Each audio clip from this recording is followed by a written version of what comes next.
a cop, he would sometimes become a rapscallion. In one instance, he teamed up with another agent, Sean Bridges, who worked for the Secret Service and who had joined the Marco Polo task force to help follow the money. The two agents tried to recruit the National Security Agency to help in their hunt.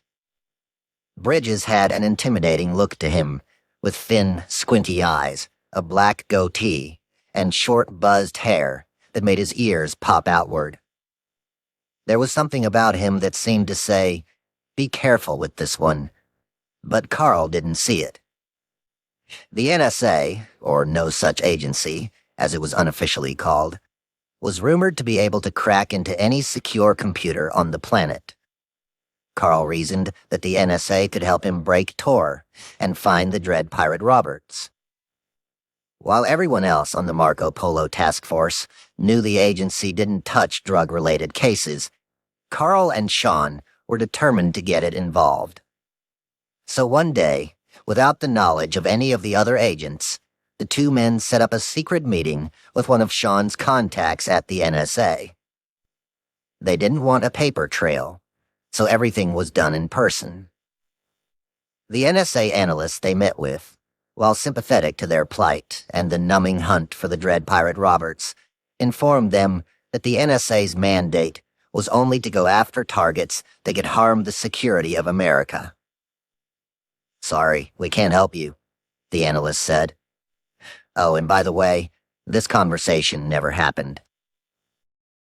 But the two agents weren't going to give up so quickly. So Sean presented an alternative idea to Carl. "Let's start trying to buy explosives on the site. This way," he said, "they could show that the Silk Road and other dark websites could be used to harm America." "I'm in," Carl responded gleefully. When Carl told his boss, Nick, he was warned not to go there, noting that bombs were not part of the DEA's mandate, in the same way that drugs were not part of the NSA's. But Carl was in charge, at least in his mind, and no one was going to tell him what to do. So he and Sean explored buying pipe bombs online and having them shipped to an undercover government P.O. box, where they would be able to show the NSA analyst that the Silk Road could be used for an attack on U.S. soil.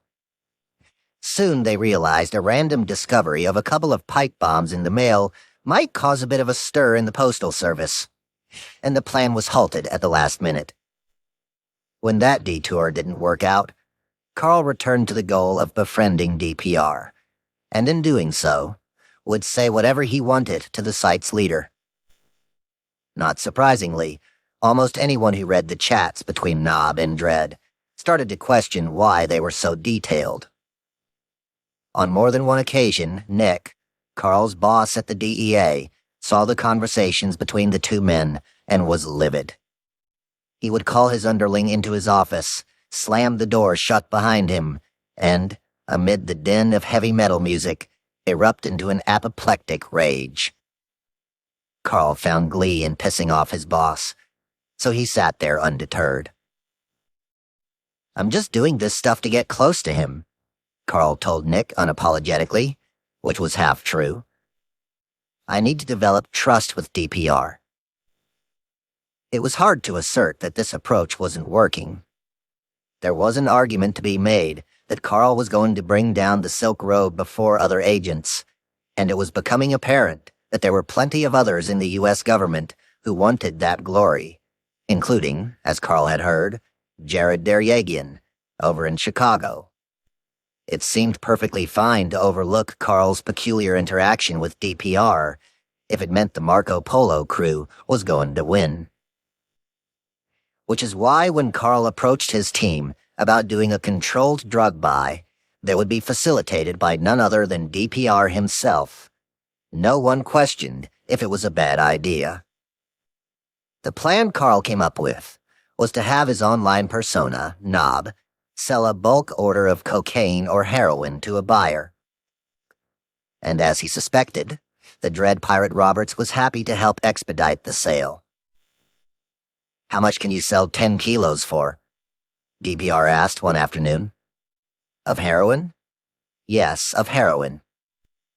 Knob, playing the part, explained that he had only Mexican brown H, not China white, but that the first 10 kilos would be $57,000 apiece, or just over $500,000.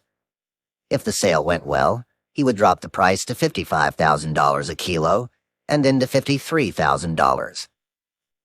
But what he could sell for less money, Knob explained to Dredd, was a kilo of cocaine. All right, DBR wrote. He would find a buyer for a kilo of coke. And so, as Dredd went off to facilitate the sale, it was starting to become unclear who would be on the other end of that transaction. Would it be the church-going DEA agent Dad, who wanted to capture the Dread Pirate Roberts and get the glory of bringing down the most notorious drug dealer of his career? Or would it be Knob, the fearless drug smuggler, who wanted to help DPR find safe passage along the Silk Road? Chapter 39. Kidney for Sale. Ross stood in his bedroom, his white sheets rumpled on the bed, as he buttoned his pink and green checkered shirt before heading out on another San Francisco adventure. Over the past few months, he had explored every crevice of the Bay Area.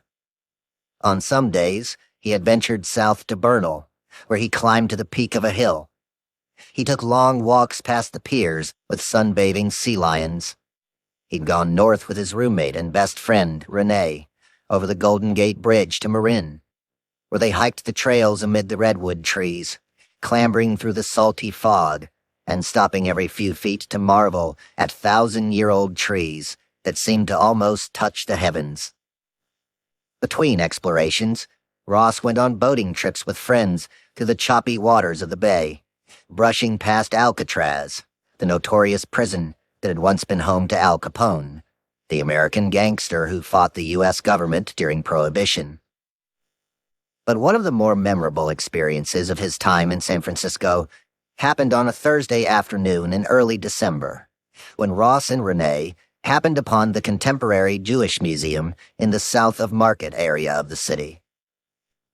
Homeless people, mostly drug addicts who had fallen on hard times, lined the streets, pushing their lives in carts from one soup kitchen or rehab center to the next, past the big glass buildings where those billion-dollar startups grew larger and more powerful by the hour. It was chilly that day, and a light sprinkle of rain fell from the sky as the two friends walked inside the museum. They wandered around the brightly lit, cavernous rooms until they came upon a metal box the size of a shed, on whose side the word StoryCorps was written in big bubbly red letters. Ross and his friend pulled open the door to the metal box and sat down in front of two microphones. A red light soon came on to indicate that what they were about to say to each other was going to be recorded. Ross began, introducing himself and noting, "I'm 28 years old." His voice was calm and crackly. The recording they were about to make was part of a national public radio experiment. The box they sat in would travel the country, enticing Americans to tell their stories for posterity, to try to capture the change the United States was going through at the time. Some of the recordings people had already done in other parts of America were sad, like the two parents who told the story of their young son who had died because he couldn't get a bone marrow transplant for a fatal disease. Another man talked about his experience being hit by a roadside bomb while serving in Afghanistan. And other stories were more uplifting, like the couple who fell in love during Hurricane Katrina. It might not have been the wisest thing for Ross to draw attention to himself, but if on the Silk Road the Dread Pirate Roberts got to speak the truth about society all the time, why shouldn't Ross be able to do the same thing in this world? No one would ever be the wiser that the man about to speak into the microphone was actually two men. Ross and Renee were instructed to talk to someone who might listen to their conversation 200 years in the future. They began discussing how they had ended up in San Francisco. Renee had come for the startups and the money, he said. Then it was Ross's turn to tell the story of how he had ended up inside this metal box. "I was living in Austin, Texas," Ross said, and then he trailed off, as if he were traveling back there in his mind.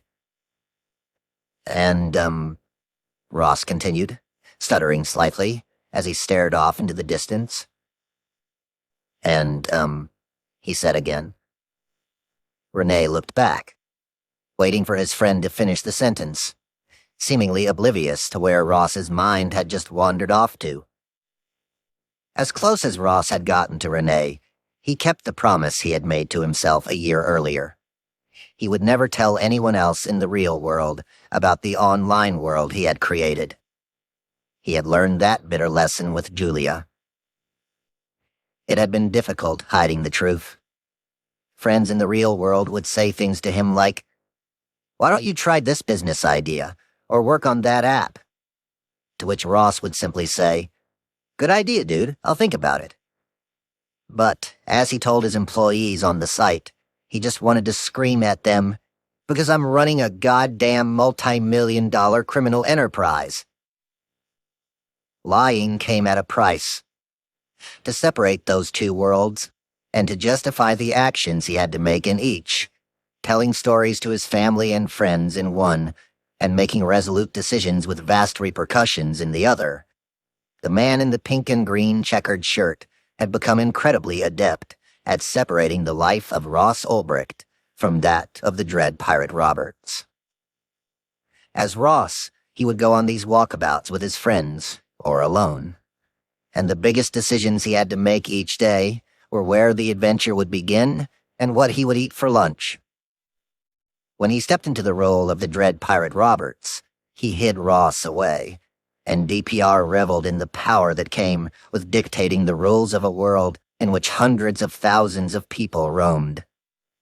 He was the one who decided who got to stay on his island and what they could and could not do while they were there. And DPR, while seemingly the same person as the sweet Ross his mother had raised, was able to make tough decisions that a younger self would have cowered away from. This had happened just 2 weeks earlier, when DPR had been faced with a query on the site that no one had ever posed to Ross in his debate clubs back at Penn State. "Question for you," one of his employees had asked at the time. "Do we allow selling kidneys and livers?"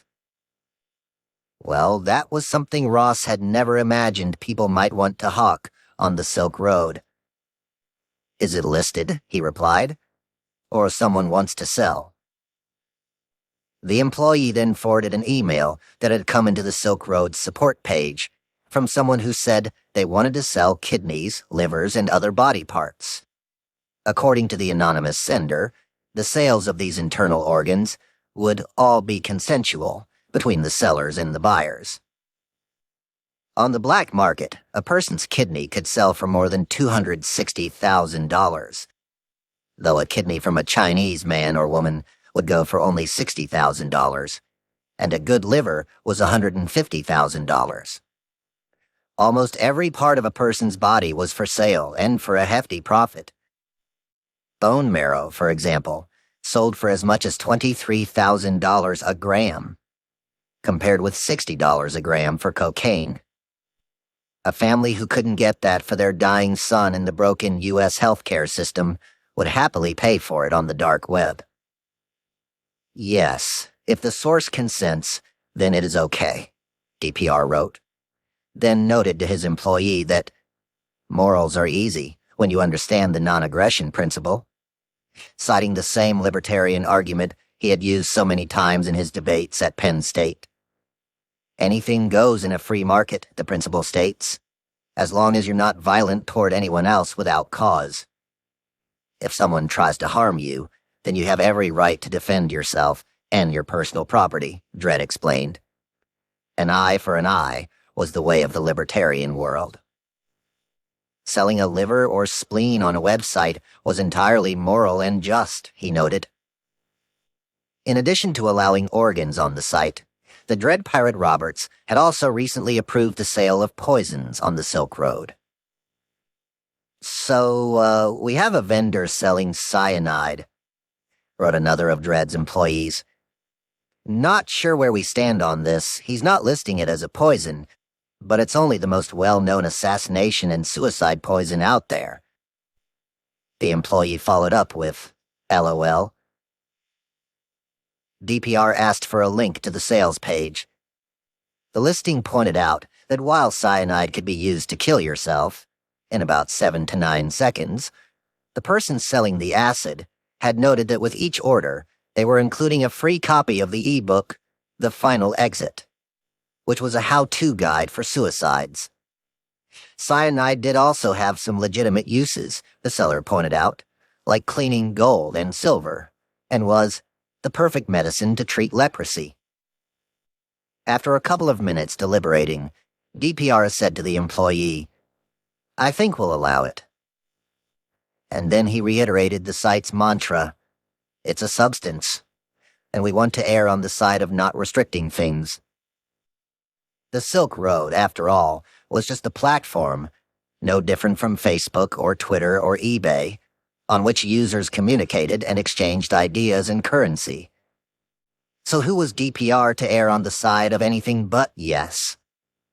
It wasn't as if Twitter dictated what kind of opinions people could and could not write in the little box at the top of the screen. If you wanted to spew brilliance or idiocy in 140 characters, then so be it.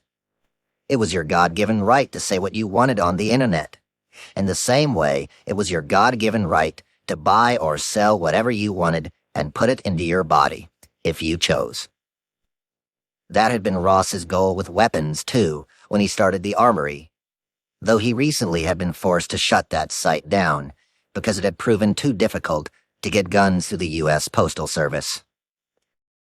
As a result, not enough people were willing to buy weapons on the site, so he reinstated the sale of these arms on the Silk Road as a temporary solution, while he explored new ways to help people traffic them back and forth anonymously. To the Dread Pirate Roberts, whether the merchandise was guns, drugs, poisons, or body parts, it was the people's right to buy and sell it. Absolutely, the employee replied in agreement. This is the black market, after all, smiley face. It is, Ross responded, and we are bringing order and civility to it. While these decisions were still difficult for Ross to make, the line where Ross ended and DPR began was beginning to blur. And just like other ambitious CEOs who ran other startups around San Francisco, he was unable to see how a single decision, made from behind a computer, could trickle down and affect an untold number of real, living human beings. I think we'll allow it. Back in that metal box at the Contemporary Jewish Museum, Rene began speaking again, looking at his friend Ross and noting that in San Francisco, it feels like we're caught up in a moment. Ross, returning from another one of his daydreams, agreed. I get that feeling as well, he said. I feel like the world is in flux. It was, and in many ways, the people around them were causing all of the changes. For the next 30 minutes, the conversation between Ross and Rene bounced from family and friends to drugs, and how much Ross had loved them as a teen. Then Ross talked about his almost fiancée from Texas, and how the experience of her cheating had battered him emotionally. Are you at all jaded? Rene asked. Oh yeah, Ross replied. Big time. Rene then went on to explain that he had experienced an epiphany of late. That we all work so hard in our jobs, and for what? There's no level of success that would make me feel happy all the time, he reflected. Those little achievements are little fleeting moments. Ross scratched his beard, seemingly disagreeing with his friend. I imagine there's some silver lining to pushing yourself to the limit, Ross said. I've had similar experiences with my work, where that becomes everything, more important than anything. They then started to wrap up their recording. But first, Before they said goodbye, Rene asked his friend where he would like to be 20 years from now. "I want to have had a substantial positive impact on the future of humanity by that time," Ross remarked. Then Rene asked, "Do you think you're going to live forever?" "I think it's a possibility," Ross declared into the microphone. "I honestly do. I think I might live forever in some form." Chapter 40. The White House in Utah.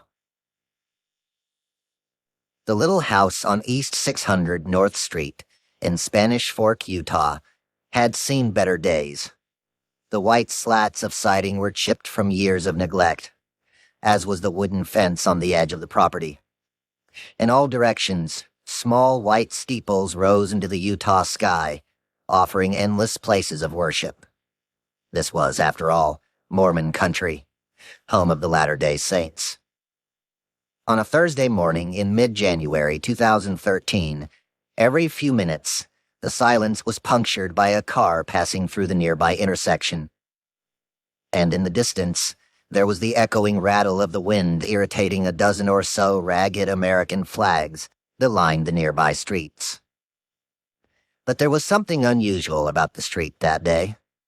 An uncommon number of cars were parked along the road, including a windowless white van that sat across the street from the house. If a passerby could have seen inside the van, he or she would have spotted a group of men checking the chambers of their semi-automatic machine guns, while others placed masks over their faces and adjusted their bulletproof vests. Just after 11 o'clock a.m., right as the Hoo-Hot Mongolian Grill across the street from the White House opened its doors for the daily $8.99 all-you-can-eat buffet, a man emerged from the white van wearing blue jeans, sneakers, and a dark blue jacket with a U.S. Postal Service emblem on its sleeve. He walked up to the little white house with a small package in his hand and knocked loudly. "Hello?" he yelled, as his fist thudded against the screen door. "Anyone home?" No one answered, but it was apparent that someone was indeed inside. The man with the postal jacket dropped the package onto the decrepit checkered welcome mat on the stoop and headed back toward the white van. Nearby, Special Agent Carl Force of the DEA watched this spectacle from an unmarked police car. "He's not going to fall for this," Carl said to another much older agent sitting next to him in the car. "Give it some time," the older agent said. "He'll come out." Carl waited, savoring the serenity of the moment. The vast open sky and the flapping flags, all surrounded by the snow-capped Wasatch Mountains and the sweeping emptiness beyond. Carl had ended up there, as had all the other men with him, as a result of his online persona, Knob, having concocted a brilliant plan to have the dread Pirate Roberts find a buyer for a kilo of cocaine. In no time at all, DPR had connected him with a dealer on the site, and after agreeing to the $27,000 price, Carl had been given the address of a man named Curtis Green, who worked for DPR, and who had agreed to take possession of the coke as a middleman for the buyer. As soon as the deal was struck, the Marco Polo task force had to scramble to get things in order. Thankfully, Carl had a connection at the Major Crimes Unit in Utah, which had agreed to loan the agents the kilo of cocaine from the evidence vault for their sting operation. A few days later, Carl picked up the coke and a priority mail package. Before placing the drugs inside, he drove over the package in a truck a few times to make it look like it had been to the mail. The agents decided to do a controlled delivery of the drugs, with one guy posing as a postal worker to drop off the package at Green's house, and then, hopefully, arrest him. But given that this was the Marco Polo task force, the operation was a mess from the moment they landed in Utah. In particular, the agent tasked with dressing up like a mailman had decided not to dress up like an actual mailman. He just lazily slipped the postal jacket over his normal clothes for the delivery. "This guy looks nothing like a postal worker," Carl said to the gruff agent next to him as they watched the fake postal worker slip back into the white van. A few minutes went by, and finally the door to the dilapidated house creaked open, and a heavy-set man with short, dark hair emerged, peeking out of the doorway like a timid and lost animal. This was Curtis Green, who appeared to be in his early 40s, and who had a visible look of worry across his face. Green, Carl knew, was one of the key lieutenants in the Dread Pirate Roberts' vast drug network, spending his days holed up in the house, brokering deals between buyers and sellers, and resolving disputes when transactions went wrong. Green looked directly toward the white van, then down at the package, and walked cautiously out onto the porch.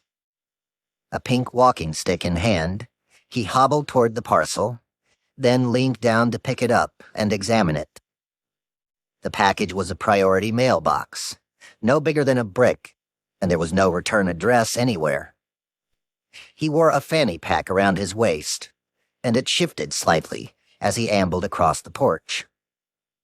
Seemingly deciding he wanted nothing to do with the package, Green threw the parcel into a trash bin on the lawn and limped back inside. "What the fuck?" Carl exclaimed. The men in the van were in disbelief, too. What now? They all knew that you can't arrest someone for throwing a brick of cocaine in the garbage. As they contemplated what to do, Green reappeared, slowly peering out of the doorway as he had a few minutes earlier. This time, he retrieved the package from the garbage and brought it inside. The door clicked closed behind Green. It was go time. It took only a few seconds for the back of the white van to burst open, which prompted a cascade of subsequent thuds from the doors of the cars parked around the corner. Dozens of men from the local SWAT team and DEA streamed out of the vehicles, with long, dark guns drawn, and trampled across the dead grass on the lawn. A black battering ram appeared and slammed into the front door of the little white house. The agents of the Marco Polo task force stormed inside. "On the floor!" one of them yelled, as Green stood over the now open package of powder with a pair of scissors in his hand, a plume of cocaine covering his face. Green, stuttering, did as he was told, lying down on the ground as quickly as he could. He called out the names of his two chihuahuas, Max and Sammy, as they yapped at the men with guns. "Keep your hands where we can see them," an agent yelled. Max, the older of the two dogs, couldn't handle the mayhem and lost his countenance, shitting himself on the living room floor, while Sam, the smaller pup, tried to bite another agent's shoelaces. On the wall above this chaos, there were pictures of Green's wife and kids, and a square decorative tile that offered the welcoming message, "If I had known you were coming, I would have cleaned up." Green was searched.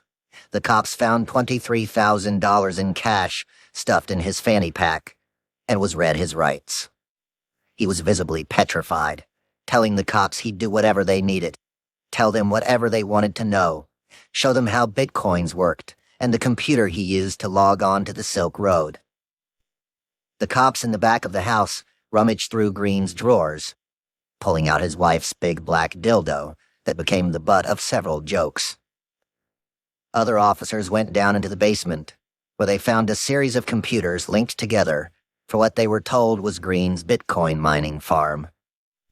These computers ran software Green had downloaded that constantly crunched numbers, trying to find bitcoins online that he could then turn into real physical cash. As the cops rummaged through his stuff, one of the HSI agents from Baltimore took timid Green aside and began questioning him. This left Carl and Sean Bridges, the Secret Service agent who had tried to set up the meeting with the NSA, to examine Green's computer. They soon discovered that Green, as an employee of the Silk Road, had a special account on the site with privileges that allowed him to change people's passcodes and even log others out of their accounts. This was an administrative right that, Green told them, had been granted to him by the Dread Pirate Roberts himself. As Carl and Sean explored Green's account for evidence that would bring them closer to capturing DPR, they noticed one other feature about Green's administrative abilities on the site that seemed out of the ordinary. It appeared that Green, as a moderator, also had access to other people's bitcoins on the Silk Road. Hundreds of thousands of bitcoins, to be precise. Green could have easily stolen that money if he wanted to. After all, everyone believed that bitcoins couldn't be traced like cash. But Green would never do such a thing, fearing a vicious reprisal from the dread pirate Roberts. Neither, one would think, would federal agents with the Marco Polo Task Force, who had taken an oath to protect citizens, so help me God. But in the coming days, without the knowledge of anyone else inside that little house on East 600 North Street in Spanish Fork, Utah, or within the U.S. government, Sean Bridges of the Secret Service was about to do the unthinkable. He started tinkering with the computer that belonged to Green and furtively siphoning $350,000 out of other people's accounts on the Silk Road, all using Curtis Green's login credentials. Rather than turning this money into the U.S. government as evidence, Sean would instead secretly transfer that $350,000 into his own personal accounts online.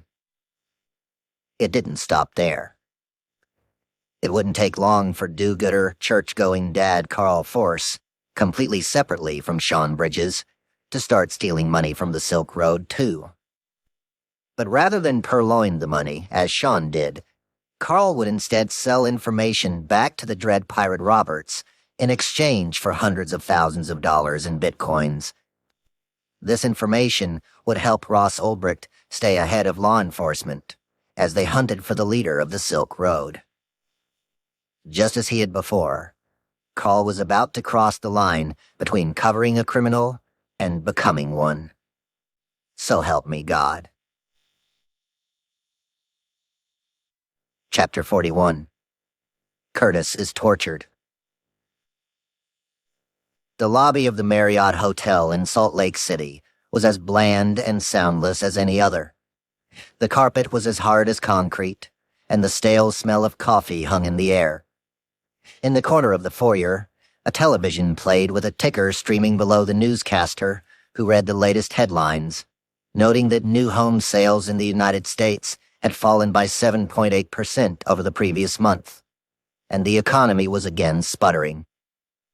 Upstairs in one of the hotel suites, a pink walking cane lay on the floor, and a few feet away, in the bathroom, the owner of that cane, Curtis Green, was being drowned by a postal worker from the Marco Polo Task Force.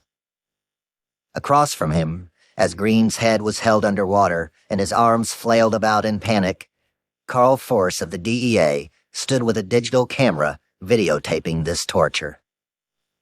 It had been a week since the DEA had come into Green's house with a battering ram, smashing down his front door and scaring the shit, quite literally, out of his poor chihuahuas. After he had been booked, processed, and let go from the local police precinct, he had gone home, dropped onto the couch, and cried. He reasoned that the next steps would be getting a lawyer, having a court date, and maybe striking a deal with the DEA that would grant him a lesser sentence. But events had played out differently. After his arrest, the Marco Polo Task Force returned to Baltimore, and the Mormon boy, Green, had been told to lie low. Carl and the rest of the team had assumed they would have time to question Green later, and could sift through his computer for more evidence in the meantime. But as Carl had learned, as Knob, the dread pirate Roberts had figured out that his employee had been arrested. Amid a flurry of confusion, Sean Bridges, Carl Force, and a postal worker from the task force had returned to the Salt Lake City Marriott to question Green, to try to glean what they could while he still had access to his Silk Road files. Green arrived at the Marriott with his lawyer and immediately began babbling on about how the ruthless, dread pirate Roberts would soon surely send his goons to have him killed. He was so petrified he couldn't sleep, he said. He kept peering out of his window in Spanish Fork, fearing that someone would come and tap on the door, and that would be the end of Curtis Green and his 2 chihuahuas. Green went on like a scared teenager telling the principal about some bullies that would get him after school. Green had always been a rambler and, as Carl soon believed, a weakling. In high school, Green's classmates had called him the Gooch. At the time, young, chubby Green didn't know what the term meant and laughed along with the other boys when they referenced him by that nickname. It wasn't until years later that he found out that a gooch was the area on a man's body between his scrotum and his asshole. Carl could easily see why the nickname had stuck. After a few minutes of his rambling, Carl wanted to slap him or tell him to shut the hell up, or both. Gooch. Green seemed as nervous as his 3-pound chihuahuas. Sometimes he whimpered as he spoke to the Marco Polo task force about his role on the site and about the dreaded Dread Pirate Roberts. At other times he pleaded, "I'm just a good Mormon boy." Eventually, after a couple of hours of questioning, Green's lawyer, who was apparently the worst lawyer in Utah, grew bored and decided to leave, noting that his client should just tell the cops everything he knew. As the lawyer walked out, the gooch started crying. Carl thought about how pathetic this man was, and how he was everything Carl hated in the world, not tough enough to stand up for the choices he had made. At around noon, exhausted from hours of interrogation, they decided to go down to the restaurant of the Marriott Hotel and grab lunch. As everyone ate, Carl logged onto his laptop as Knob to chat with DPR and see if he knew more about the man sitting across from him.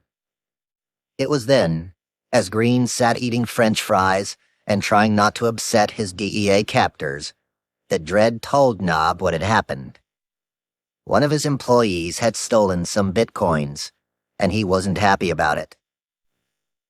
"Not a ton of money," DPR said, as they began typing to one another, "but it pisses me off to no end." "Who is it and where is he?" Knob wrote back, as he looked up from his laptop at the gooch, who nervously looked back.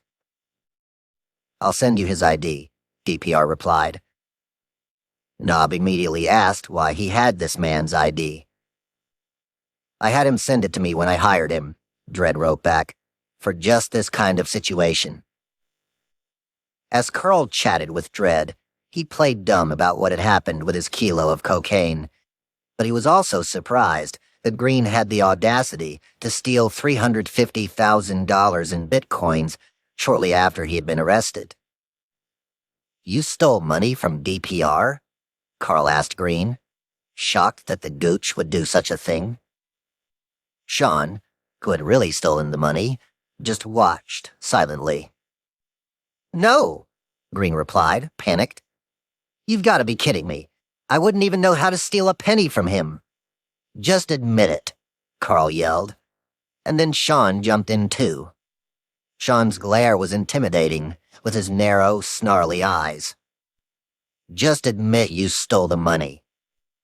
"I didn't." "Why are you protecting him?" Carl asked. "I didn't do it," Green sobbed. During this exchange, a request from the Dread Pirate Roberts popped up on Carl's computer screen, asking if he knew anyone who could beat Green up and force him to send the money back. Given that Carl was posing as a big-time drug smuggler, he told DPR that of course he knew people who could do that kind of work. "How quickly do you think you can get someone over there?" DPR asked. "And what does that cost you?" Carl looked up from his computer and informed Green that his day was about to change, slightly. Green, still rambling, was terror-stricken as he heard what they were going to do next.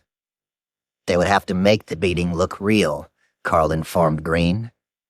DPR wanted evidence. They returned to the hotel room, and Carl told Green to go into the bathroom. The tub was filled with water. The camera clicked on, and the postal worker thrust Green under, his arms waving as he gasped for air. His screams sounded like a rumble under the water. He couldn't breathe. And then, after a few seconds, the postal worker yanked his head out by his hair and held the drowning man's face up to a video camera as the gooch panted, trying to regain his breath and making every effort possible not to cry again. "I think we should do it again," Carl said, as he peered over the video camera at Green's pathetic-looking face. The postal worker agreed, grabbed Green's head again, and pushed him back under the water. It was pure chaos, like Lord of the Flies, but rather than children trying to kill poor chubby Piggy, special agents with the U.S. government were drowning the gooch. Green begged them to stop, but they did it again and again. "We have to make it look real," Carl sneered. "I swear," Green said, as his face was pushed under the water again, "I didn't steal the money." "Just admit it," Carl yelled back at him. "Stop trying to protect DPR." And yet while all this was going on, there was one person who was not in the bathroom. Sean of the Secret Service had told the others on the task force that he was going to take Green's laptop and submit it into evidence at the nearby bureau. But instead, he was going to use it to steal more money from the Silk Road, money that no one knew he was taking. As Sean closed the door behind him, the sound of the gooch's cries echoed through the hotel suite in the Marriott, as Carl continued to yell at him. "Just admit it, you piece of shit." "I swear," Green wept. "I didn't steal a penny." Chapter 42. The First Murder. Ross had figured that one day it might come to this. That one day he would be faced with this kind of ruthless decision, to call on my muscle, as he'd told an associate. When that day came, he'd imagined that maybe he would have to end the life of a dealer gone rogue, or someone who threatened the mission of the Silk Road. But not one of his own people. And certainly not Curtis Green from Spanish Fork, Utah. While this decision was daunting for DPR, at least one part of it would be easy: figuring out who would do the job. With so much cash on hand, it turned out there were plenty of people who were willing and able to murder someone, particularly in a barren stretch of Utah. Variety Jones had access to a man he simply called Irish, who could be dispatched from Ireland to Utah, where he would find Curtis and make him disappear. One slight problem here was that Irish wasn't very tech-savvy, so retrieving the $350,000 in bitcoins Green had stolen could prove to be a complicated challenge. Inigo, another Silk Road employee, and one of a few people DPR actually trusted implicitly, volunteered to go and take care of the problem himself. But he was way too important to the infrastructure of the site to be a foot soldier. So DPR decided the job would have to be done by Knob, the South American drug dealer he had become so close to. After all, it was Nog who had lost a kilo of Colombia's finest when Green had been busted by the DEA a week earlier, a salient fact that Ross had discovered by a simple Google search of Curtis Green's name after he didn't show up to work one day, which had led into a website that cataloged recent arrests. There, in all its glory, was the mugshot of his chubby employee. Ross hadn't imagined this was what he would be dealing with when he woke on a cold winter's morning in early 2013. At first, when he found out about Green, the only thing he could do was feel sick to his stomach, as he told VJ in a chat. Then, a couple of hours later, the taste of vomit was quickly turning into one of vengeance. DPR spoke to all of his associates about what to do. There was a real fear that Green would sing to the cops about the Silk Road, telling the feds about the innards of the site, how it worked, and who was involved with it. That, plus the $350,000, left Ross with essentially three options for how to handle his rogue employee. The first possibility was the easiest: to simply pay a visit to Green at his home in Spanish Fork, Utah, and scare him into returning the money he had stolen. The second was more difficult, but definitely more just, and involved beating Green for his unscrupulous treason. Maybe one of DPR's guys would bind Green to a chair, slap him around a bit, break a few fingers, a nose, threaten his family, and scare him into returning that money. But there was a problem with both of these choices. If word got out that it was okay to sing to the cops and steal hundreds of thousands of dollars in cash, the Dread Pirate Roberts wouldn't be the most feared pirate sailing the dark web, but rather a weakling pushover. The Silk Road would be known as a place where you could break the rules without reprisal. This led to the third option for Green: killing him. Decisions. How quickly life changes. One minute you're making $300 a week as a college researcher. You're sleeping in a basement, and your only belongings are 2 black garbage bags, one full of clean clothes, the other dirty, and your biggest worry in the world is whether the pretty girl with the black curly hair whom you just met at the drum circle will call you back. Then an idea hits you. It starts as just a thought, like a kid's daydream of a giant invention. But once it becomes lodged there in your mind, it won't go away. Then something happens, like a bolt of lightning striking a kite, or mold accidentally contaminating an experiment. And you realize this idea is actually possible. You type lines of code into your computer, and out comes a world that didn't exist before. There are no laws here except your laws.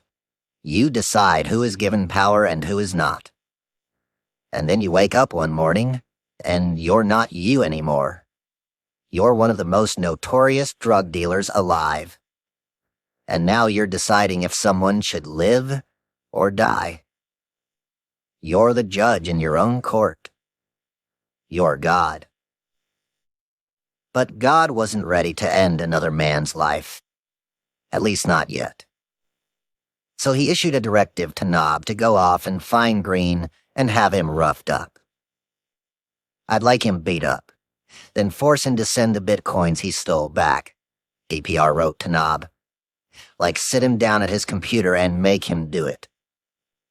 He then reiterated to Nob that getting the money back would be amazing. Nob said he would send his guys to Utah to do just that.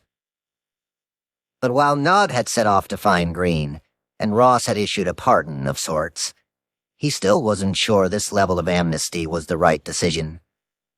How could he let someone steal that much money from DPR and get away with a measly beating? The conundrum lay in the reality that violence was not something Ross was used to, though it was something he believed in when absolutely necessary. Back at Penn State, a short lifetime ago, while sitting in the Willard Building off Pollock Road, Ross had defended this very topic with Alex and his friends in the College Libertarians Club. Yes, but the use of force is completely justified if you have to defend your own rights or personal property, young Ross had argued, while discussing one of the latest Murray Rothbard books he had devoured. Back then it had just been idealistic, hypothetical banter by a group of college students. The conversation had even followed some of the club members to the corner room bar on College Avenue, where, amid the sound of sports talk and the clink of pints of Samuel Adams, they had discussed Rothbard's War, Peace, and the State, which explained why you could use violence against any individual criminal trying to harm you or steal your personal property. Now, as the Dread Pirate Roberts, the more Ross thought about it, the more he wondered if beating Green up would be enough of a punishment to deter others on the site from betrayal. He started to wonder if he might not have a choice but to put his libertarian theories to their ultimate test. Curtis Green had, after all, stolen DPR's personal property. All $350,000 of it. As Ross weighed the decision, his chief advisor offered an alternate argument. At what point in time do we decide we've had enough of someone's shit and terminate them? Variety Jones asked rhetorically, upon hearing about the theft. He no longer referred to Green by his name, but simply as the organ donor. To VJ, heroin was harmful, and he wanted no part of it. But murder, well, that was a completely different story. Given that Green had been arrested, Variety Jones, who knew a bit about actually being arrested, pointed out that the organ donor might strike a deal with the Phoebes to divulge everything he knew about the Silk Road. Or he might skip the country, VJ cautioned, and disappear with DPR's $350,000. Soon other advisors jumped into the fray. There are certain rules to the underworld, one wrote to DPR, and problems can sometimes only be handled one way. All these devils on DPR's shoulder, and the only angel was Ross Ulbricht. It wasn't like Ross could call up his best friend Renee in the real world and ask his opinion. "Hey, buddy, got a minute? I'm thinking about having this guy killed for stealing hundreds of thousands of dollars in drug money from me. You think I should do it?" Given what everyone was saying to DPR, these arguments had started to make sense. This was not a playground. It was a fucking drug empire, and there had to be consequences to people's actions. "If this was the Wild West, and it kinda is," Ross replied to Variety Jones, "you'd get hung just for stealing a horse." Exactly. Now you're talking. VJ stoked the fire further, questioning what it would take before the sheriff of this Wild West did just that. "At what point in time is that the response?" Jones asked. "It's a good question I've been thinking about the last 24 hours. Finally, Variety Jones rang the final death knell. "So you've had your time to think," he said. "You're sitting in the big chair, and you need to make a decision. Ross, jump off a cliff." "I would have no problem wasting this guy," DPR replied. And in 8 words, the hit was put out on Curtis Green. With a few strokes on his keyboard, the creator of the Silk Road had just sanctioned his first murder. Now he just had to find the right person to kill him. Chapter 43. The FBI joins the hunt. It was 4:45 a.m. when the silver SUV pulled into its usual parking spot on the corner of Church and Thomas Streets in Lower Manhattan. Right on time. The car had black tinted windows with government plates and blue and red police lights hidden under the front grille. The door to the SUV swung open, and FBI Special Agent Chris Tarbell stepped out, wearing gym clothes and a light jacket, even though the winter temperature in New York City had dipped into the teens. Come rain or shine, sleet or snow, this was Tarbell's ritual. He worked out every day before he went into the FBI offices at 26 Federal Plaza, a couple of blocks away. But today's routine was going to be different. While the cybercrime FBI agents hadn't lost interest in the Silk Road, that topic hadn't moved past a discussion in the whiskey tavern among the pickleback shots and champagne, mostly because of bureaucratic bullshit within the system that Tarbell couldn't stand. Higher-ups at the BU had argued that drugs were not the mandate of their division of the FBI. But finally, after months of discussions over how to get in on the Silk Road case, an opportunity had presented itself. Later that day, a woman from the DEA in New York City would be coming by to talk about the site and ask if Tarbell and his crew could help the DEA's investigation. After leaving the gym, Tarbell changed into a dark suit and white shirt and grabbed his coffee from the nearby Starbucks before making his way up to the 23rd floor of the federal building. As he sat with his other agents in the pit, a woman from the DEA arrived with Saren Turner, the assistant U.S. attorney in New York City, whom the FBI had worked with on the Lulsec case. The DEA agent wore jeans and a sweater, proudly displaying her badge and gun on her waist. She sat down in an empty chair and explained that she was part of a New York task force based a few miles away in Chelsea. They had been sporadically looking into, well, trying to look into, the Silk Road for the past year and a half, and their attempt at an investigation had gone nowhere. Shortly after the Gawker article had published back in June 2011, Senator Chuck Schumer had done what most politicians do, holding an impromptu press conference and demanding that the government go after the drug site, even though he was clueless as to what that entailed. Since the Silk Road sold drugs, the DEA agent explained, the government had asked her office to look into the site.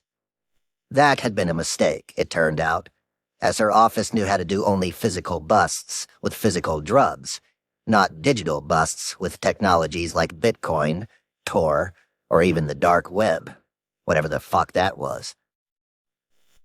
People upstairs are pissed that we haven't gotten very far, she lamented. And then she explained that the leader of the site, who now calls himself the Dread Pirate Roberts, from the Princess Bride movie, had grown more brazen with the contraband that was for sale, including hawking guns and hacking tools. What's more, this Dread Pirate Roberts was publicly denouncing the U.S. government. The New York DEA had hit a dead end, and they needed the help of the FBI. When the meeting ended, Tarbell and his team said they would talk among themselves and be in touch.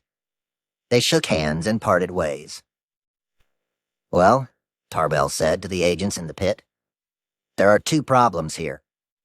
First, his team didn't want to just be assistants to the New York DEA.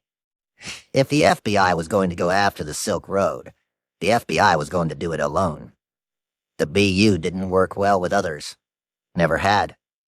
Especially the douchebags over at the DEA. Which led to that other salient issue. They had been told several times by their higher-ups at the FBI that drugs were not in their job detail. Computers were. But the meeting with the DEA agent had given Tarbell and his crew an idea. The site was no longer just hawking drugs. People were now peddling several hundred different types of hacking tools, too, including keyloggers, banking trojans, malware apps, spyware, and a slew of other digital goods that landed right in the purview of the men sitting in the pit. There, in that moment, the FBI team decided that was how they would get involved with the Silk Road case. Rather than help the DEA find drug dealers, the cybercrime agents would go after the site themselves. Tarbell picked up the phone, presenting the strategy to his bosses. Several weeks later, approval finally came back down the chain of command, saying that the team could open an investigation on the site. After months of red tape and wasteful officialdom, Tarbell and his co-agents opened a new case file, numbered 2883696. In addition to HSI in Chicago, a task force in Baltimore, and another group of local and federal officials in New York City, there was now a new agency hunting for the Dread Pirate Roberts, the Cyber Division of the FBI, and the Elliot Ness of cyberspace would be leading the charge. Chapter 44. Camping and the Ball. February 2013. I can't remember if I told you, DPR wrote to Inigo, but I'll be gone until Sunday afternoon. Ross was relieved to be getting away. The past few weeks had been a complete disaster. He had even wondered if there was something wrong with him. In his online world, nothing was going right. His employees were screwing up all over the place, including Variety Jones, who had failed to deliver some new security code on time. And his offline world wasn't much better, given that he was single and lonely and couldn't seek advice from anyone he actually trusted. On top of his melancholic state of mind, he had discovered that in addition to Curtis Green stealing $350,000 a couple of weeks earlier, someone else had purloined another $800,000 in a different heist. $800,000. Just gone. That was more than $1.15 million stolen in a matter of days. Luckily for Ross, $1 million was now just a small fraction of his savings, but it still stung. There had been a reprisal, of course, and DPR had finally put a hit out on Green. The cost wasn't too insane either. $40,000 up front, and another $40,000 after he was dead. The decision hadn't been easy. That was for sure. But he was convinced that it was the right one. Illustrating to the world that society could be safer by legalizing drugs was more important than the life of a man who might squeal to the feds.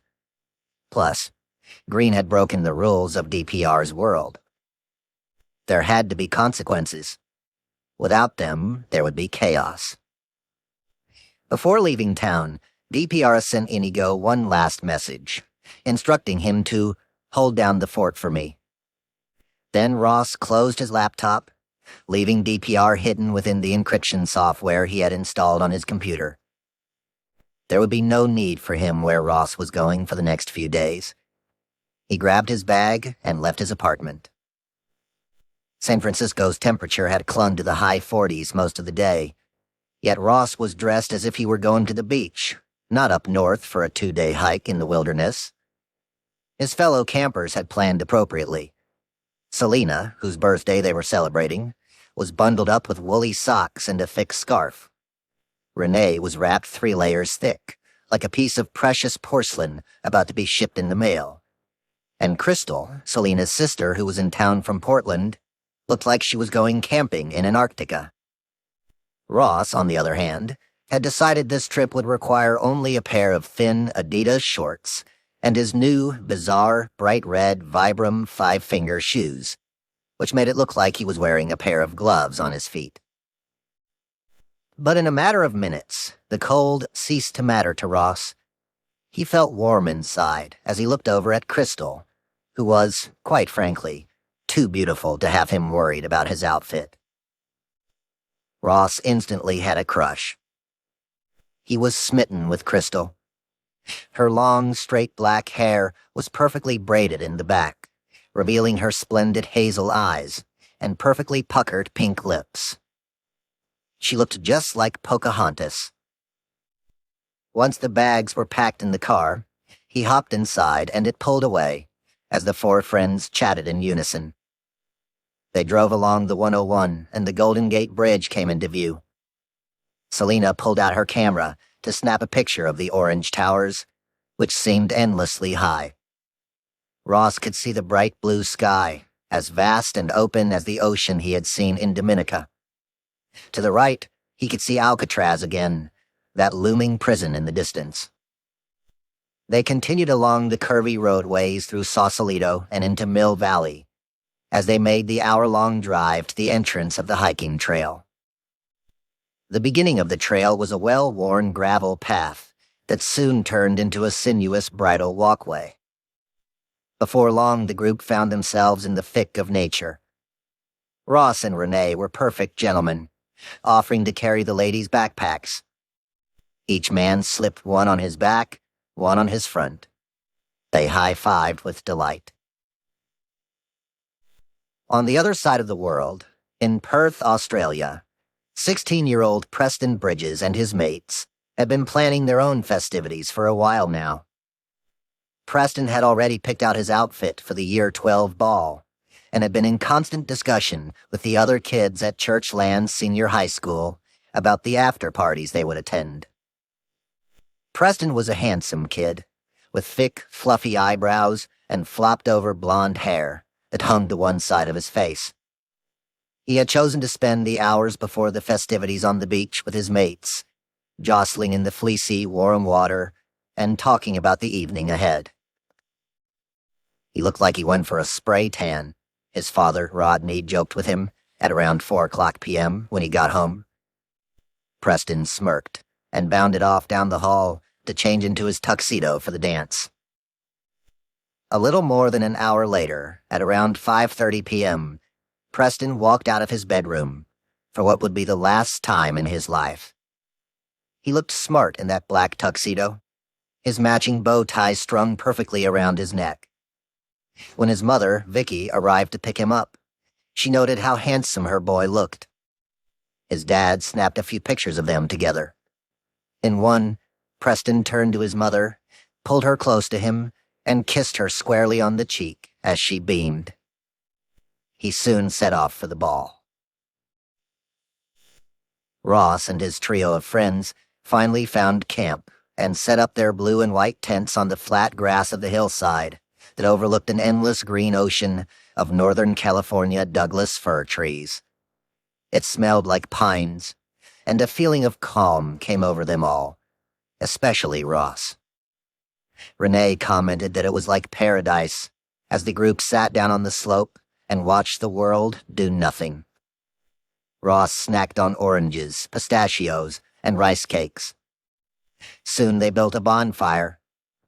As night fell, Ross and Crystal talked and gazed up at the stars, the smell of smoke disappearing toward heaven. The rest of the weekend for Ross was like a dream. He swam in Kent Lake at the head of Peter's Dam, even though the water was freezing. He rolled down a bright green hill and giggled like a child. He played cards. They hiked, joked, threw frisbees, and skipped, literally, as they explored the wilderness. But most important, Ross and Crystal fell for each other, like two teenagers at a high school dance. The Sun Moon Resort Hotel in Perth, Australia, was the perfect place for an after-party for the dozen young teenagers who had just left the Year 12 ball. The hotel had inexpensive rooms with balconies that overlooked the esplanade and the green, jagged ocean along Scarborough Beach. The smell of chlorine wafted gently up from the pool below, as Preston and his friends made their way to the top floor of the resort and into the suite they had rented together. As the night drew on, friends and acquaintances came and went. Yet at around 4:30 a.m., as the boys contemplated calling it a night, one young teenager showed up at the hotel with a surprise. He wasn't one of Preston's close friends, but he wanted to be, and he had brought a gift. "What is this?" "It's N-bomb," the kid explained to Preston. "It's like LSD. They make it in China," he said. It was synthetic, a drug made in an unregulated lab, and while it was 60 times stronger than acid, it was perfectly safe. The boy said he had purchased a party pack. Buy 10, get one free. He had gotten it from a website he had learned about called the Silk Road. The drugs had simply arrived in the mail. Of the 8 boys who were in the hotel room that night, 5 decided to take a hit of N-bomb. The boy who had brought the drugs offered Preston 2 blotters. Of those 5 boys who took the drug, only 1 had an almost immediate adverse reaction to it. Preston Bridges. He immediately began acting erratically. The world around him started to become surreal. He panicked. What the fuck was going on? The hallucinations were taking over, and there was nothing he could do about it. Make it stop. He didn't know where he was, what he was doing. His friends tried to calm him, but to no avail. Everyone was in a panic, most of all Preston. The room seemed to spin on its axis. Help! Help! Around and around, Preston started to run. He was still in the hotel room, still on the 2nd floor. But he ran anyway.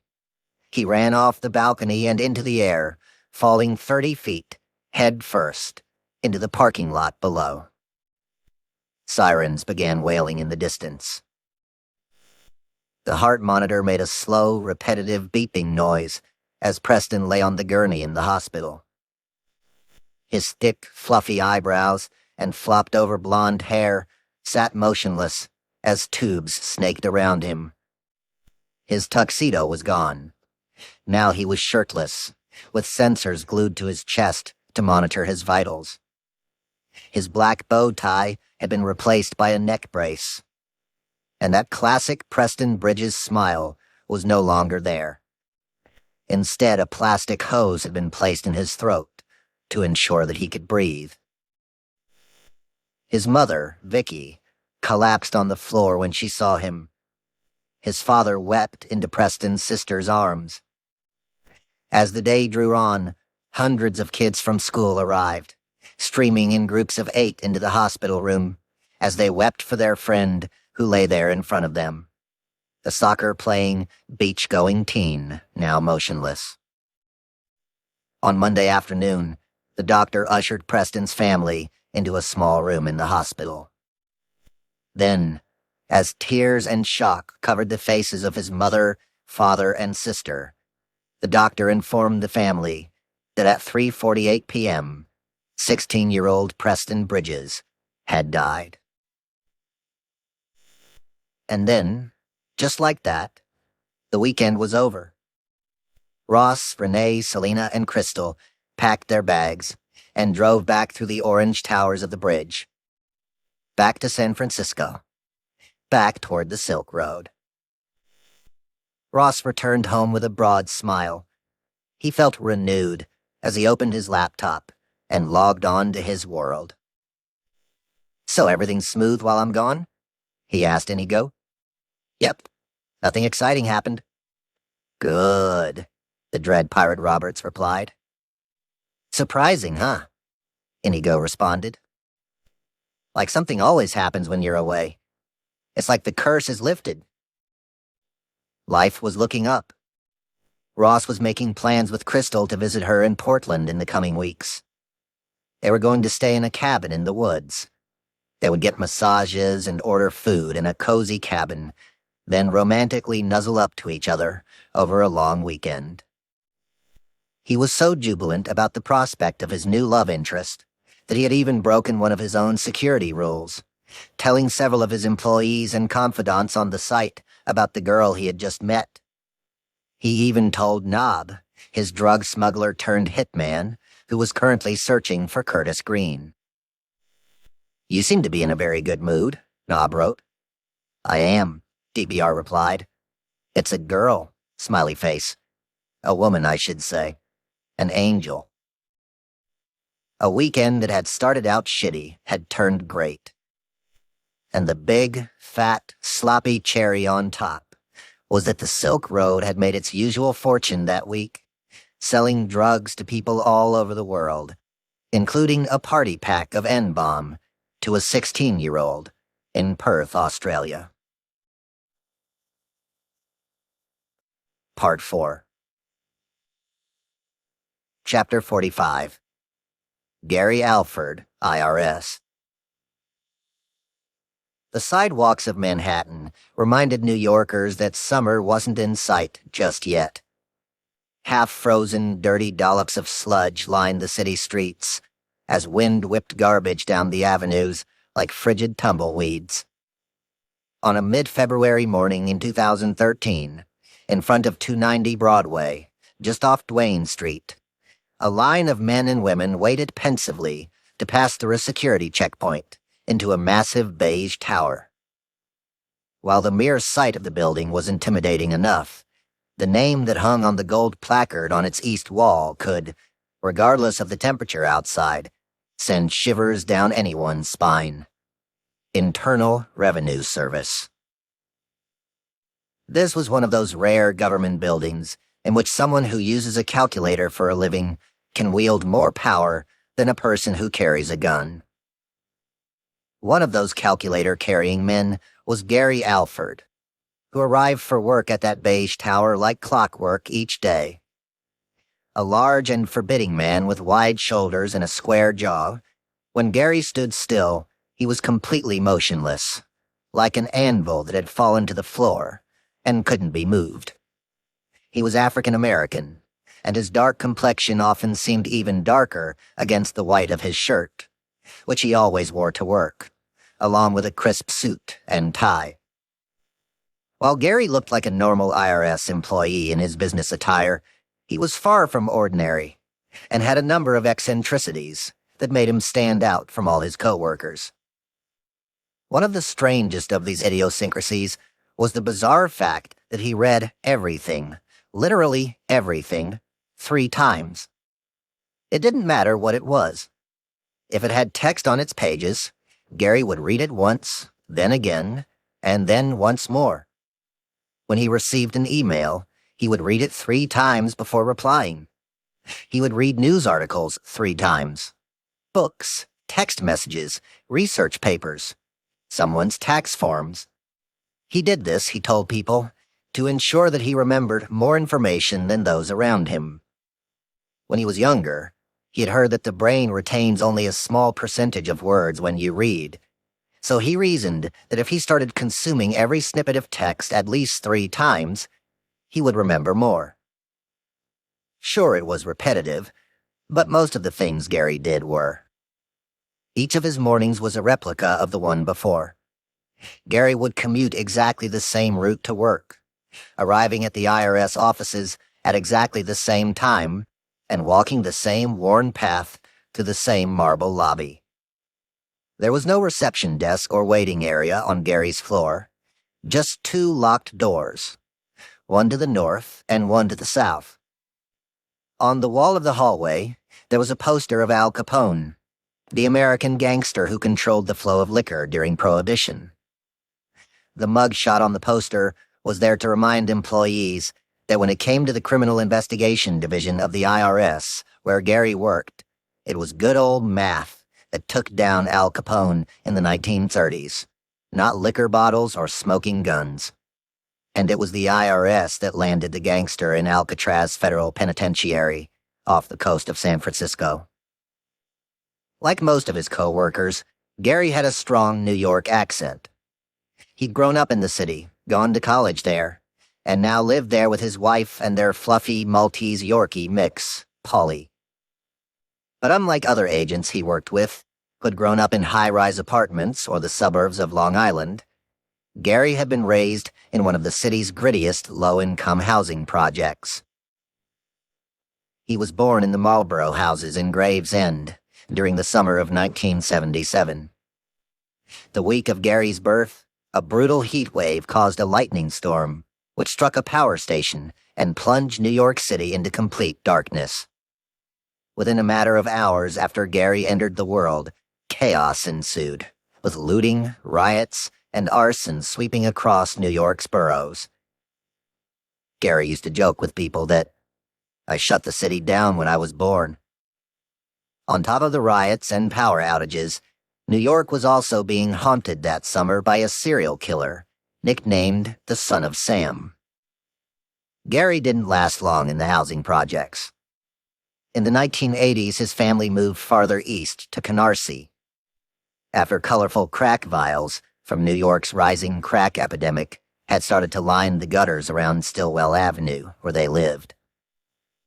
Now, 30 years later, Gary sat amid the faded green and white cubicles at 290 Broadway, checking his email, reading each one 3 times, and finishing up reports from previous investigations that involved people who had tried to hide money from the U.S. government in far-off countries.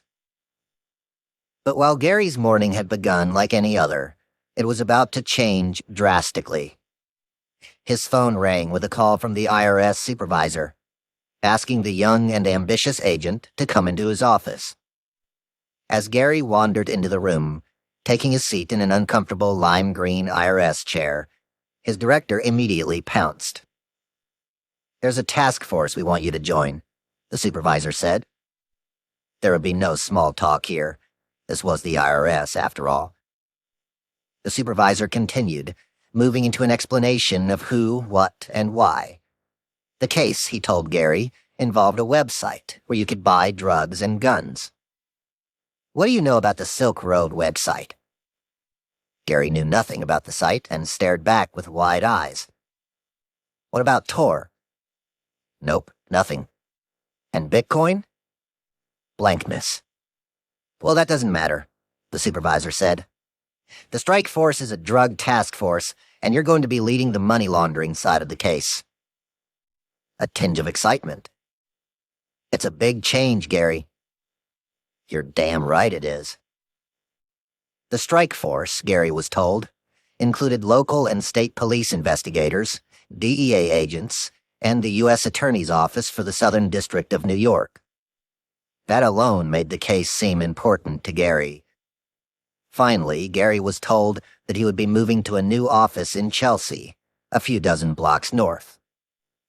It was time to bring in the people with the calculators. He left the supervisor's office grateful for, and invigorated by, his new assignment. Back in his cubicle, he immediately logged on to his computer and began reading as much as he could about the Silk Road, 3 times over. He started with the Gawker article, then clicked on dozens of other newer links, scouring the words and images, until he leaned back in his chair, staring at his computer, as pages of articles about the drug-dealing site and Bitcoin and Tor flickered on the screen. He knew full well, as his supervisor had told him, that teams of law enforcement had been searching for the creator of the Silk Road for almost 2 years, and each road they had traveled down had gone nowhere. He also knew that he would have to find a new investigation technique if he wanted to have any chance of taking down the site and its creator. But how, he thought. His mind spun in 1,000 different directions as he tried to figure out how he could approach the case anew. Almost immediately, an idea struck him. He thought back to a time in his life that he didn't remember, but that he had heard so many stories about. The summer of 1977, the year Gary Alford was born. He remembered the story of David Berkowitz, the American serial killer who had murdered 6 people and wounded 7 others in New York City that year, the man better known as the Son of Sam. And Gary imagined that the way the cops had caught that ruthless serial killer would be the way Gary Alford could catch the leader of the Silk Road. Chapter 46. Life and Death on the Road. Green is dead and disposed of, Knob wrote. I will get you a picture for proof of death. Okay, thank you, the Dread Pirate Roberts replied. I guess they were unable to get him to send the coins he stole. They had to do CPR on him one time.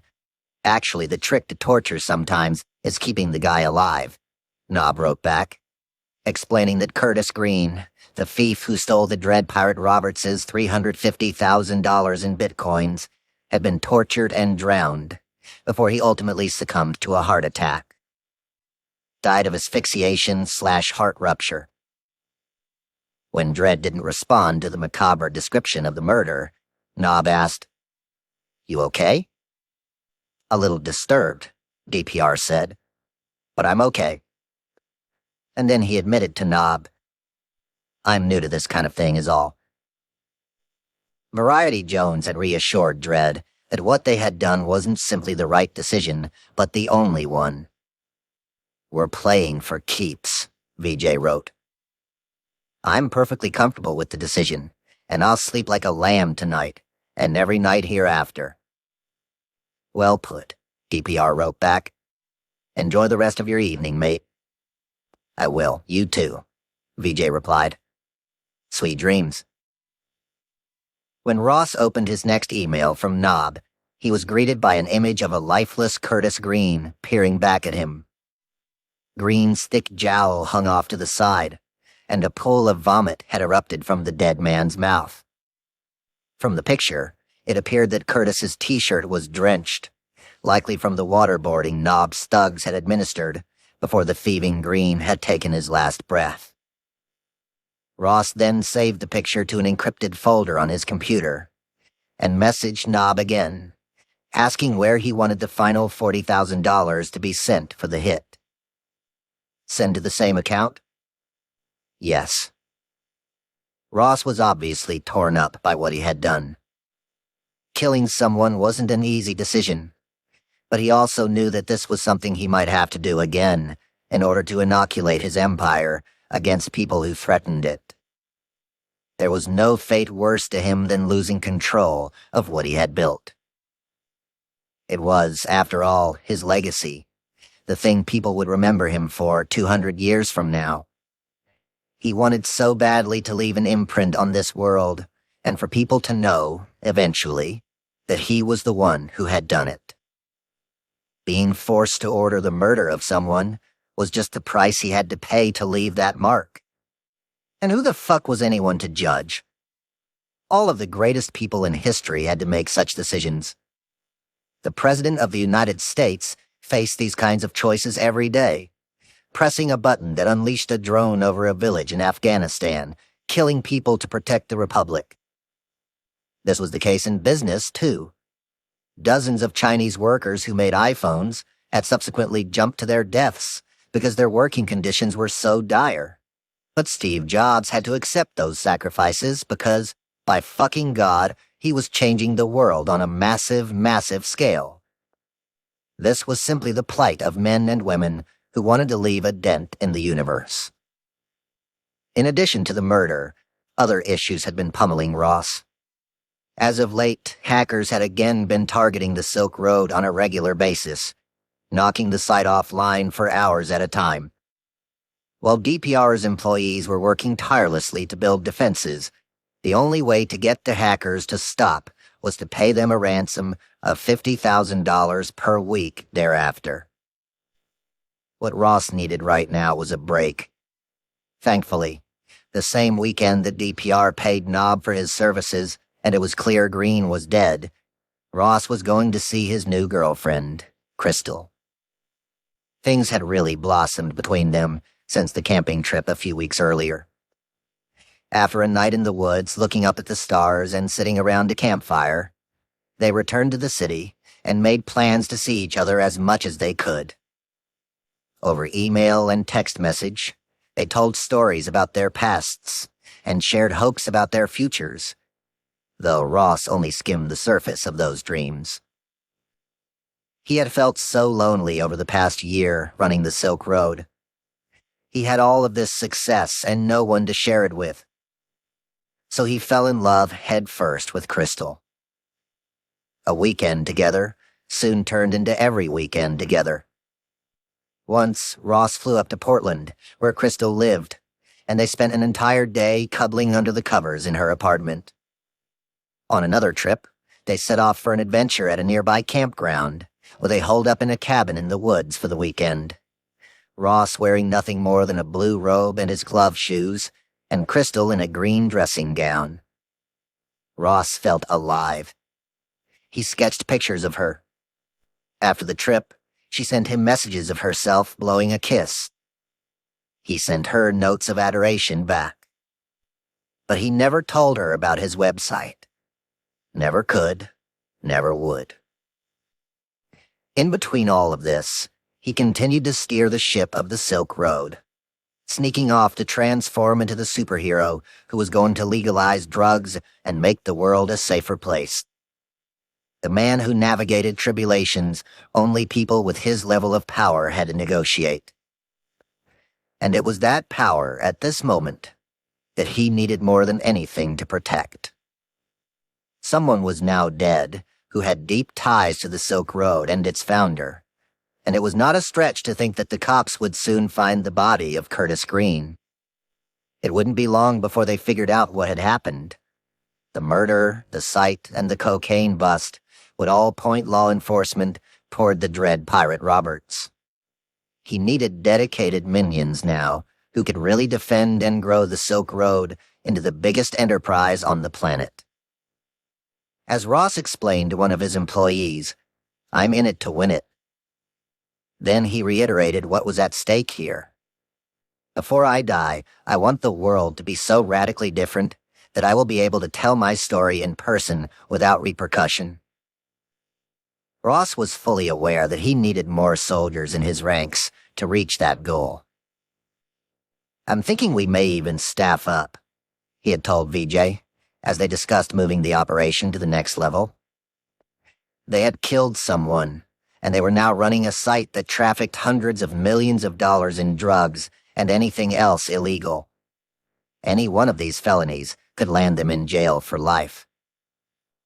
It wasn't that Ross was worried. He truly believed that the Dread Pirate Roberts simply couldn't be stopped. You can't stop an idea. But Ross also knew that the best way to stay ahead of the cops who might knock on his door was to stay ahead of what they knew. As he returned from his weekend in a cabin with Crystal, he was determined to bring in more bodies to help protect the world he now governed. But he didn't just want to bring on hackers and drug dealers. He needed to up his game.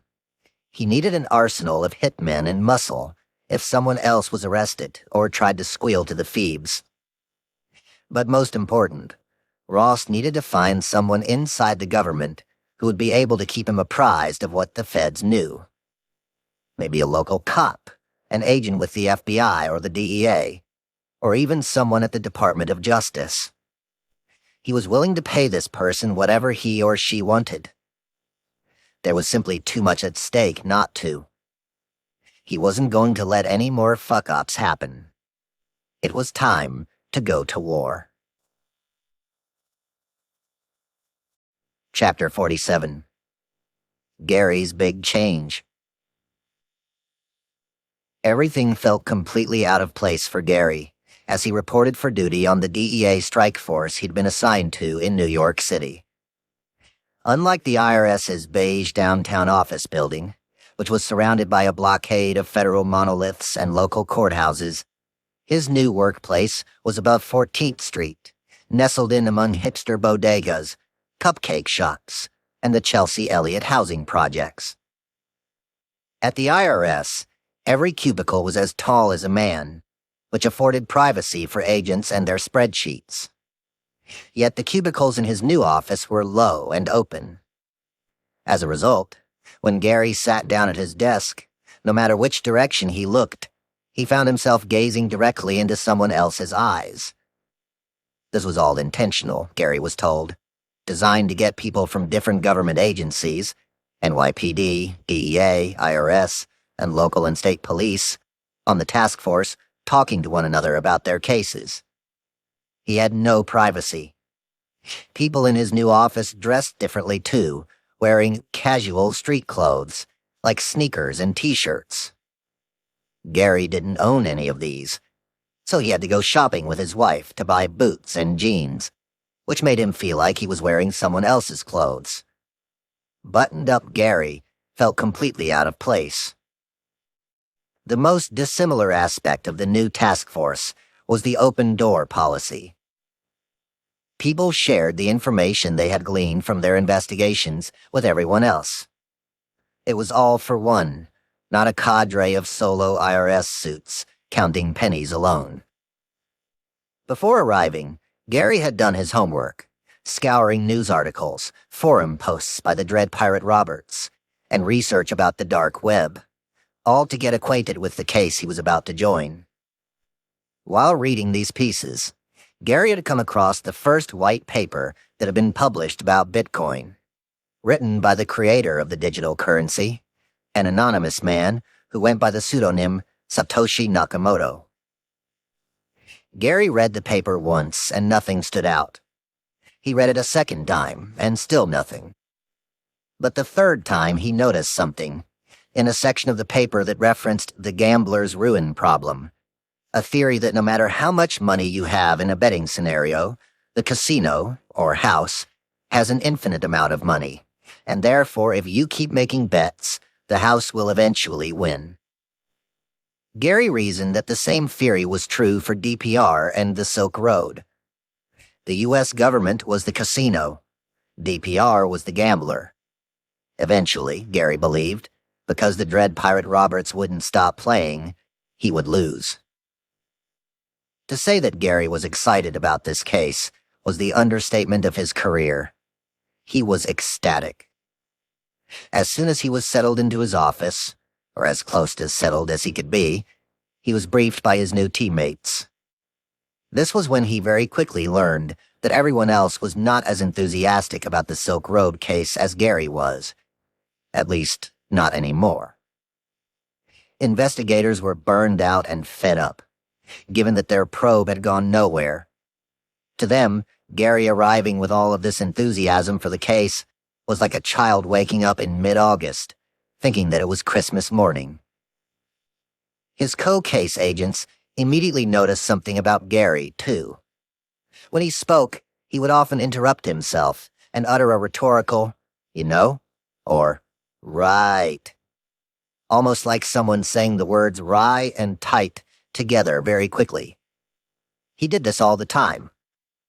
Gary could be chatting away at full stride, and in mid-sentence, he would reach into the depths of his core and, as if he were trying to impersonate a bear, bellow the word "right," followed by you know," and then he would just keep going, as if nothing had happened. Still, "you know" and "right" aside, the task force agents explained where the investigation stood. It was May 2013, exactly 2 years since the famed Gawker article had been published, and there were dozens of government agents and task forces all over the world trying to figure out how to breach the Silk Road. There was a team in Baltimore, Carl, a lone agent in Chicago, Jared, and more than a dozen others scattered around the globe, all trying to figure out the identity of the dread pirate Roberts. But the case so far had proved unsolvable. Midway through his briefing, Gary was informed that since nothing else had worked, the task force wanted to try a new strategy. They instructed Gary to follow the money rather than the drugs. One of the places they wanted him to start with was a user on the Silk Road who'd been buying and selling bitcoins for drug dealers and the site's creators, acting as a digital money launderette. The strike force told Gary to try to figure out who this human Bitcoin-to-cash ATM was. Then they could try to trace some of those bitcoins. Gary was completely up for the task of finding the money launderer, but he also had an idea how they might be able to find the dread pirate Roberts. "How?" one of the cops dubiously asked. "The son of Sam," Gary replied. Gary had heard stories about the New York City serial killer known as the Son of Sam so many times as a kid that it was impossible to forget. But what had always stuck out to him, he explained to the agent, was the way authorities caught the murderer. It had all taken place between 1976 and 1977, in the same neighborhood where Gary was raised. At the time, the Son of Sam had gone on a killing spree in New York, terrorizing the city and making fools of the NYPD. No matter how many police officers and detectives City Hall threw at the investigation, it was unsolvable. A task force that was set up to find the murderer went nowhere. Yet shortly after the blackout of 1977, one police officer decided to try a new and creative angle to find the killer. Rather than search the crime scene looking for weapons or clues, the officer decided to look for cars in the areas of the murders that had received parking tickets around the same times as the crimes. The cop reasoned that even the most brazen murderer wouldn't have stopped midway through to go and feed a parking meter.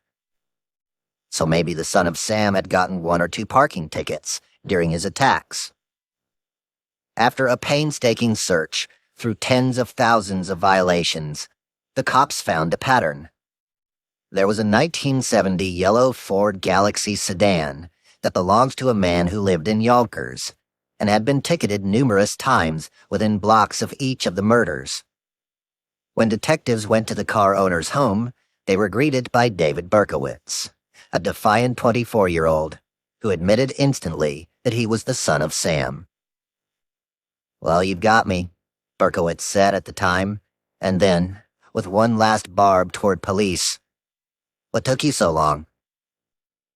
Gary told his new team that the similarities abounded. In 1977, traditional policing techniques had failed to solve the murders in the same way that in 2013, modern-day procedures for capturing drug dealers had failed to catch DPR. Both men taunted the police. Both men grew more brazen as they continued to get away with their crimes. And the task forces then and now had failed to find them both. "I'm going to crack this case," Gary told anyone who would listen. I really think I'm going to get DPR. Just like the parking citations had helped catch the son of Sam during the summer of 1977, Gary was convinced that somewhere out there, the founder of the Silk Road had made a mistake. He believed that in a dark corner of the internet, there was the digital equivalent of a parking ticket that would help unmask the dread Pirate Roberts. And Gary Alford was determined that he was going to find it. Chapter 48. Ross Goes Underground. It was time to go into hiding. But this time, rather than the dread Pirate Roberts having to disappear, it was Ross Ulbricht's turn. A lot of other terrible things had happened since the murder of Green. Someone was looking for DPR as retribution. The heat was on to him too, with FBI, DEA, HSI, and a slew of other agencies scurrying around the Silk Road site. A sign that there was no fucking around right now. Time to begin an emergency landing. It was early June 2013, and Ross had no choice but to go through the list he had put together months earlier. The in case of an emergency checklist. Find place to live on Craigslist for cash, he'd written to himself back then. Create new identity, name, backstory. As he scrolled through rental listings on Craigslist, he came across the perfect place. His own room in a 3-bedroom house on 15th Avenue, near San Francisco's outer Sunset, where he could pay cash to cover the $1,200 monthly rent. He anonymously emailed the lessor and, following step 2 on his checklist, create new identity, name, backstory, rather than calling himself Ross Ulbricht, he used a completely fictitious name, Joshua Terry. Another name that he reasoned could never be traced back to him. But creating a new identity was going to be difficult. After all, there were already 2 people, Ross and DPR. If he had to remember details about a third person, lies would get complicated very quickly. To ensure that Ross didn't forget much about Joshua, he stuck to stories he knew when he emailed his new potential landlord. He explained that he, Josh, for short, was 29 years old, was from Texas, and had recently returned from a trip to Sydney, Australia. I'm a currency trader and do some freelance IT work as well, Ross, as Josh, wrote to the couple who were renting out the apartment. I mostly keep to myself, spending most of my time working. Ross wouldn't have to worry about any of his real-world friends, like Renee or Selena, finding out about his new alter ego, Josh, as he had a plan to keep everyone separate, never having his old friends over to his new place, or his new roommates out to meet his old friends. As for Crystal coming down to visit from Portland, well, that had imploded almost as quickly as it had ignited. As soon as things started to deepen, Ross lost interest. How could you sustain a relationship with someone when you were only giving them half of yourself? As he had confided in his pals, both in the real world and on the Silk Road, he wanted a family one day. Just not yet, and just not with Crystal. But that didn't matter, because just as Ross was going into hiding, another special someone was slowly but assuredly coming back into his life. The person he had sworn he would never talk to again. Julia. This was not part of his checklist.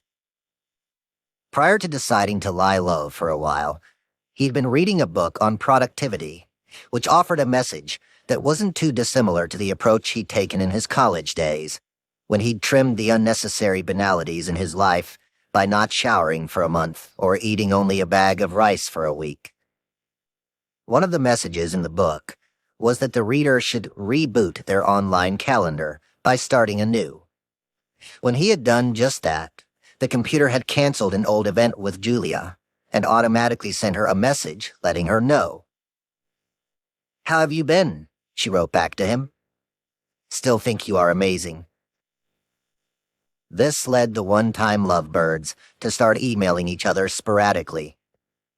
While it was just flirting right now, maybe it would become something again in the future. If nothing else, it was a nice distraction from the chaos of his now many other worlds. As Josh, Ross went to the house on 15th Avenue and took a brief tour. He was introduced to the people who rented the other bedrooms in the house, and after handing the cash to Andrew Ford, the man who was renting the room, Ross moved right in. Josh's new roommates were unaware that the 29-year-old Texan, who was now unpacking his few belongings, arriving with literally a laptop and a small bag of clothes, enough for a week's travel, was really called Ross Ulbricht. And they certainly didn't have any suspicion that he was also the dread Pirate Roberts, who had tens of millions of dollars in bitcoins on his laptop and in thumb drives in his pocket. To the roommates, Josh appeared to be a quiet and polite day trader, not the man who over the past few months had ordered the murders of half a dozen people on the Silk Road. Yes, there had been more people put to death at the hands of the dread Pirate Roberts. Shortly after the drowning and subsequent killing of Curtis Green, someone else had tried to scam DPR out of $500,000 in bitcoins. Though, unlike in the previous case, where the money was just stolen and needed to be dealt with accordingly, this extortioner had threatened to release hundreds of real names and addresses of Silk Road users that had somehow been stolen. The only way to avoid this, DPR was told by the extortioner, was to pay $500,000.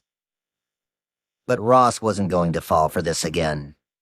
So he had recruited a new group of henchmen, the Hells Angels, whom he had met through the site, to find the thief and have him killed. This kind of behavior is unforgivable to me, DPR explained to the Hells Angels over chat.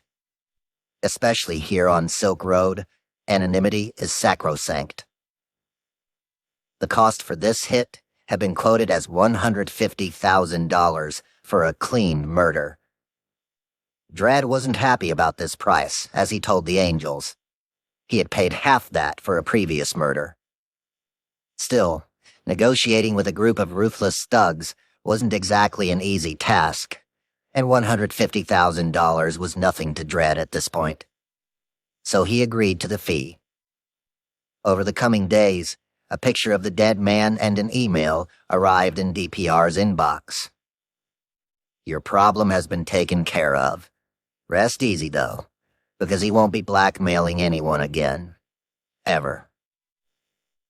Unfortunately, this didn't end the problems for Ross. Surely before the Hells Angels had murdered their prey, the extortioner had admitted to spilling his secrets to 4 other associates, one of whom went by the moniker Tony 76 on the Silk Road. Without skipping a beat, DPR paid $500,000 to have them killed too. In Ross's diary on his computer, he wrote about what he had done.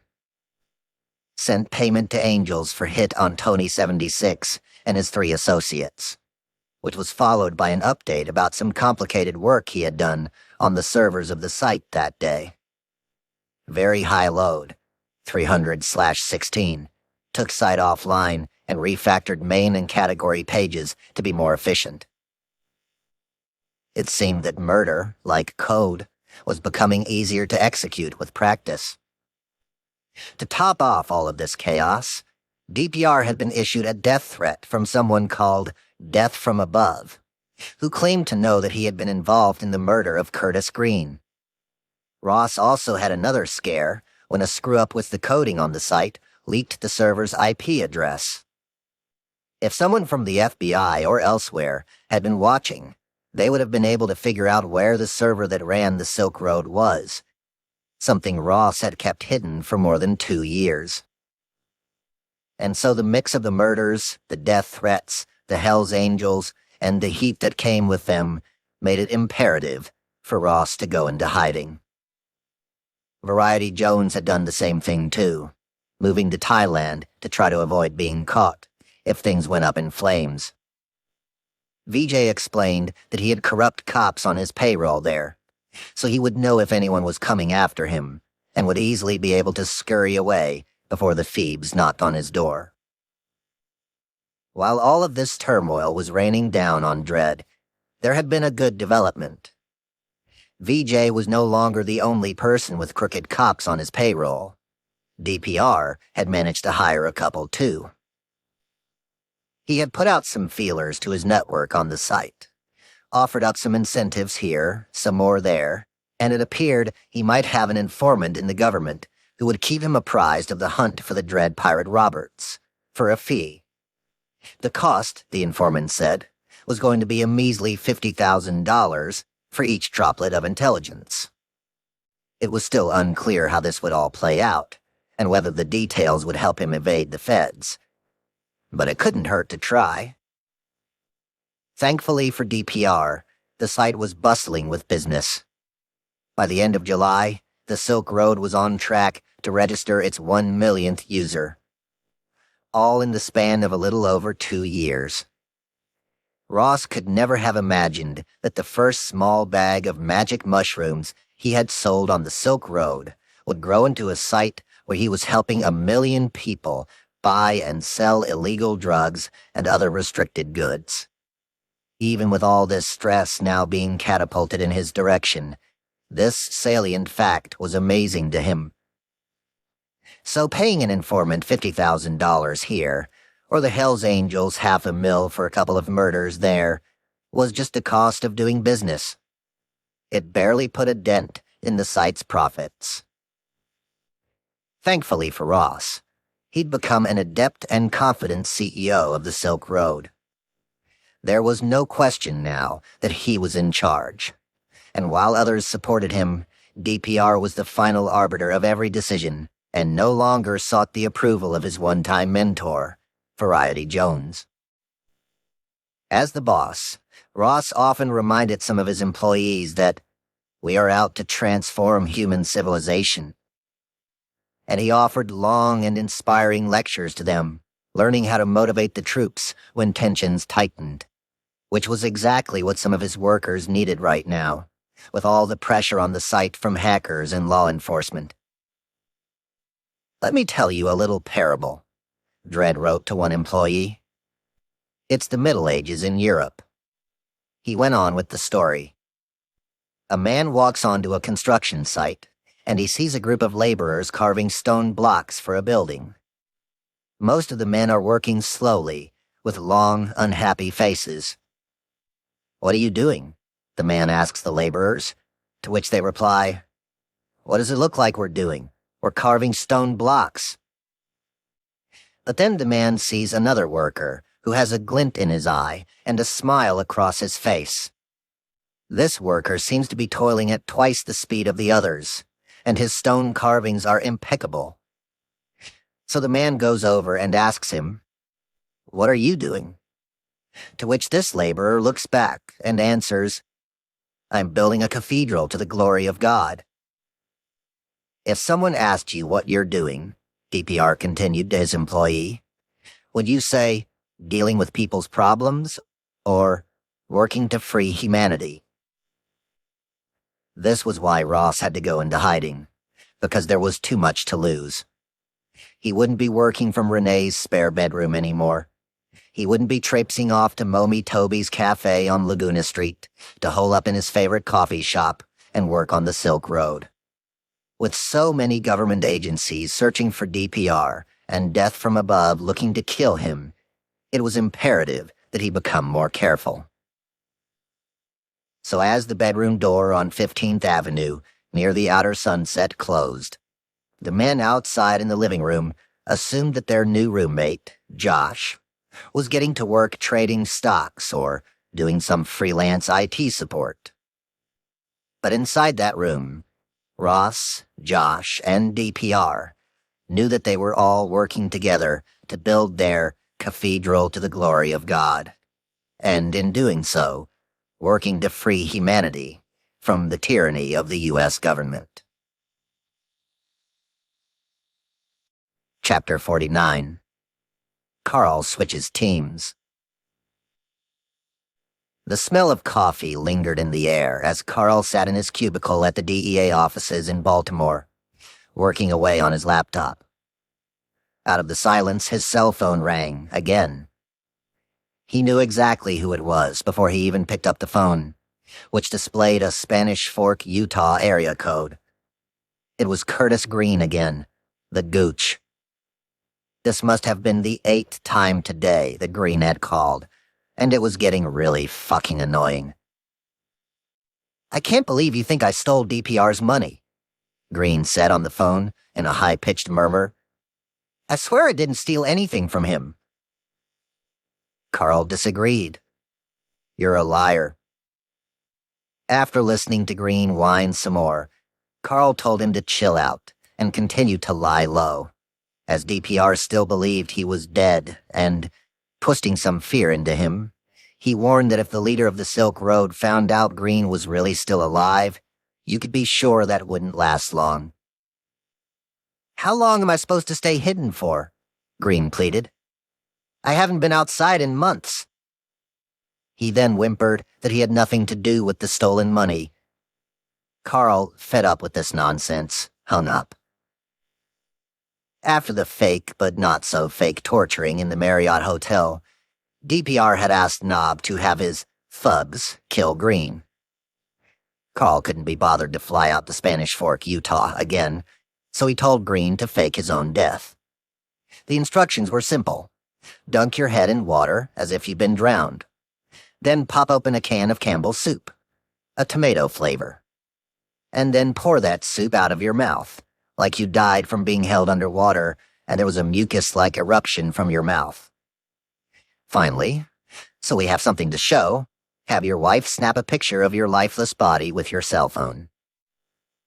Knob had then sent the grainy photo to the Dread Pirate Roberts as evidence that the thieving piece of shit Green had been murdered. "Died of asphyxiation/heart rupture," Carl wrote to Dread.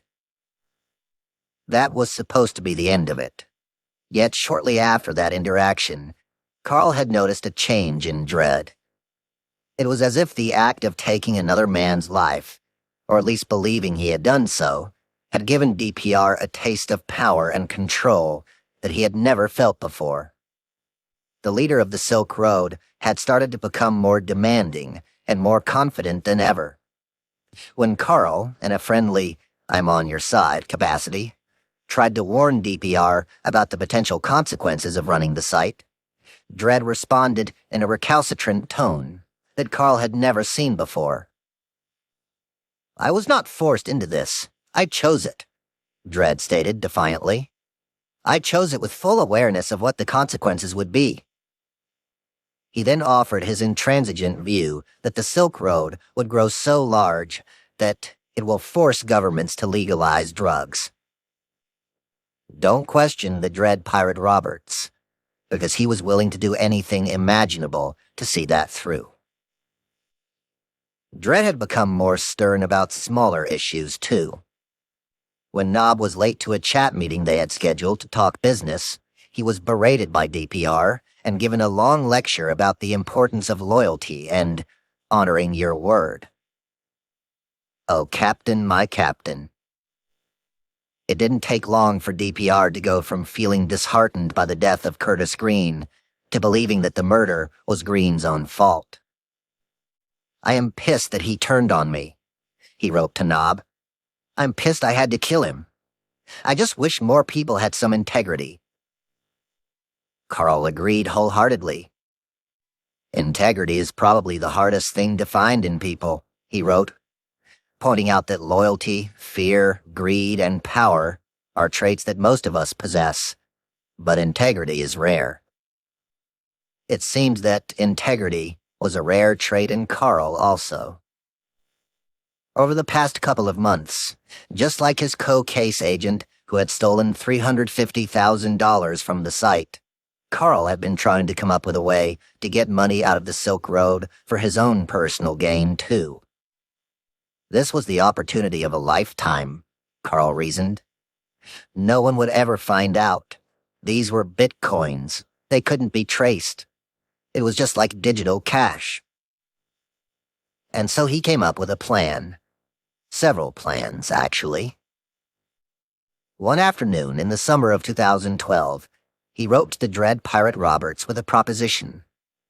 It turned out, just by chance, that Nob knew a corrupt government official. Well, what do you know? A guy who just so happened to be involved with the Silk Road case. Interesting. This official's name, Nob explained, was Kevin, and he was willing to give information about the case to the dread Pirate Roberts, but for a small donation. Dredd wanted to know how Nob knew this bad cop. He came to me, Nob explained. Told me about an investigation on me. Why did he do that? DPR asked. He did it for money, smiley face, Nob said. Kevin is a very smart and devious man.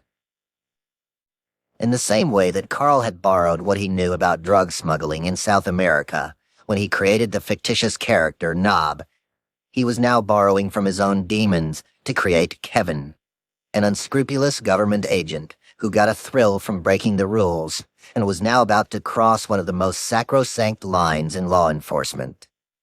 He was going to start selling secrets back to the man he was hunting. Up until this point, Carl's supervisors had been able to see everything he wrote to DPR, as their chats were all put into evidence in DEA report of investigation documents. Aware of this, Carl suggested that Nob and Dredd move some of their conversations, specifically those with information from Kevin, to PGP, a highly secure and private chat system that encrypts every single message. If Carl was going to commit a major felony, which he was about to do, he wanted to ensure that the government would never be able to find out by reading these messages. And with that, a new relationship blossomed. Under the guise of Kevin, Carl was able to help DPR stay one step ahead of federal authorities by sharing secret and highly sensitive knowledge about the investigation thus far. In return, this bad cop required a donation of around $50,000 each time he handed over something worthwhile. A donation that DPR was more than happy to pay. It was a foolproof plan.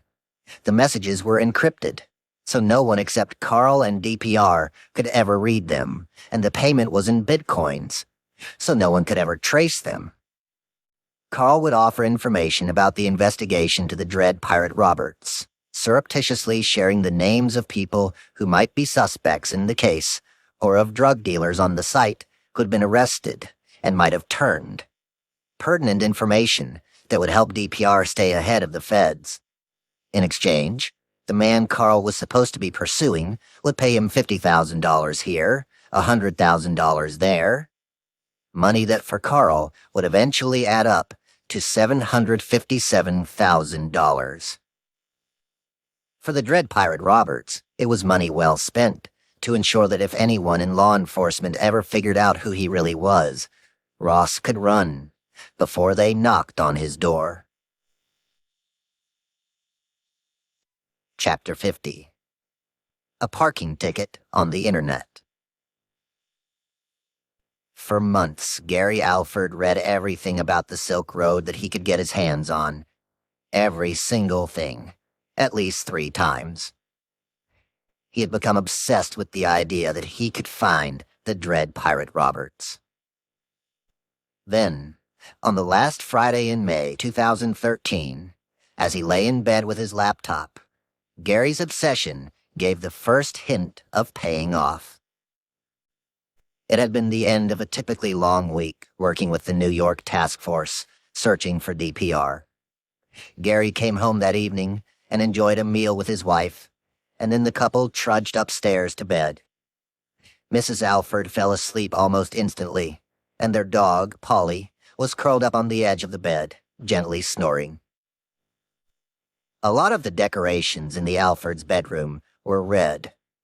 The comforter, the pillowcases, and even the walls all looked like they had been spray-painted a deep crimson. In this red room, Gary clicked away on his laptop, still reading about the Silk Road.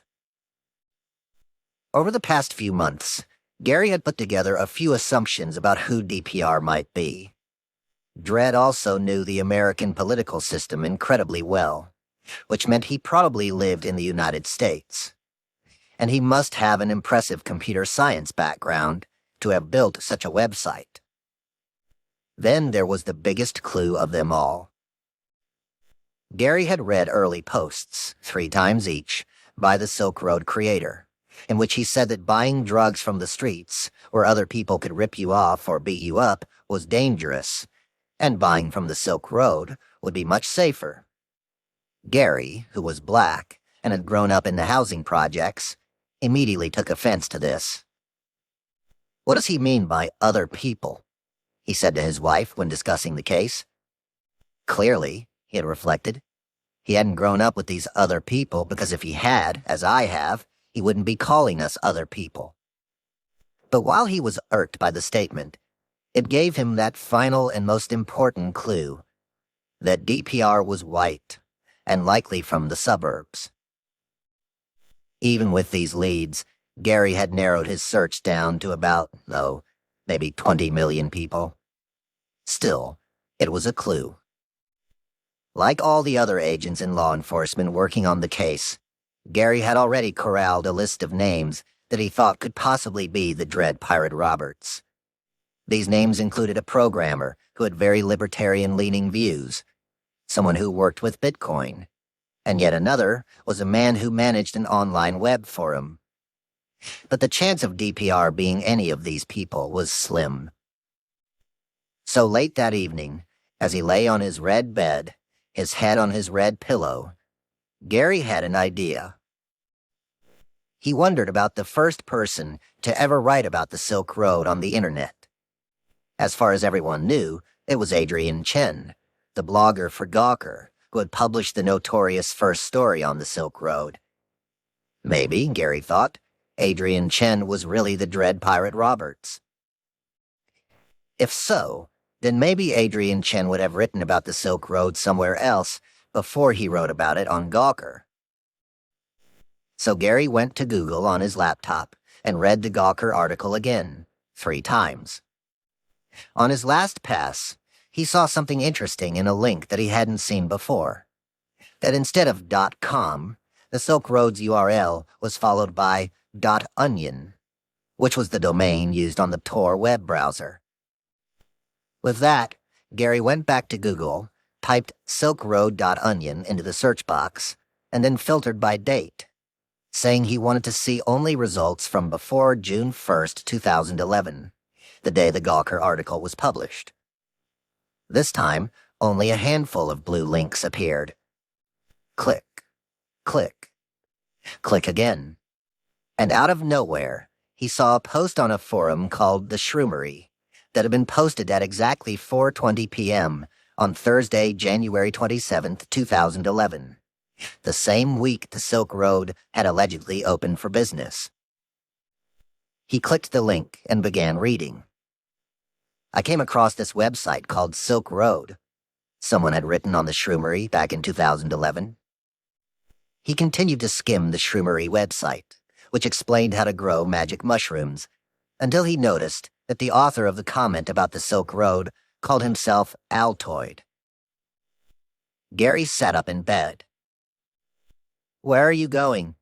Gary's wife asked, half asleep, as he stood up. "Downstairs," he whispered.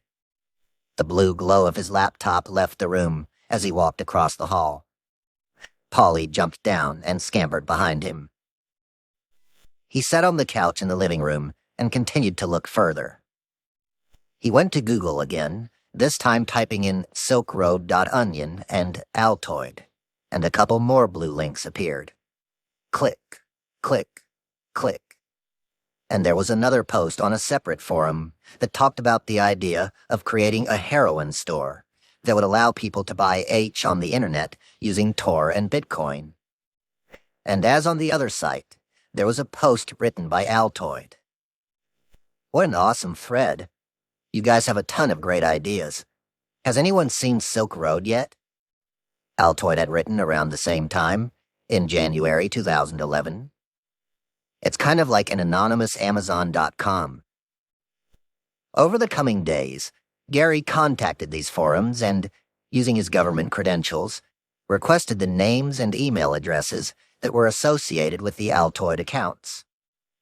It appeared that they had been registered to someone with the email address frosty@frosty.com, which wasn't a real email account and went nowhere.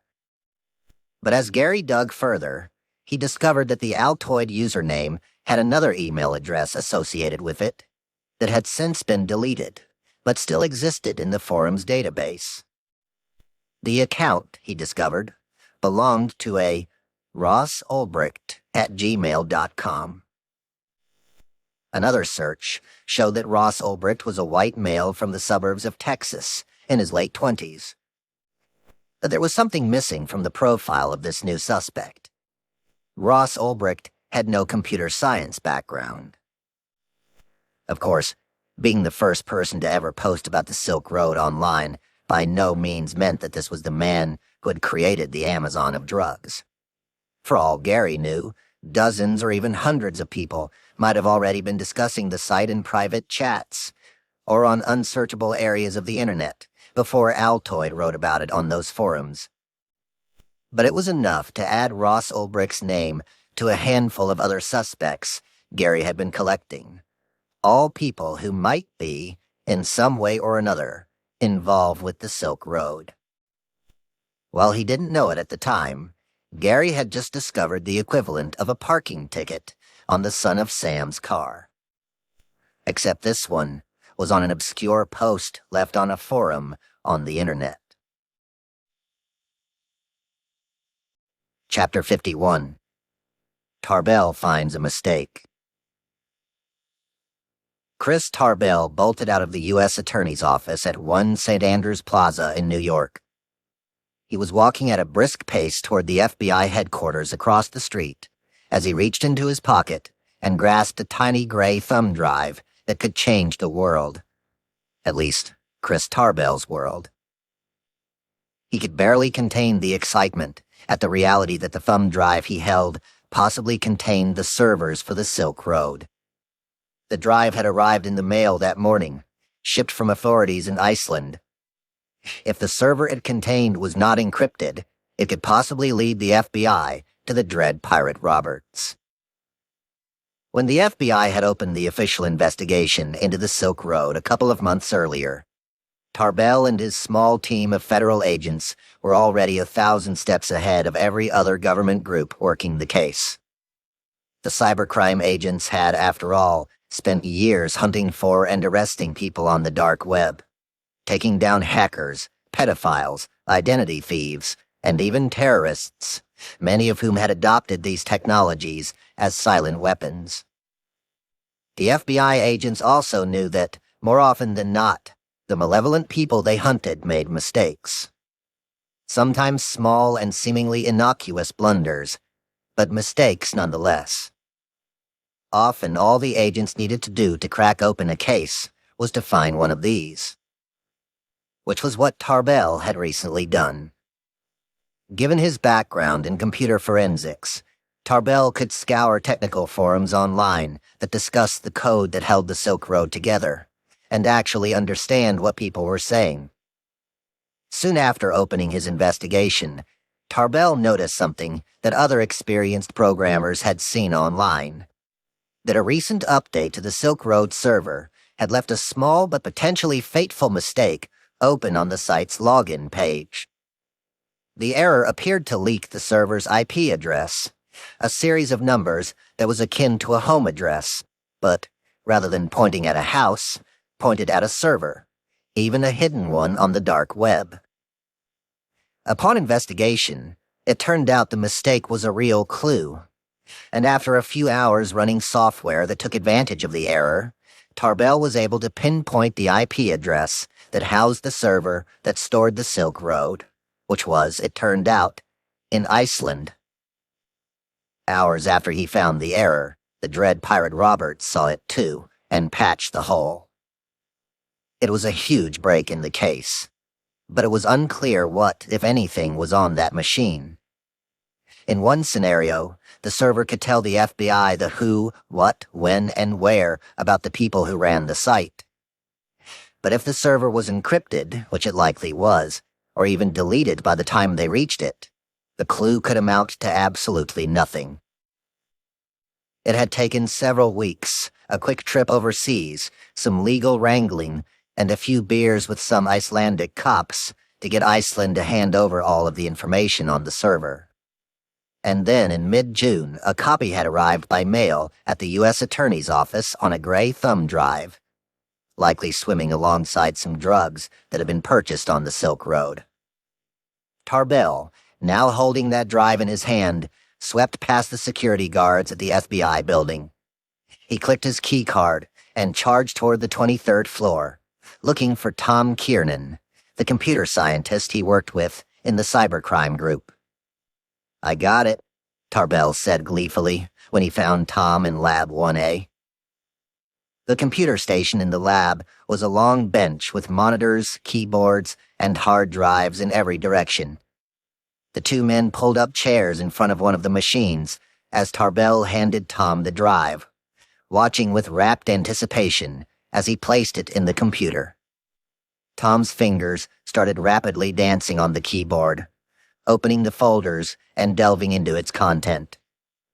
The two men were anxiously excited at the possibility of what it might hold.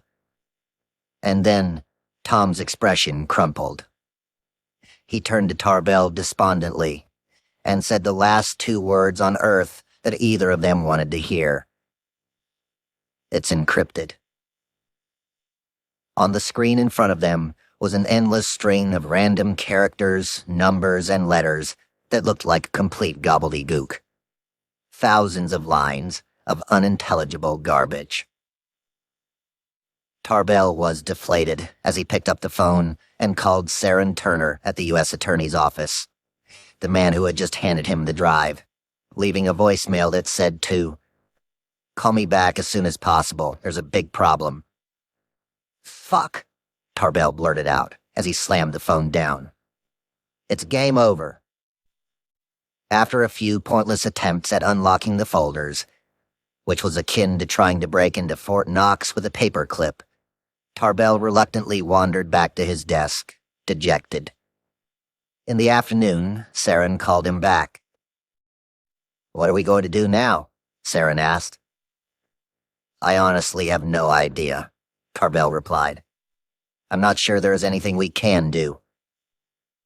As far as they were concerned, it really was game over. He hung up, crushed. A couple of days went by, and Tarbell called Saren again to discuss something else. At the end of the call, Saren asked if they had made any headway on the Silk Road server. "Nothing," Tarbell said. "And the passcode didn't work?" "What passcode?" "The Iceland guys sent a passcode along with the thumb drive," Saren explained. "You never gave me the passcode," Tarbell responded, shocked that this was the first he was hearing about this, as the excitement from days earlier returned. "I'm pretty sure I did. Here, let me get it," Saren said, rustling some papers on his desk. "It's try to crack this NSA with no spaces." It was a jab at the NSA from the Icelandic authorities, after Edward Snowden had leaked a slew of top-secret information to the press a few months earlier. When Tom typed the password into the files on the gray thumb drive, they opened like magic, and there, in front of Tarbell's eyes, was the entire Silk Road server, unencrypted and as plain as day. "Holy shit!" Tarbell yelled. "Holy shit is right." "It's open. It's wide open," Tarbell said to Saren over the phone. "Hell yes," Saren squealed. "Hell yes." As Tom got to work with the other agents, rebuilding the database and setting up a virtual computer that would house the Silk Road, Chris Tarbell wandered into the back room and pulled a giant piece of butcher paper, about 8 feet long, from a plotter printer. With the long sheet of paper in hand, he taped it to the wall of Lab 1A. He then pulled out a black marker and wrote the words Silk Road across the top, followed by a series of boxes and numbers below. In the same way that the organized crime FBI agents who had worked out of the pit decades earlier used to create charts on that same wall noting where mobsters sat in a crime family they were hunting, Tarbell was going to create a chart full of numbers and IP addresses that noted where the servers that belonged to the Silk Road were hidden. And just as in times past, when lower-level mobsters would lead the feds to the dawn, the hope was that one of those servers would lead them directly to the dread Pirate Roberts. Chapter 52. The Fake IDs, Part 1. July 10th, 2013 was a particularly windy day at San Francisco International Airport. Powerful gusts of air rattled planes as they came in over the bay. On some passenger flights, the luggage in the hold was jostled around, and on the mail carrier planes, packages and envelopes were shuffled to and fro. But when a Canadian mail flight came in for landing, the wind gusts seemed to stop for a brief moment, and the wheels touched down smoothly on the tarmac. The plane came to a stop, and the cardboard boxes in the hull, filled with envelopes, made their way to the customs mail center at SFO. Inspectors unloaded the boxes one by one and unloaded their contents onto different conveyor belts, all destined for small towns or big cities across the United States. The mail handler on duty that day unpacked one of the boxes, reaching for a pile of square envelopes that had remained close together throughout the journey from Canada. Individually, each of those square envelopes was not suspect, but together, as a group, something wasn't right about them. What stood out to the mail handler was that the envelopes were exactly the same shape and size, and the handwriting on their fronts was definitely the same, a jagged scribble that had been hastily carved into the labels. But curiously, the return addresses and names on the envelopes were all slightly and strangely different. One was sent from a Cole Harris, who lived in Vancouver. Another was sent from Arnold Harris at a different address in Vancouver. And the third was from Burke Harris, in still another corner of Vancouver. 3 Harrises, all from different areas of Vancouver, all with the same handwriting on the same size envelopes, was not only strange, it was suspect. To top off this curiosity, the letters were all addressed to different people in America, including one being sent to an Andrew Ford, who lived at 2260 15th Avenue, right there in San Francisco. The mail handler grabbed a seizure form, filled out the appropriate boxes, and then sliced open the envelopes to see what was inside.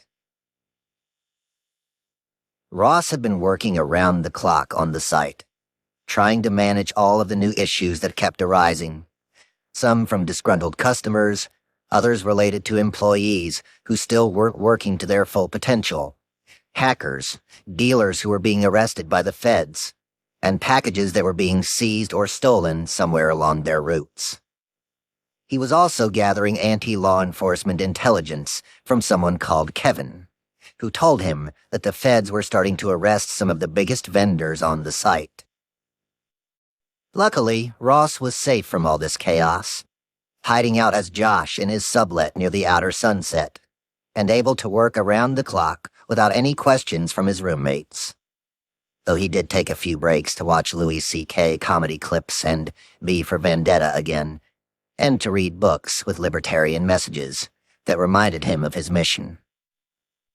With the confidence Ross now felt, he had started to become stricter with his employees, constantly lecturing some of them to work more productively.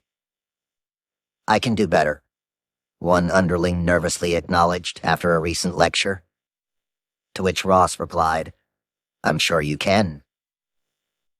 Ross, behind the elusive and fearsome mask of the dread Pirate Roberts, had also decided to do his first interview, hosting a Q&A session with an intrepid reporter from Forbes, Andy Greenberg, who asked DPR questions about the site and its mission.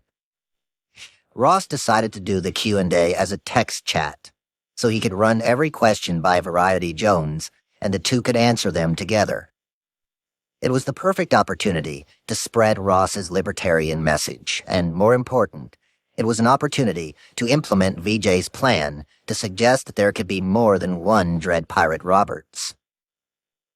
When Greenberg asked, "What inspired you to start the Silk Road?" Ross cleverly noted, "I didn't start the Silk Road, my predecessor did." And then he explained that everything was in place. He just put the pieces together. "Oh, apologies, I didn't know you had a predecessor," Greenberg replied. "When did you take over the road from him? Before you announced yourself as the Dread Pirate Roberts?" Ross continued to spin the tale. "It's okay," he wrote back. "This is the first time I've stated that publicly."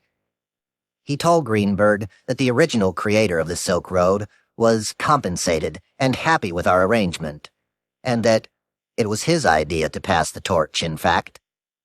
The interview lasted 4 hours and was the perfect rallying cry for DPR's mission. When Ross wasn't holed up at home on his laptop, barking orders at his underlings, he would go for long walks in the nearby parks, or hang out with his old Austin friends and new San Francisco pals, a nice reprieve from his other worlds. Agent Ramirez had worked for the Department of Homeland Security in San Francisco for more than a decade, and was by all accounts a seasoned veteran. He always paid attention to the details and always knew the right questions to ask the nefarious people who came across his path. In July 2013, he was working several cases and had just received an email from someone at SFO Customs and Border Protection about a group of square envelopes they had intercepted from Canada. The mail, the email said, had all contained fake IDs, or at least what appeared to be fake. Agent Ramirez knew that most of the time customs officials at SFO simply destroyed packages with drugs or fake documents.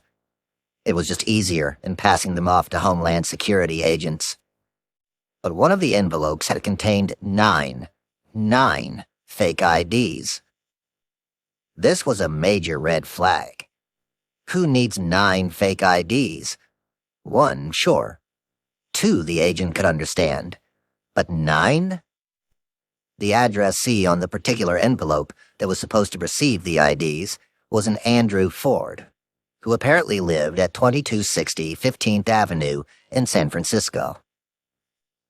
While the IDs were perfect copies of driver's licenses from New York, California, Colorado, and the United Kingdom, they all appeared to have a variation of the same person's face on them, a white man with hazel eyes, who stood 6 feet 2 inches tall and was born on March 27, 1984. In some pictures, the man had a thick beard that had been photoshopped on, and in others he was clean-shaven. This was very unusual, Agent Ramirez thought, and after inspecting the documents further, he decided he would go out to the 15th Avenue address and try to find Andrew Ford to question him about the fake licenses. While months earlier Ross had sworn off Julia, vowing never to speak to her again for telling Erica his secret, he was still undeniably attracted to her.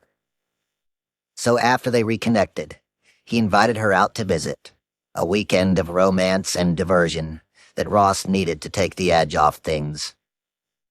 It was at least a month before she'd fly out to San Francisco, so he had time to work out the details, but it was highly unlikely that he'd bring her to his sublet.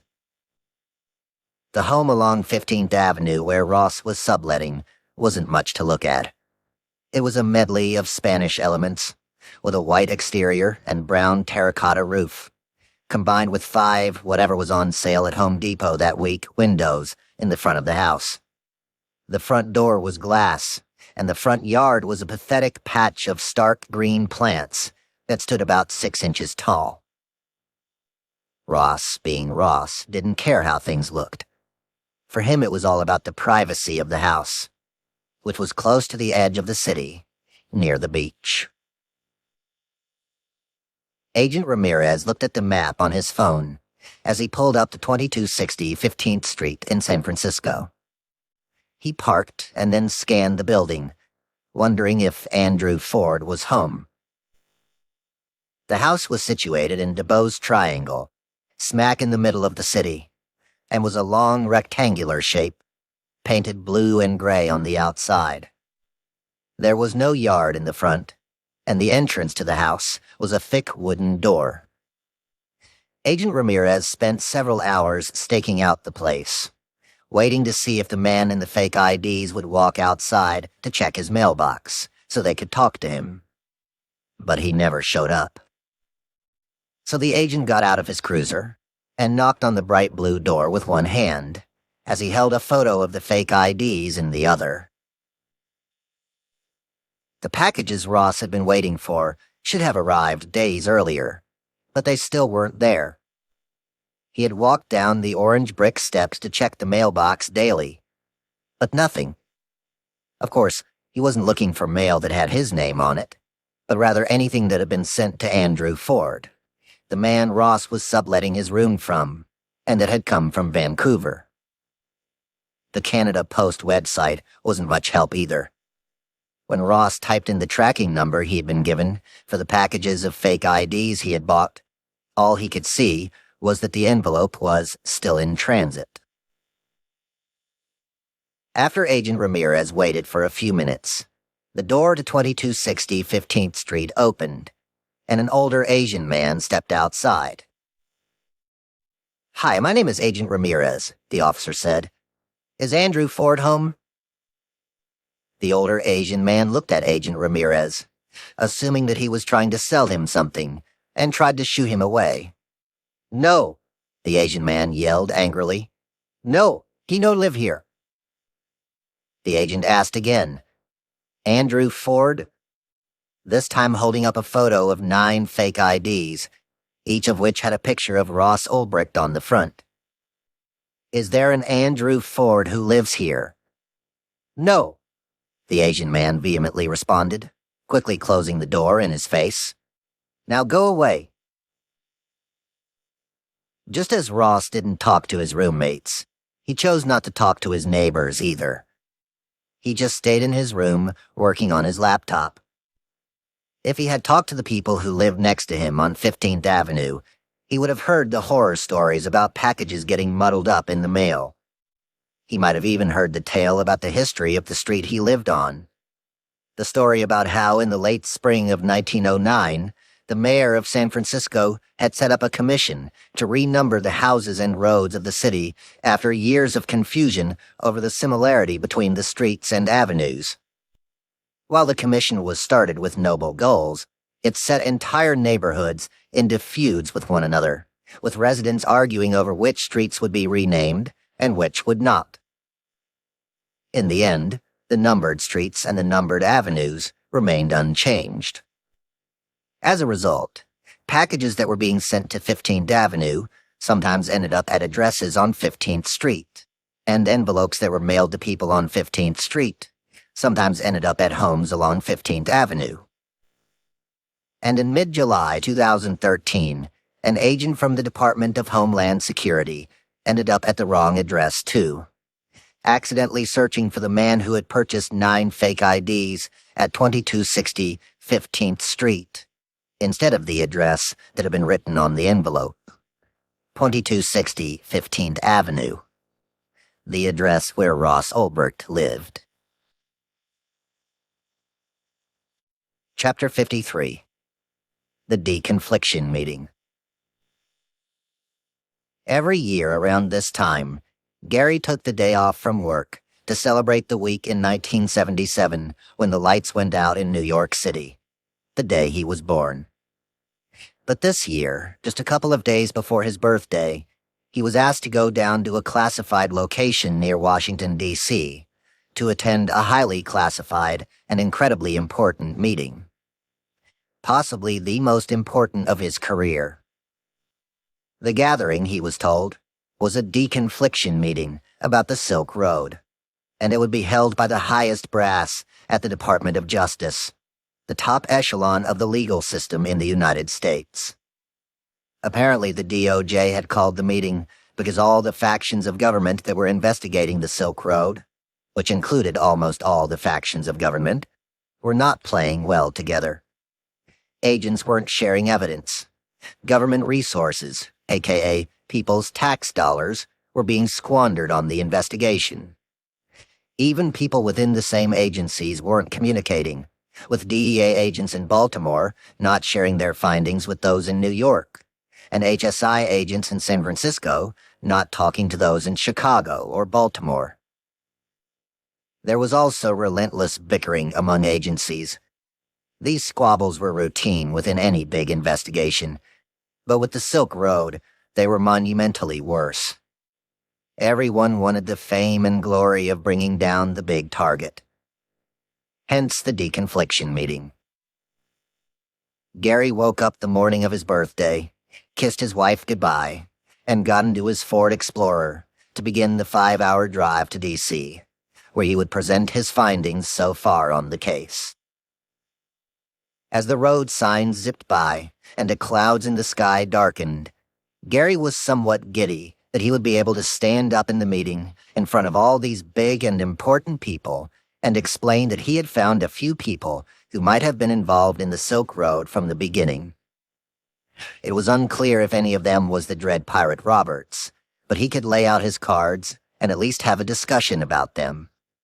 Among these clues, he would be able to talk about Altoid, the moniker that Gary had determined through a few subpoenas belonged to a man named Ross Ulbricht.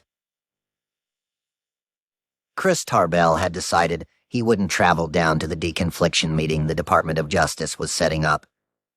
He knew he was being a prima donna, but he also knew he didn't have time for that shit. The FBI agents in the pit didn't have time for much these days. They were, after all, sifting through the biggest bounty anyone could ever hope for on this case, the Silk Road servers. "We'll conference in from New York," Tarbell told Saren Turner, the assistant U.S. attorney from the Southern District of New York. "Plus, you'll be there." There wasn't much of a discussion about it. Tarbell had made up his mind.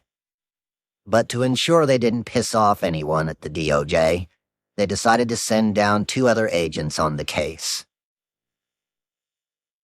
The door to Jarrett's hotel room clicked shut behind him as he wandered down the hall of the Hilton in downtown Washington, D.C., walking toward the elevator. His mind was spinning, trying to figure out what he was going to say at the deconfliction meeting that had been organized by the DOJ. He had been warned by the agents on the Baltimore task force that he shouldn't say anything at all. The reason for this, they told him, was that there were rumors floating around that the FBI would be in the meeting, and everyone knows how shady those FBI fuckers can be. If Jarrett stood up and named one of his own suspects in the investigation, and someone from the Bureau was indeed in the room, they could run off and use that name in their own probe. "They are the worst snakes in the world," the Baltimore team warned him. "Don't say anything in the meeting." But Jared wasn't so sure that was true. Maybe the best way forward was to collaborate. Baltimore was no help at all. But there could be other agents out there whom he could pool resources with.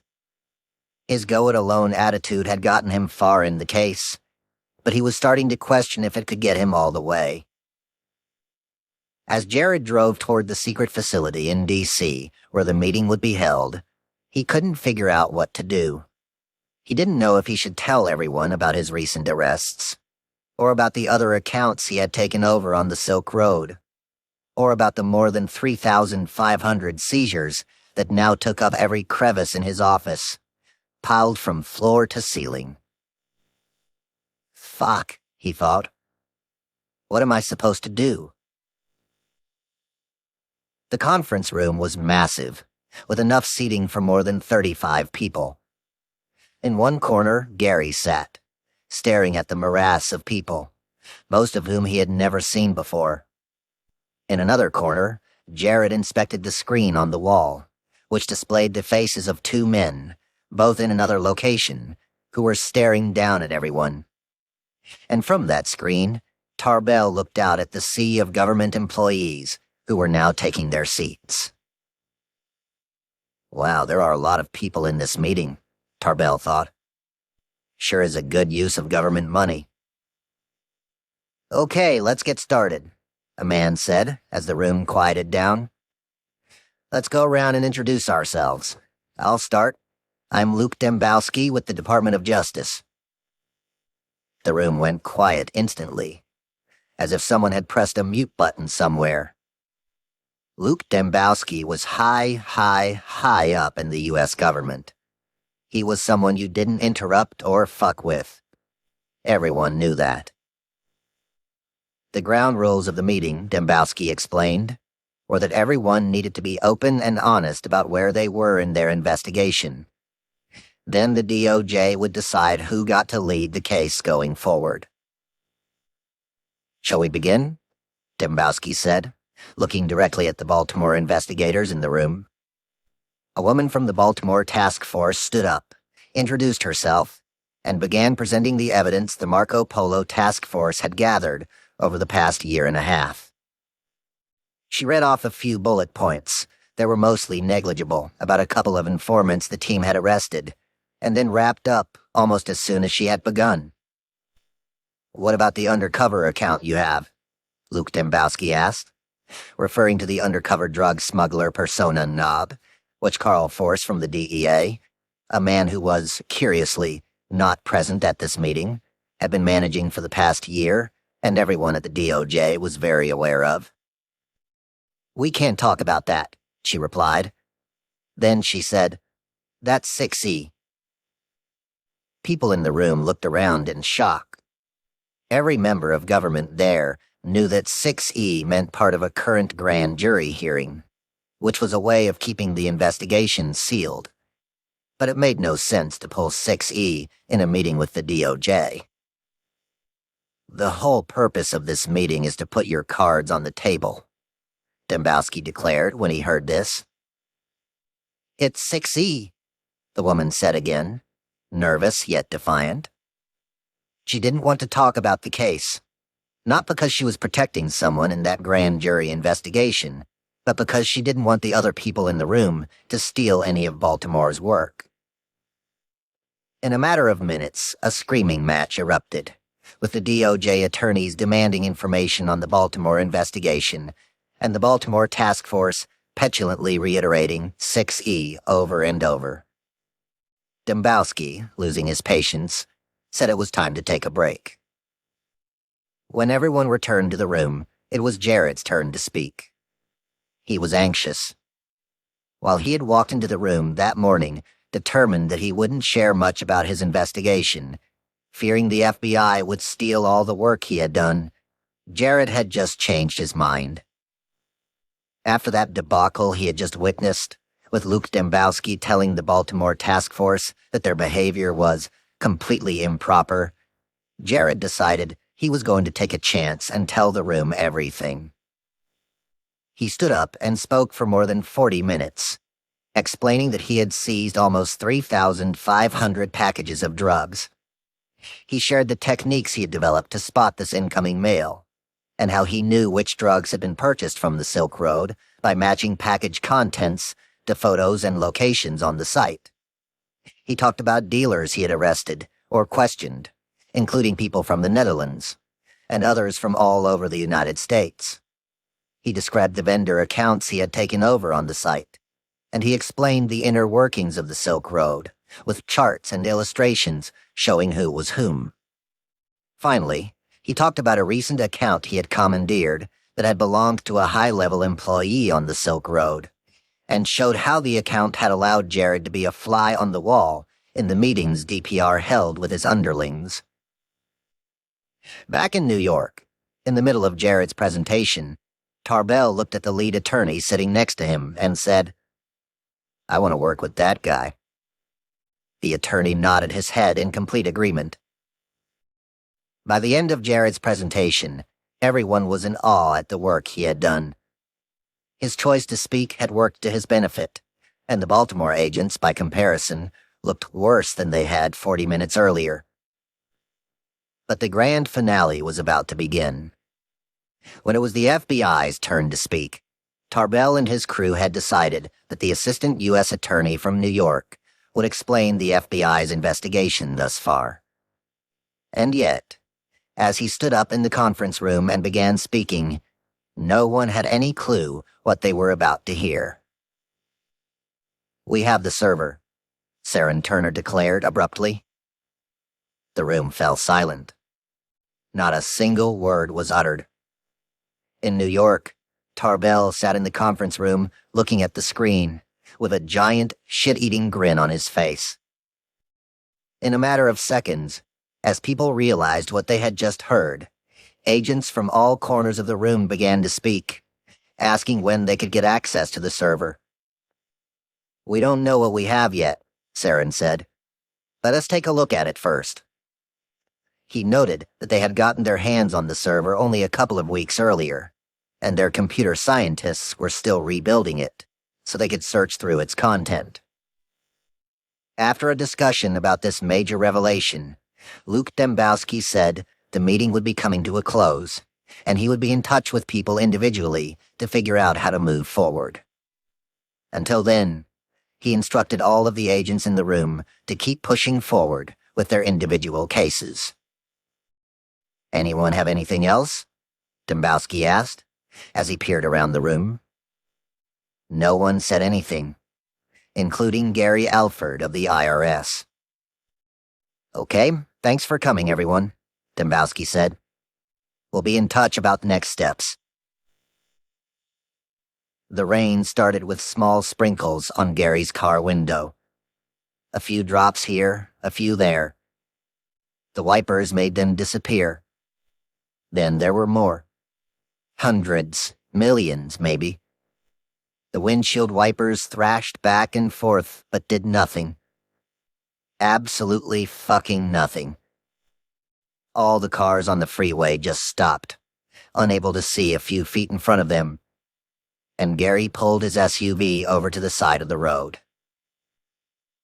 "Happy frickin' birthday, Gary," he thought, as he looked out the window and contemplated the deconfliction meeting he had just left. A meeting that had left him crestfallen.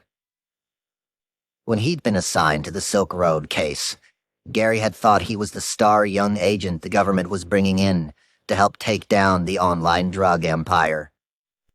And yet in the middle of the meeting with the DOJ, he had realized there were other stars too. An entire constellation of them. Sure, he knew about the task forces in Chicago and Baltimore, but no one had told him about the FBI. The same FBI that worked a few blocks away from his office. When Saren Turner had stood up and said, "We have the server," Gary had felt a punch to his gut. No one had told him that this wasn't a collaboration, but rather a competition. So why was Gary wasting all of his time reading the discussions on the site's forums, each 3 times, and studying the language of the dread pirate Roberts, also 3 times, and spending his birthday, the one day of the year when Gary had made the city go dark, driving down to a meeting in Washington, D.C.? That's it, Gary thought, as the rain pounded against the window. I'm done. The FBI has the servers. They obviously know about all of the suspects in the case and their names. What do they need me for? A few minutes later, as the skies turned blue and the rain washed away, Gary pulled his car back onto the road, heading north toward New York City. He decided that, going forward, he would focus on people who were laundering money on the site, as he had been assigned. What had he been thinking, anyway? That a number-crunching black man from the projects who worked in the least respected ranks of criminal investigations in government, and who knew nothing about coding or drugs, could take down the most notorious criminal drug enterprise of our time? Fuck that. As he sped up the freeway, Gary decided he was done looking for the dread pirate Roberts, even if he had already found him. Chapter 54. Jared becomes Cirrus. When Jared Duryagan was a freshman in high school, his math teacher would walk into class each day with a Rubik's Cube in hand. Young Jared would watch as the teacher passed the colored square cube around the room, instructing every student to jumble it as much as possible. "If I can solve this Rubik's Cube in under a minute, you all get homework," the teacher said to the class each day. "If I can't, you don't get any homework." Sure enough, every single class ended with students trudging home with a complicated math assignment. After witnessing this spectacle several times, Jared was plagued by a desire to figure out how his teacher could always solve the riddle of the cube. He ran out and picked up his own Rubik's Cube and spent weeks trying to solve the puzzle. With a lot of tenacity and a smidgen of help from the teacher, he was finally able to do the same thing. Over the years, Jared had collected dozens of different Rubik's Cubes, now scattered all over his home and office. They hung from keychains and fell unexpectedly out of backpacks. To this day, Jared had never met a cube he couldn't solve in less than a minute. The silk robe case had proved to be an altogether different challenge, and it had become apparent to Jared that he wasn't going to figure this one out alone. But he had no idea who he could collaborate with. Thankfully, after the deconfliction meeting in Washington, D.C., that was about to change rapidly. The presentation Jared had given, showing all the work he had done so far on the case, had impressed the top lawyers of the Department of Justice so much that the New York FBI agents said they wanted to work with him in their quest to find the dread pirate Roberts. This in itself was compliment enough, as the FBI didn't like to work with anyone whose last name was not of the FBI. Jared had flown back to Chicago, stopped in to see his wife and son, and, as usual, fallen asleep while watching Antiques Roadshow. Though now when he passed out on the couch, his son, Tyrus, would curl up next to him. It had been difficult for Tyrus to be away from his dad so much, but Jared had explained that this was all temporary, and the travel was important because "I'm trying to catch a pirate who is doing bad things." Tyrus, hearing this, accepted his father's quest. Pirates, after all, were bad characters in the storybooks he read and needed to be caught. But Tyrus had one request, that Jared Skype with him each night before bed. "Of course," Jared replied, as they both curled up on the couch and fell asleep. The next morning, Jared woke up and left for work again. As he pulled his car into the parking lot of the HSI offices in Chicago, and it chugged to a stop, his phone rang with a New York phone number. "Agent Duryagan here." "Hey, Jared," a voice said. "This is Saren Turner with the U.S. Attorney's Office for the Southern District of New York, and I have Chris Tarbell, the lead investigator for the FBI on the Silk Robe case." Jared immediately sat up in his seat, greeting the two men with respect. "We really appreciated your honesty yesterday at the meeting," a voice, clearly Chris Tarbell's, said into the phone. He then explained that the FBI had so much evidence, Tarbell referred to the server as the Holy Grail, and given that the Bureau hadn't been on the case long, agents were not sure where to begin. "We'd really love to get you out here to work with us." Jared was flattered and joked, "I'm on my way." Then, in a more serious tone, he explained that he was wrapping up a new important part of his case, and that he would arrange to fly out to New York City within a week. They exchanged a few cordial comments and hung up. Jared sat there, elated. The kid with no college degree, who couldn't get a job at the FBI years earlier, was now being asked to work with what many considered the top men in law enforcement on one of the most important cybercrime cases of his generation. But first, Jared needed to deal with that new important part of his case he had mentioned to Tarbell on the phone. Though Jared didn't know yet how important it would be. A few days after the call, Jared drove the pervert car to Chicago O'Hare International Airport, as he had done 10,000 times before. But this time, He wasn't retrieving mail with drugs inside.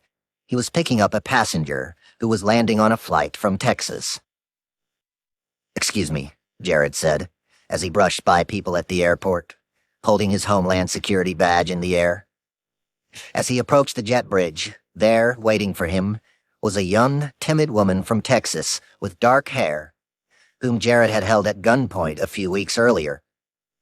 The woman worked as a volunteer moderator for the Silk Road, and over the past few weeks, Jared had managed to befriend her on the site, and had tracked her down by saying he wanted to send her a gift in the mail. This led to a guns-drawn knock on her door in Texas, with some agents from Baltimore, where Jared gave her a choice to work with him or have to deal with someone else in government who wouldn't be as nice. Since that encounter, they had spoken on the phone, and the woman from Texas had agreed to help Jared take over her account on the Silk Road. At around the same time, she explained to him that the Dread Pirate Roberts had contacted her, asking if she wanted a paid gig moderating the site's forums, and being a sort of assistant doing trivial tasks for DPR. The pay would be $1,000 a week. Now the hope was that Jared would assume her identity and take the job as her. He drove her to the hotel, apologizing the entire time for how messy his car was, and explained that in the morning they would meet at the HSI offices to get to work. "Don't forget your computer," he joked. The conference room at HSI headquarters in Chicago was as drab as Jared's personal office. There were no windows, the carpet was old and gritty, and the plants in the room were all made of plastic. When the woman from Texas arrived, he led her inside, handed her a tall cup of coffee, and then they sat down and began speaking. "So," Jared said, as he flipped open a notepad and took the cap off his pen, "I need you to tell me everything. Tell me about the forums. Tell me what your daily routine is. When do you log on? When do you log off? How often do you stay online for? Where do you post? What do you post about?" Jared was going to become her, and he wanted to make sure, in his obsessive manner, that he knew every single detail about her account that others on the Silk Road would be aware of. Over the next 2 days, he learned how to write like her, to capitalize inflections, to repeat important points twice, and even how to use emojis and smiley faces as she did. She handed Jared dozens of screenshots she had taken of previous chats with DPR and his 3 deputies, same but different, Libertas, and Inigo, all of whom were incredibly powerful on the site, and, as she warned, not to be fucked with. Jared purchased a MacBook laptop that was identical to hers, and they spent the second day downloading all of the same applications she used to access the site, ensuring that his avatars matched hers. She had chosen to make her Silk Road avatar an image of Spider-Man eating a taco, and that the versions of the programs they used were indistinguishable from each other. He set his username to hers, which was Cirrus. Then, at the end of the 2 days, the woman from Texas gave Jared her login credentials for the Silk Road. As he typed the username and password into his computer, she voiced her concern about what could happen if things went awry. "I'm really worried DPR is going to find me," she said. There were, after all, rumors floating around the dark web that the merciless Dread Pirate Roberts had recently had some people killed. The last thing the woman from Texas wanted was to get a knock on her door and, well, the thought terrified her. Jared assured her that she had nothing to worry about, and said he was available day and night if anything happened. "Most of the people on this site are just nerds," he said. "They're not ruthless drug lords." From all of his investigations, it seemed that the Silk Road was less like The Godfather and more like Lord of the Flies. Were these people capable of ruthless acts? Yes, absolutely. But with a caveat. Many of them were capable only from behind the safety of a keyboard. "My advice," he said to her, "is just to get off the grid for a while. Don't go on social media. Don't go to the site. Just lay low." The people on the Silk Road would still see her online under her pseudonym, Cirrus. Only a handful of people in the federal government would know that Cirrus was really Jared, undercover. DPR had asked Cirrus to provide a driver's license if she wanted to work for him. So Jared had the undercover team at HSI put together a fake license with a photograph of a female agent, which he sent to Dredd. "Hey, I'm willing to do anything you need me to do on the site," Jared told the Dredd pirate Roberts in his first interaction with the man he'd been hunting for 2 years. "I'm here to help." DPR responded with a list of mundane tasks to complete and told Cirrus to get to work. There would be no small talk here. Maybe this puzzle would be solvable after all, Jared reasoned.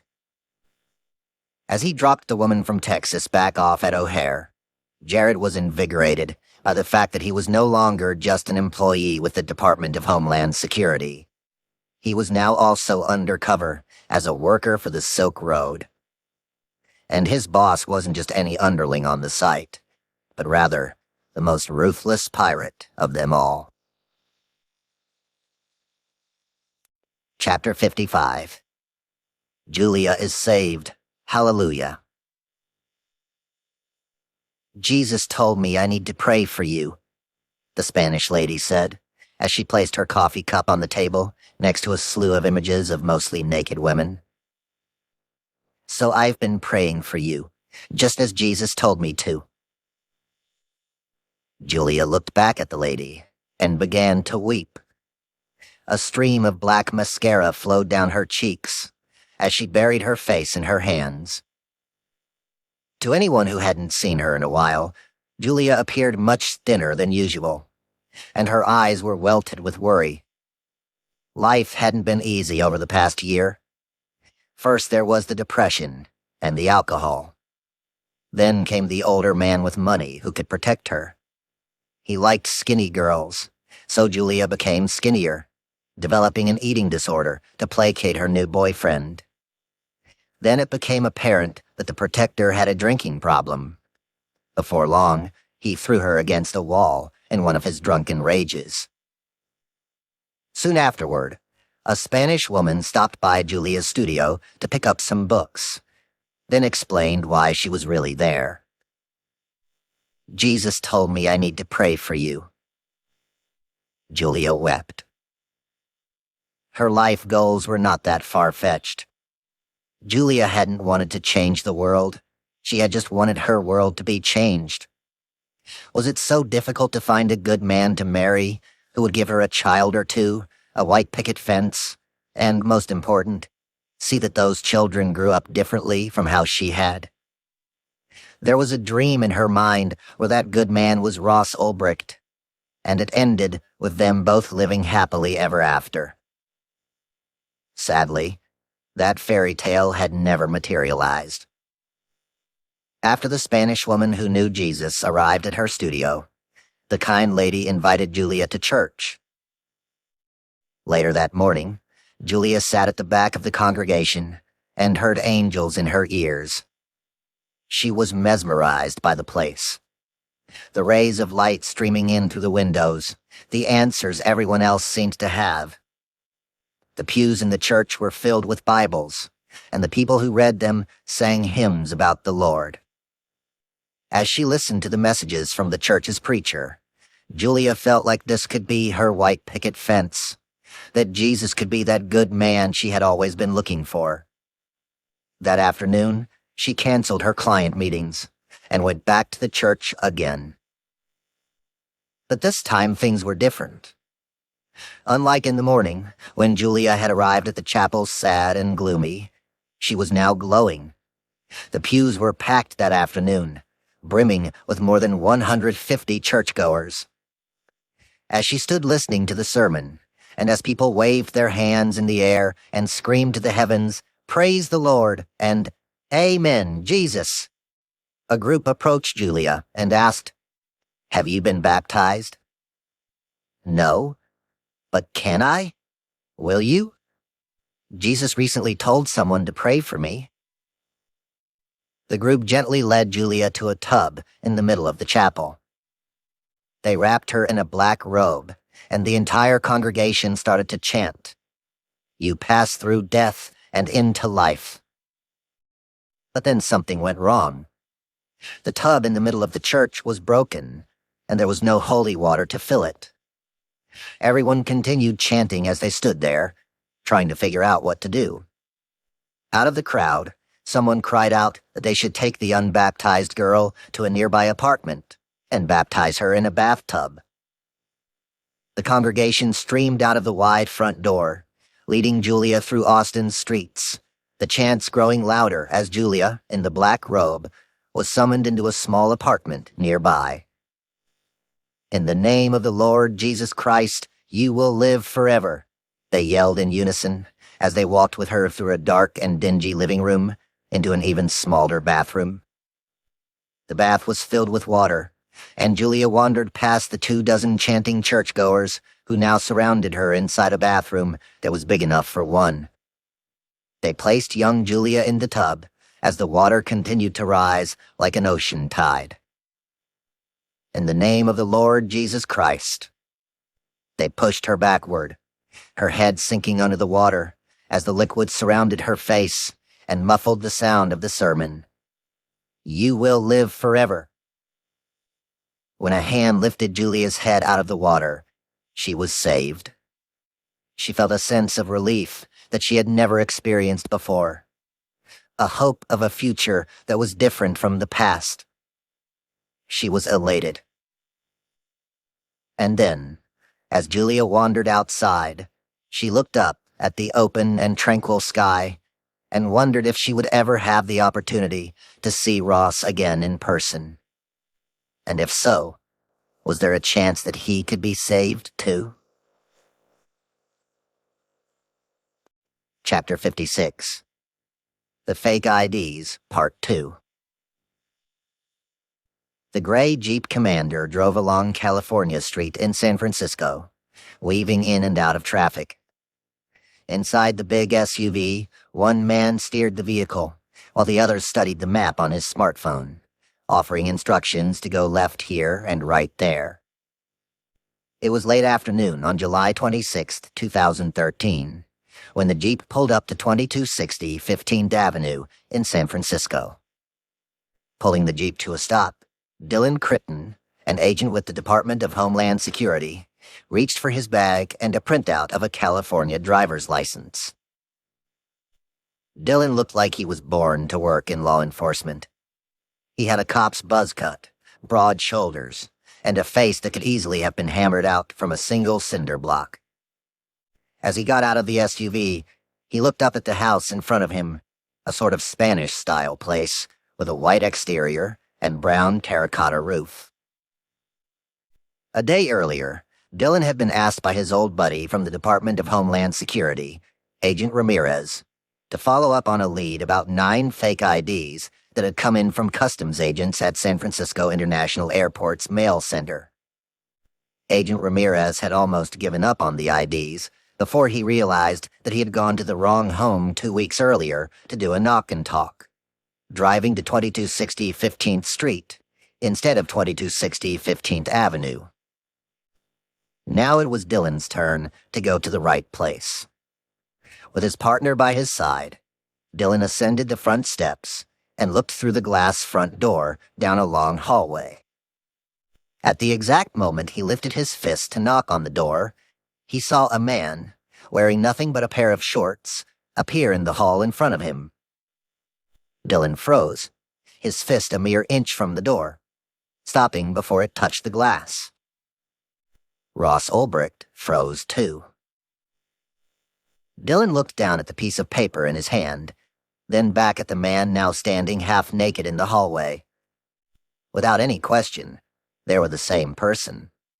The man on the 9 fake IDs was now walking toward the front door, turning the handle and pulling it open. There Ross stood.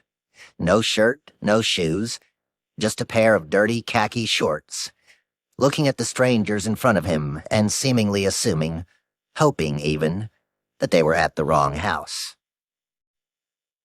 "Hello, my name is Agent Critton," Dylan said, as he turned to look at his partner. And this is Agent Taylor. Ross's facial expression started to look strained. And we're from the Department of Homeland Security. As those words hung in the air between the three men, Ross's demeanor morphed into one of terror. "Can you step outside so we can talk to you?" Dylan asked. Oh dear God. This is it. The end. Ross took a few steps outside, and Dylan raised the printout of the fake IDs so Ross could see it. "We're here to talk to you about these counterfeit documents that was set to be delivered here," Dylan said, watching as Ross's grimace turned stark white with dread. "This is it. Fudge." Dylan waited for Ross to respond, but instead he just looked back, petrified. His hands were now visibly starting to shake. The agents could see how scared Ross was, so they began speaking quickly back and forth, both playing good cop to try to put him at ease. The last thing they wanted was someone who wouldn't cooperate with them.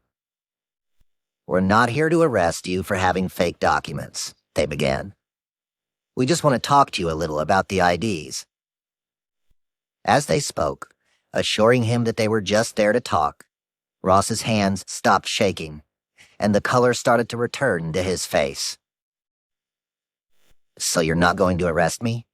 Ross muttered, his voice brittle. No, the agent said. "But we will need to see your real ID to know who you are."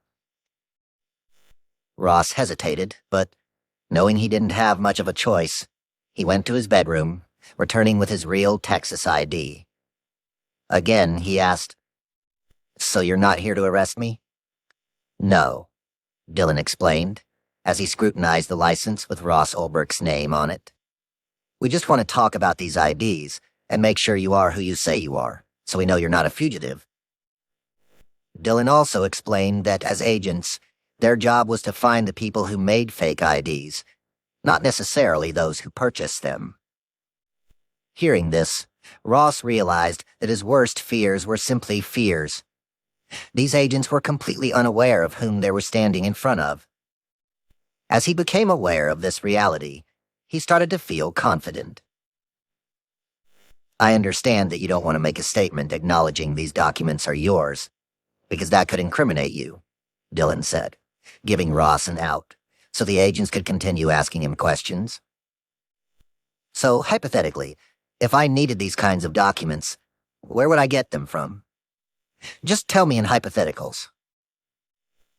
"We're just speaking in hypotheticals?" "Yes," Dylan said, "strictly hypothetically." It was apparent to all three men on that stoop that day that Ross was the smartest of them all. His answer to Dylan's question made it clear that he had the most hubris, too. "So anyone," Ross began, "hypothetically, could use the Tor network and can go onto a site called the Silk Road and buy anything they want." He paused for a second, then concluded, "Including guns, drugs, or fake IDs." The two agents looked at each other, scrunching their faces, both unsure what the Silk Road was. Ross, who a few minutes earlier had been ready to buckle at his knees, began playing with the agents, becoming flippant with his responses. The agents didn't know this at the time, though. To them, it appeared that the man standing in front of them with no shoes and no shirt was doing the government a favor by offering up this information. Maybe this man from Texas could even become a source for them? Dylan had learned early on in his career that to get someone on your side in a case, you had to cultivate the relationship. "How can we keep in communication with you in the future?" Dylan asked. "Well, I don't have a cell phone," Ross said. "Do you have an email?" "Sure," Ross said. Dylan handed him a pen and a piece of paper, and Ross wrote down fractalform@tormail.org. He hoped this would be the end of the conversation, but the agents had one last question for him.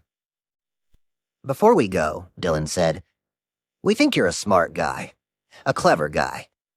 But it's odd to us that you would order 9 IDs. Normal people, even normal criminals, don't order 9 fake driver's licenses. It all just seems very odd to us." Ross didn't reply, as Dylan kept talking. "So we're going to need to talk to your roommates and your neighbors," Dylan's partner interrupted, finishing the sentence, "to make sure there are no dead bodies." Ross's face scrunched up again, fear returning. "Well," Ross said, "that's going to be a bit of a problem." "Why?" "Because my roommates know me as Josh," Ross replied. He quickly deflected suspicion about that anomaly, talking to the agents about his privacy, and also made it clear with his body language that he wanted them to leave. The fact that Ross went by Josh wasn't necessarily a red flag to Dylan. He had met plenty of people in Silicon Valley who subscribed to a libertarian philosophy and were borderline paranoid about their privacy. But Dylan was still hopeful that he could make Ross into a source and, with the goal of eventually tracking down the creator of the fake IDs, the agents collected the information they needed about Ross's roommates. "Take care," Dylan said politely, as he turned around with his partner and walked down the steps. As they reached the driveway, Ross closed the door behind them. The agents then got into their Jeep and checked Ross Ulbricht's name in the DHS database, which came back empty.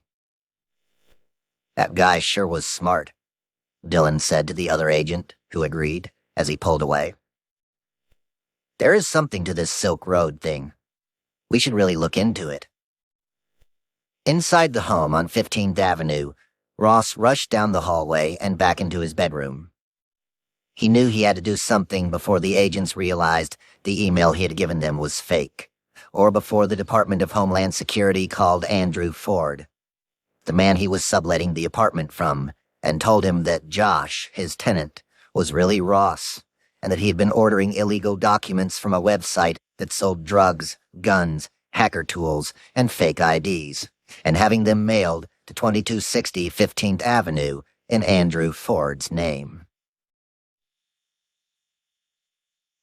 Chapter 57. Onward to Federal Plaza. From the window of his hotel room, Jared could see the 2 massive square imprints in the ground where the 2 towers had once stood.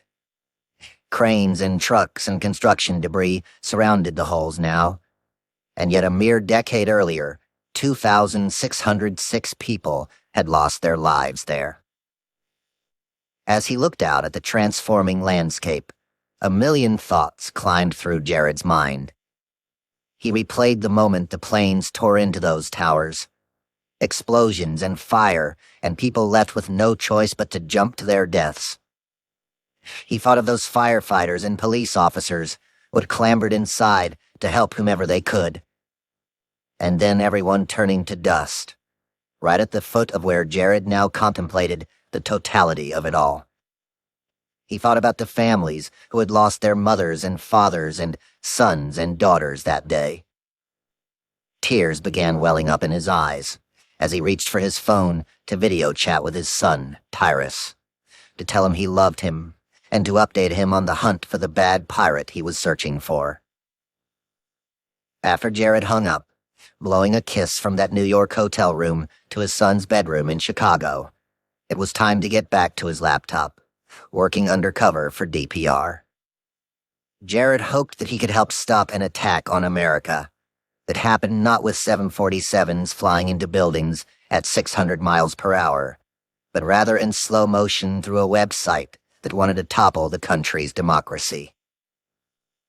Jared feared almost daily that operatives from Al-Qaeda could come into the country legally, without any weapons at all, and then buy an arsenal of bombs or guns or poisons from within the United States, all from the Silk Road with a few bitcoins and the Tor web browser. On a more personal level, as he thought about his son, he worried that a teenager could buy a gun on the site and go on a shooting rampage in a preschool in Chicago. Jared was determined to do everything in his power to stop either of those atrocities from happening. The following morning, after a long night working for DPR on the site, Managing administrative tasks, Jared walked along Church Street and then Broadway until he arrived at 26 Federal Plaza, the giant black building that was home to the cyber division of the FBI. It was early August 2013, and Jared had come to New York City to work with Chris Tarbell, to delve through the servers and see if they could use Jared's knowledge and his undercover account, Cirrus, to piece together details about who DPR might be.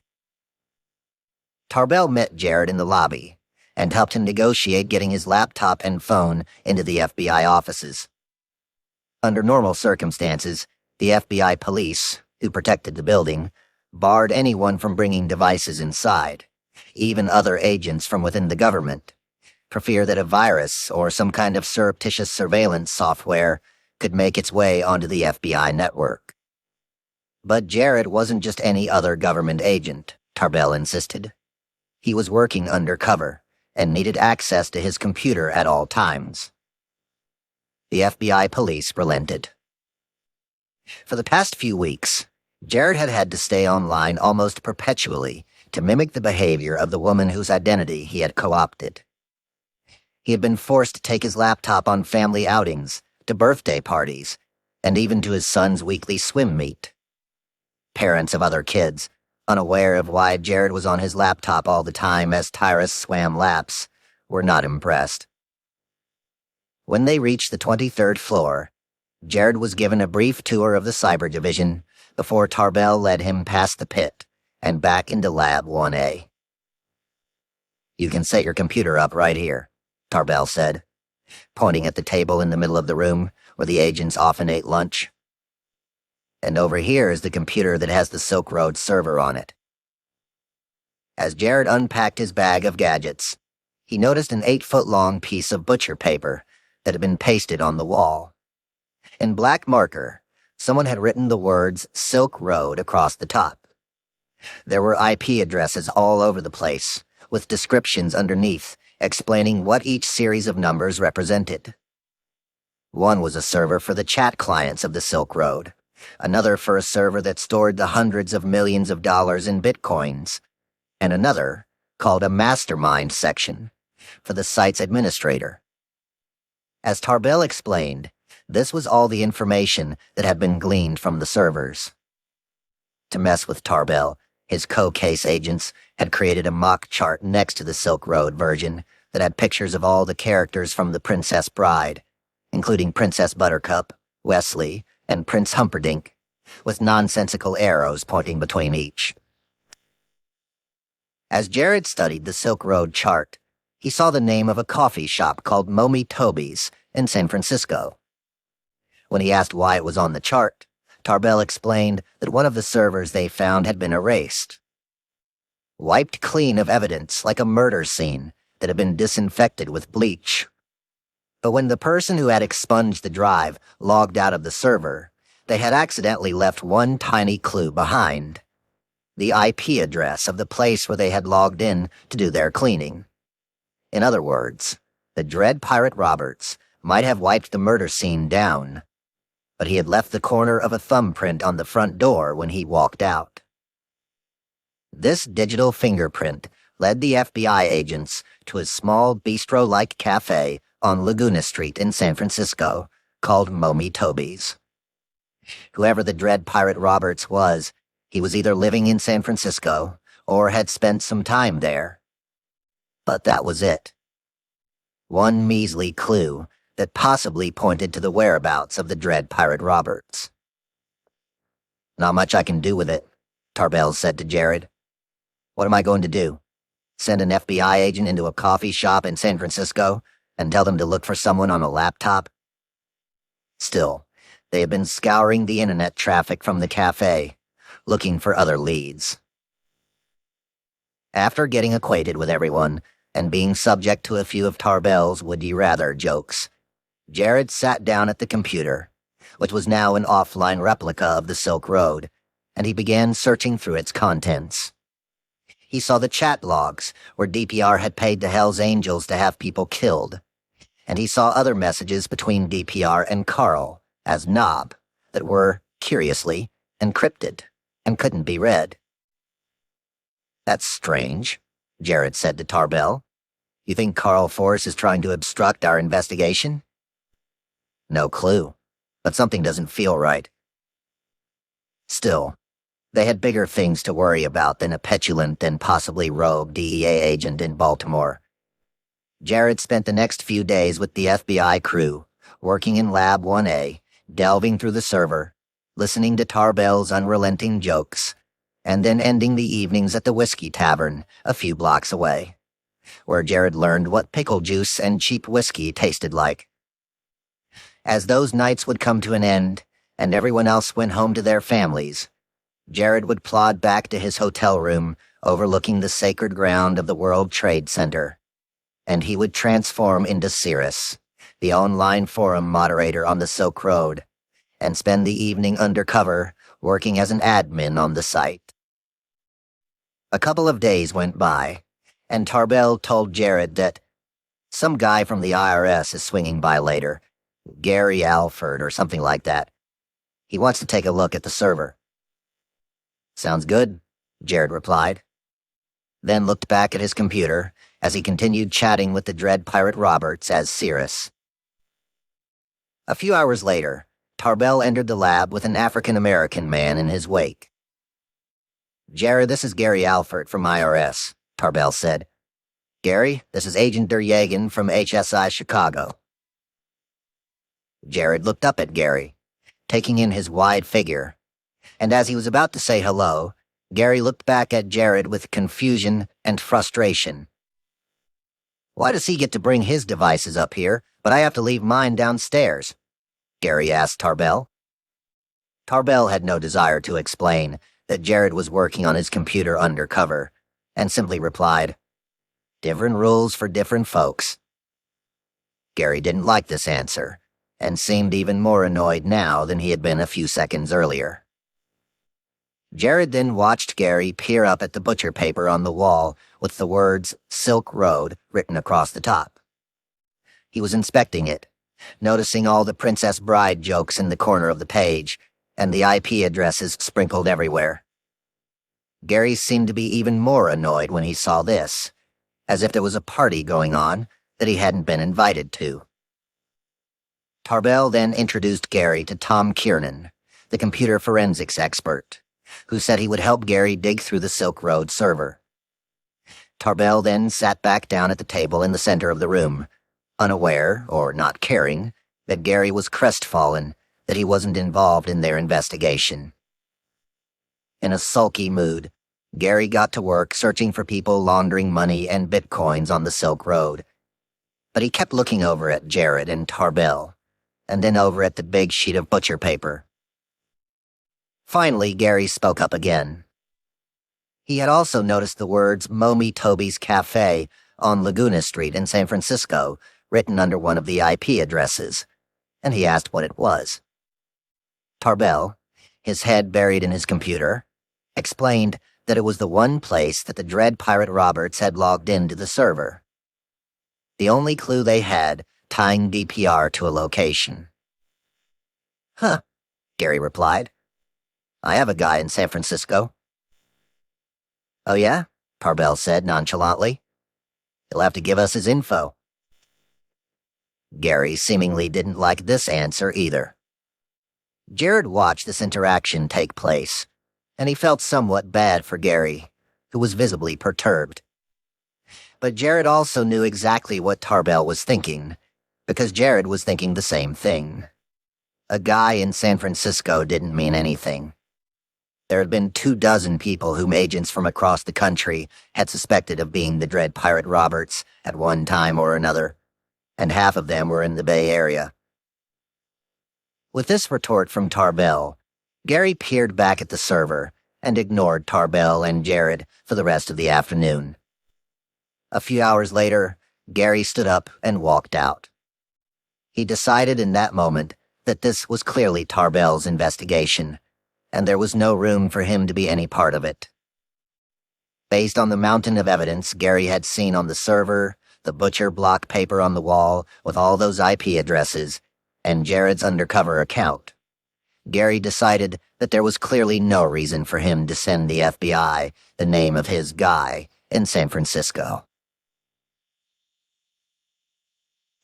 Chapter 58. Julia comes to San Francisco. The train doors slid open, and Julia walked onto the platform and into another world. She wasn't sure this was the right stop until she saw the sign that read Glen Park. She made her way toward the exit, dragging a large wheelie suitcase behind her. As she strode into the sunlight of San Francisco, she saw him standing on the street, waiting. His hair was as ragged as it had been the day they met, though he looked slightly different now. He was older, or wiser, or tougher. She didn't know what it was, but something about him had changed. Still, Julia couldn't control herself. She ran up to Ross and hugged him as she let out a crushing, "Ah." She then stood back, looked him up and down, and blurted out, "Are you serious?" while laughing hysterically. "You're wearing the same jeans I bought you 5 years ago." Ross looked down and smiled as he reached for her suitcase. "We have to hurry back to the apartment," he said, as they walked briskly along Diamond Street, past the nail salons and coffee shops. "I'm picking up some new furniture today." He explained that he had moved into this new place a few days ago, and as he spoke, she interrupted him. "Let me guess," she said. "You've been living without furniture, right?" Without giving him the opportunity to answer, she jabbed at Ross in a way that few people could. "You're so cheap." As they walked, Julia seemed ready to burst at the seams with excitement about the weekend ahead. Ross had a slight edge to him, but listened as Julia asked questions about San Francisco and how much he must love it here. "I'm not sure moving to San Francisco was the best idea," he lamented, though he didn't elaborate further. After a few blocks, they came upon the 3-story clapboard house where Ross lived. They climbed to the top floor, and he gave her the 2-cent tour. Then Julia sat and watched for the next 30 minutes, as Ross and his new roommate lugged an old dresser, a desk, and a bed frame up into Ross's bedroom. All furniture he'd purchased from someone on the street a few hours earlier. When the move was complete, he thanked his roommate, closed the door, and made love to Julia on his new bed. As they lay there afterward, Ross seemed distant to Julia, but she assumed he was just tired, or that the newness of their old relationship had made him nostalgic. "I'm hungry," she said to him, as she got up and put her clothes back on. "Sushi?" he asked. "That sounds great." They walked to the restaurant, a gaudy place with neon signs and an Asian good luck cat hanging in the window, and they sat inside at a small table. She ordered a platter of rolls, and as they ate, Ross told Julia a story she had never heard before. He explained that as a kid, he used to go fishing with his family. After a long day trawling the water, he'd eat so much fish that he'd get sick to his stomach. But he just couldn't stop himself, he said. He'd just keep eating and eating and eating because it tasted so good. She laughed. Then, as was typical, Julia did most of the talking and Ross most of the listening. She told him all about her life over the past year or so, about her boudoir business and how it was flourishing, and she told him that she had recently stopped drinking. "You've grown up so much," Ross said to her. "You're so much more mature now." "Well," Julia said, as she swallowed a piece of sushi, "that's because I've been saved." Ross knew exactly what she was talking about. They had discussed religion when they were in college. Back then, Ross had told Julia that he had been saved too when he was younger, though he had floated away from that faith a long time ago. They sat in silence for a moment in the sushi restaurant, until Julia said, "Can I ask you something?" "Of course," he replied. "Will you come to church with me on Sunday?" "Yes," Ross said. I'd be happy to. With that, Julia suggested they go home and get some rest. Then, just like the old days, they made love again and fell asleep in each other's arms, Ross spooning Julia to the sounds of San Francisco. The following morning they woke up, showered, and set off about their day. They walked back down past the train station where Julia had arrived the day before, then up to a scrubby diner that sat at the edge of an intersection. Julia stared out the window as they waited for their breakfast to arrive. They seemed to be in a blue-collar neighborhood, a small enclave on the edge of the city with an Irish pub and lots of middle-class families. Yet among the people walking by, heading to work or a nearby coffee shop, Julia observed techies in hoodies and Google t-shirts. It seemed gentrification was afoot. "So what are we doing today?" she asked, while taking a sip from the diner's shitty burned coffee. "Well," Ross said, "I have some work to do, so why don't you go and wander around the stores and we can meet up later?" "That's fine. I'll do some shopping." After breakfast, Ross handed her a set of keys and walked in the direction of Monterey Boulevard, toward his apartment. Julia turned and walked the other way, toward the Mission District. Julia had planned to be out all morning, maybe picking up a few dresses or some sexy lingerie. But she wasn't dressed for the San Francisco cold. Each time she left a store, a frigid wind engulfed her, pushing her back in the direction she had come. After an hour of this, she'd had enough. She turned around, giving up on her shopping quest. It was late morning when she returned to the apartment, placing the key that Ross had given her into the lock, twisting it, and then slowly swinging the door open. She nonchalantly came up the stairs, rubbing her hands together to warm her skin, as she turned and walked into Ross's bedroom.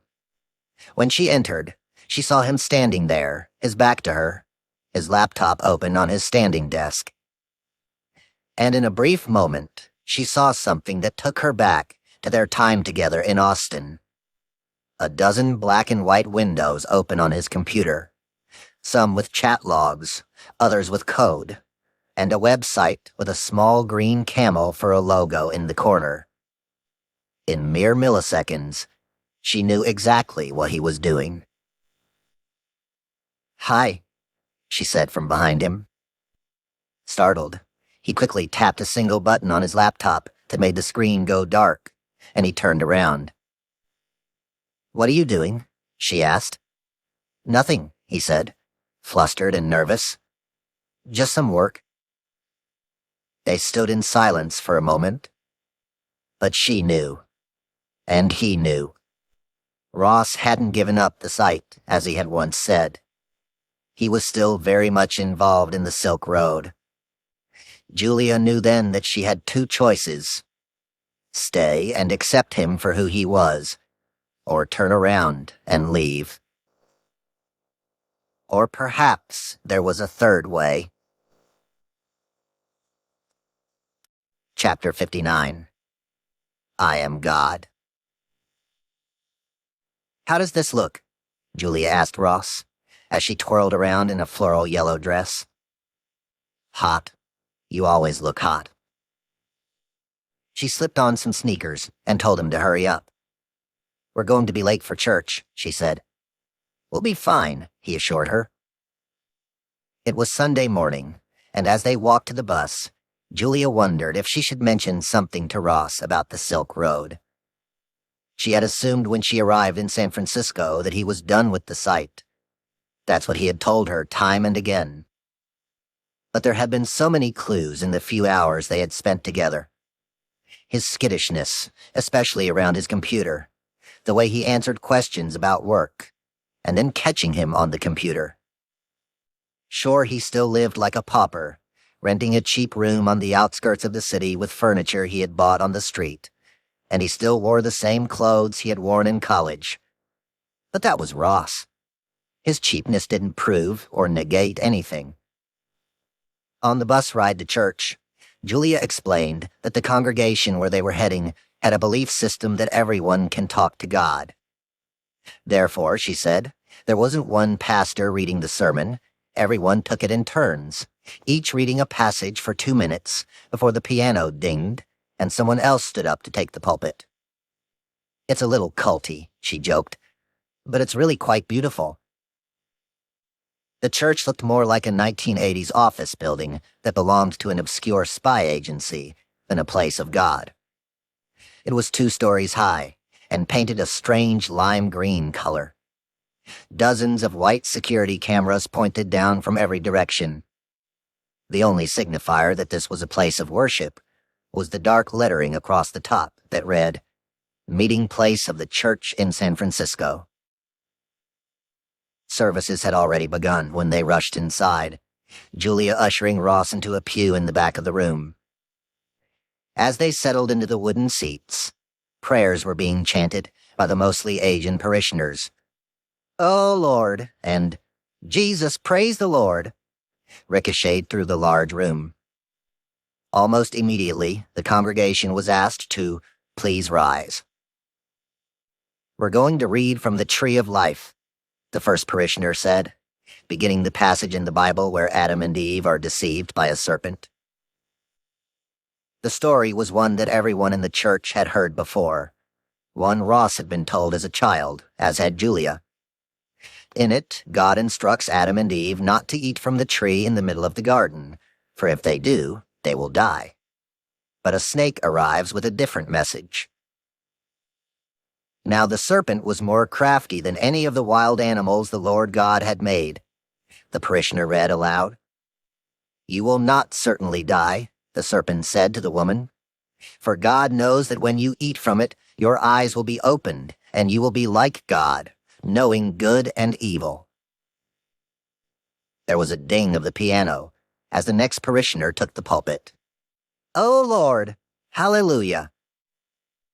As the story continued, a story of good and evil, Julia realized she didn't have to broach the uncomfortable subject of the Silk Road with Ross. She believed that what the sermon was saying in that very moment wasn't for the dozens of churchgoers who praised the Lord already, or even for her. It was a message from God, who was speaking directly to Ross. She reached over and grabbed his hand as they listened to the rest of the tale, where God explains that there will be repercussions for Adam's actions. He must not be allowed to reach out his hand and take also from the tree of life and eat, and live forever. Another ding rang through the room. "Oh, Lord." When the service ended, Ross and Julia walked outside and waited for the bus to arrive. "What did you think?" Julia asked him. "Did you enjoy any of the verses we read?" "Yes," Ross said. "I get the morals. I can see how for some people it's really important. I really get that, but for me, I just don't need something like that." "Well, how do you know what's right and what's wrong?" Julia asked. "I think about it," Ross said, then paused for a moment. "I think about it myself." In the distance, Julia could see the bus approaching. She looked back at Ross and tried to press the question again. "But how do you know what's good and what's evil without a reference point? Jesus is my relationship that helps me decide if I'm doing good in my life." "I think a man is his own God and can decide for himself what's right and wrong," Ross said. "As a man, I decide for myself." Julia listened to him, realizing that Ross saw himself as a guiding light, and there was no room for another. In his eyes, he was his own God. When the bus arrived, they got on in silence. Julia was sad that he hadn't accepted the verses, but she wanted to enjoy the day and what was left of the weekend. So she decided to change the tone, reaching for her camera as they began taking selfies together, capturing a moment in time that she would never forget. They decided to get off the bus at a nearby park and then walked toward the Golden Gate Bridge. There was a sign at the edge of a cliff that read, "Do not enter." "Come on," Ross said to Julia as they scampered behind the barrier. She giggled with the excitement of it all. She handed him her camera and Ross looked through the viewfinder and began taking a rapid succession of photos. As his finger pressed the shutter, Julia slipped her yellow dress off her shoulders until it was in a crumpled pile on the grassy ledge. In a matter of seconds, there was no dress at all, and then he dropped the camera on the floor, and they had sex on the edge of the cliff. They went home that evening with a different feeling between them. All Julia had wanted to hear was that he was done with his former life and ready to be with her. But he clearly had a different plan. That night, as they lay in bed together, Julia tried one last time to change his mind. "Would you ever consider getting married?" Julia asked. Ross laughed. "We haven't seen each other in a long time. It's been over a year." "So what? We were dating for a long time before that." "No, I'm not ready," he said. "I still have things I need to do." She knew exactly what those things were, and she knew she couldn't stop him from doing them. He would just keep eating and eating and eating.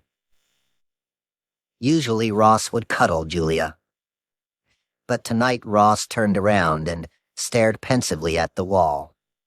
And this time Julia cuddled him, holding him tight, while she silently cried.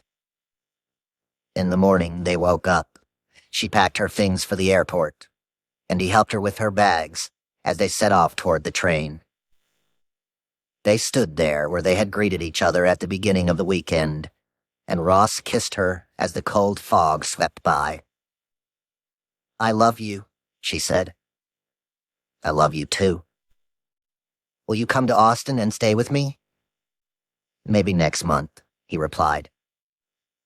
They kissed again, and then they turned and walked in opposite directions, Julia scurrying toward the entrance to the train station. She started crying again as she looked back at Ross, who stood there for a moment, watching her. Eventually, he smiled, slipped his hands in his pockets to shield them from the frigid air, then turned and began walking briskly up Diamond Street, back toward the Silk Road. Chapter 60. The Phone Call. Gary sat silently in his cubicle, growing increasingly frustrated as he listened to the conversation going on around him. A conversation that took him back to that fateful morning, exactly 12 years and 1 day earlier. The day the world changed. He had been a student at Baruch College at the time, and he had seen the first responders charging toward the towers. Later that morning, as he walked home to Brooklyn across the bridge, the World Trade Center had crumbled behind him, leaving 2,606 people dead. In the days after the attacks, as the reality of what had happened to New York City, to America, set in, Gary had started to learn some of the names and faces of those who perished. Each morning on his path to school, he walked along Lexington Avenue past a building called the Armory, which was covered in flyers of the thousands of people who were now missing in the plume of dust. It quickly became clear that none of those people, whose pictures looked back at him helplessly, would ever go home to their loved ones.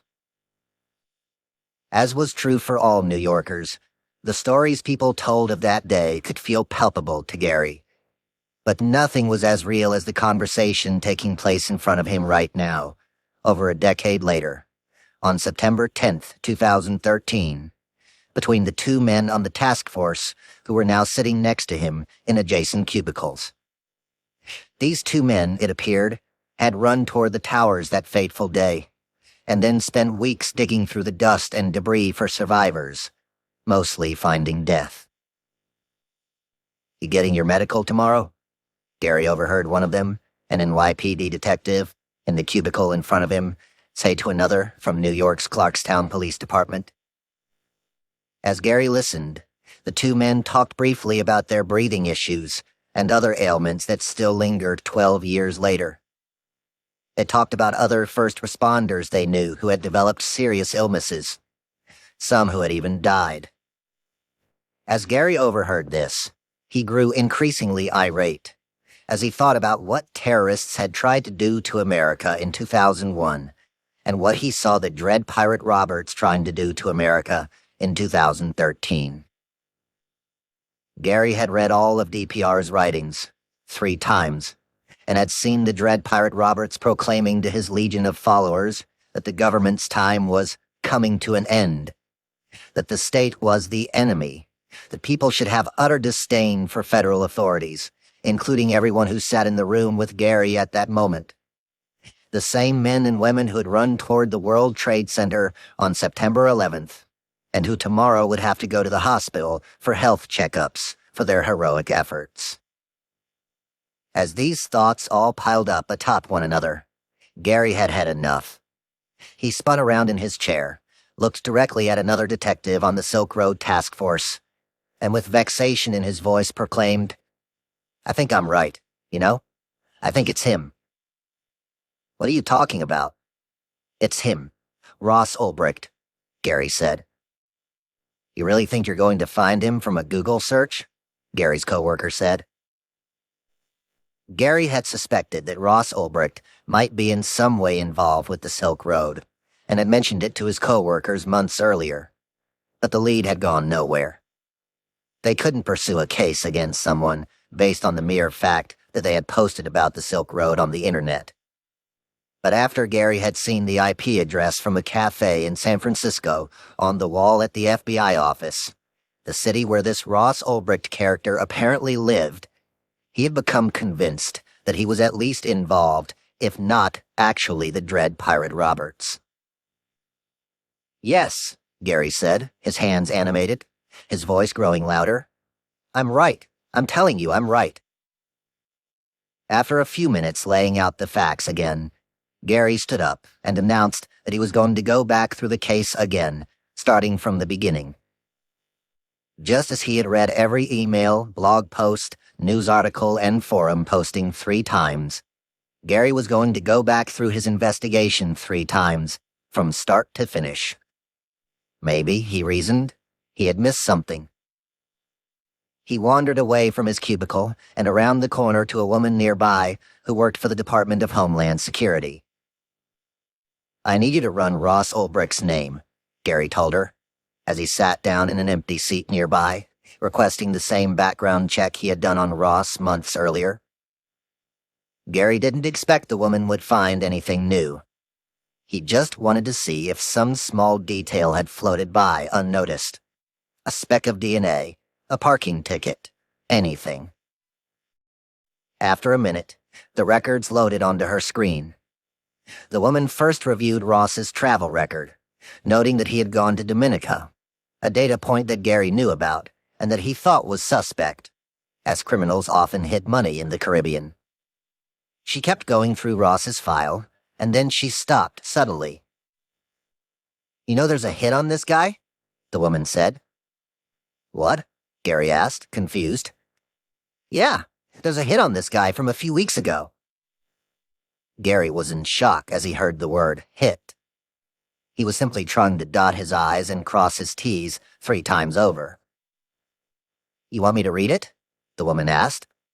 "Yes." She read aloud, explaining that Customs and Border Protection had seized counterfeit identity documents, and a Dylan Critton from DHS had visited Ross Ulbricht at his house on 15th Avenue in San Francisco. The file she read from noted that Ross's roommates had said his name was Josh, not Ross, and that Josh paid for his room in cash. She paused, looking over at Gary for a moment, and said, "You want me to keep reading? Is this helpful?" Gary's brow furrowed. What he was hearing was surreal. "Yes," he blurted out. "Keep reading, keep reading." She turned back to her computer and continued. In addition to the 15th Avenue address, it appeared that Ross had lived on Hickory Street, in the center of San Francisco. And then she began reading the report Dylan had written, verbatim. "Ulbricht generally refused to answer any questions pertaining to the purchase of this or other counterfeit identity documents," she read. And then, like some sort of practical joke, she read the following sentence. However, Ulbricht volunteered that hypothetically, anyone could go onto a website named Silk Road on Tor and purchase any drugs or IDs. Gary's heart began thudding in his ears. It didn't add up. This was all too much for it to be a coincidence. Gary immediately charged toward his supervisor's office and burst into the room, adrenaline coursing through his veins. "It's him!" Gary bellowed. "It's him!" The supervisor told him to calm down, and then listened to Gary make the case for why it was Ross Ulbricht, a case that was now more convincing than before. Yet the supervisor cautioned that there were still many details that didn't make sense. Still, Gary was told to take a deep breath and to call the U.S. Attorney's Office to explain. When Saren Turner answered the phone, he didn't expect to hear an agitated IRS agent on the other end of the line. "Slow down," he said, as Gary jumped right into his tirade. "Which guy are you talking about?" "The guy who I think has been running the site," Gary said. "What about him?" Gary began a convoluted speech, laying out everything from the Google search results to the travel to Dominica, all of which he'd mentioned to Saren a few weeks earlier, while Gary had gone through a list of other potential suspects. But this time he added the details from the DHS report, noting the story of the fake IDs, the phony name Josh, and the mention of the Silk Road website. Saren wasn't sold by the evidence Gary had just delivered, but he was intrigued. "And this guy lives in San Francisco?" Saren asked. "What's his address?" As Gary read the address from the DHS report, Saren began typing it into Google Maps. The map on his screen zoomed across the United States into the jagged protrusion of San Francisco, then down to Hickory Street, which sat almost in the middle of the 7-mile square city. As Gary spoke in the background, Saren clicked on the address on the map, and then entered the only other piece of evidence that tied the Silk Road website to a person or place: Momi Toby's Cafe on Laguna Street in San Francisco. "Holy shit!" Saren blurted aloud. "It's around the fucking corner from Momi Toby's Cafe, where we found the IP address." Gary leaned back in his chair, as Saren leaned forward in his. To Saren, it made no sense that a kid with no programming background, whose Facebook photos were mostly moments of him camping, kiteboarding with suburban friends, and hugging his mother, was responsible for creating what authorities now believed was a multi-billion-dollar drug empire. And what made even less sense was that this kid had ordered the cold-blooded murders of almost half a dozen people. Nope, it simply didn't add up. But it also didn't add up that this kid lived a block away from Momi Toby's Cafe, that he was the first person on the internet who had ever written about the Silk Road, and that he had been caught buying 9 fake IDs. "I'm going to send out an email to Jared and Tarbell," Saren said. "I want to get us all on a conference call." The office in the Dirksen Federal Building, where Jared sat, was completely sparse. There were no computers or books in the room, just a solid oak desk and a phone that Jared was now reaching for. He looked at the email he'd received from Saren a few minutes earlier and began dialing the number for the conference call. As the phone rang, Jared sat back in his chair, slouching exhaustedly, as he blankly stared out the window at Chicago's skyline. Tarbell walked into his house in New York, greeted his wife, Sabrina, and the kids, and said he had to hop on a quick conference call. He walked into his bedroom and began his evening ritual, kicking off his dress shoes and suit, and replacing them with a stained pair of Adidas shorts and a t-shirt. He then belly-flopped onto the bed with a thud. He was so tired he could have closed his eyes at that moment and slept for a month. But instead he let out a deep, exhausted sigh and reached for the devices in his bag. Like a casino dealer fanning out a deck of cards, Tarbell placed his laptop, iPad, and phone out in front of him. He then dialed the conference call number from Saren's email and stared blankly at his iPad, which lay in between the two other devices, displaying the map Saren had sent out an hour earlier. Gary, Saren, Tarbell, Jared. We all here? Yes. Saren began speaking, giving Jared and Tarbell a recap of the conversation he had wrapped up with Gary a few minutes earlier. He then asked Gary to tell them what he had found. Gary began talking with a sense of urgency in his voice. He explained about the Google search and how the very first reference to the Silk Road online originated in a forum post on the Shroomery website in late January 2011 from a person with the username Altoid. Tarbell and Jared was somewhat nonchalant about the evidence Gary was presenting. Maybe Altoid was just an early user on the site. And coincidences were easy to find in a case this large. God knew there had been dozens of coincidences with other people.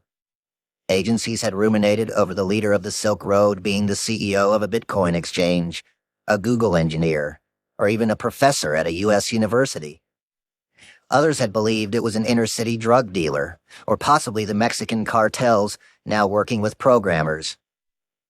And some had surmised that it was Russian hackers or Chinese cybercriminals. Yet here was Gary Alford, insinuating that the ruthless, deriding, and wealthy Dread Pirate Roberts was a 29-year-old kid from Austin, Texas, who had no programming background and who was living in a $1,200 a month apartment in San Francisco. Jared wasn't sold. Tarbell wasn't either. And Saren knew that if they weren't, he certainly wasn't. Jared, after all, had spent the most time with DPR, working for him for months undercover, and chatting with him extensively online. Plus, Jared had an entire office full of fake IDs and people admitting they had gotten them from the Silk Road, and they certainly weren't DPR. But Gary continued to talk. And then I found a question posted on Stack Overflow where a user by the name of Ross Ulbricht had asked about coding help with Tor, you know? Gary said. And then, a minute after he had posted the question on Stack Overflow, he went in and changed his username from Ross Ulbricht to Frosty, and then... What did you say? Tarbell interrupted, sitting up in his bed. Gary was caught off guard by the question, but answered anyway. Stack Overflow. It's a site where you can post programming questions. No, not that, Tarbell said, his tone coming across as aggressive. What did you say after that? Gary explained that Ross Ulbricht had signed up for an account on Stack Overflow with his real email as his username, but a minute after asking a question on the site, he had changed the username to Frosty. Jared and Saren listened silently, unsure of what this all meant. Frosty? Tarbell said, now sounding amped. Are you sure? He then impatiently spelled out each letter. Frosty, as in Frosty. Yes, Frosty, Gary replied, growing annoyed that Tarbell was being so rude. And he later changed his email address to frosty@frosty.com. What's the deal? Why do you keep asking that? Because, Chris said, taking a deep breath. When we got the server from Iceland, he took another breath. We saw that the server and the computer that belonged to the Dread Pirate Roberts were both called Frosty. The phone line was dead silent. Just a hush of air as the four men sat contemplating what they had all just heard. Finally, the speechlessness broke. Well, Saren said. That's interesting. As this settled in, Jared looked up Ross Ulbricht online and came across his YouTube page, where, amid a dozen videos about libertarianism, was the title that Ross had given his YouTube account. Oh yeah, Ross. There it was, the word that DPR used all the time in his chats with Cirrus. Yeah. No H at the end. Just, yeah. Chapter 61. The Goodbye Party. The beach was eerily dark and quiet as the white pickup truck pulled into the parking lot. Specks of yellow from the streetlights hung in the air, trying desperately to bleed through the San Francisco fog. Waves crashed rhythmically into the sand. As Ross stepped out of the truck, he pulled his thick black jacket tight to stay warm. The air was salty and wet. He looked out at the dark horizon, and while there wasn't much to see, it was the beach, and it was beautiful. If only time could have stood still in that instant, these next few hours could have lasted forever. But that wasn't possible. The laws of time, like gravity, are non-negotiable. And time for Ross was running out. But still, the San Francisco night was willing to offer up something special for Ross as a last hurrah. A night of revelry. Out of the darkness behind him, a friend yelled, "Let's build a bonfire." They began unloading the pickup truck, which Ross had helped fill 2 beds high with dead logs and scraps of wood, all scavenged from Glen Canyon Park, a few blocks from Ross's home.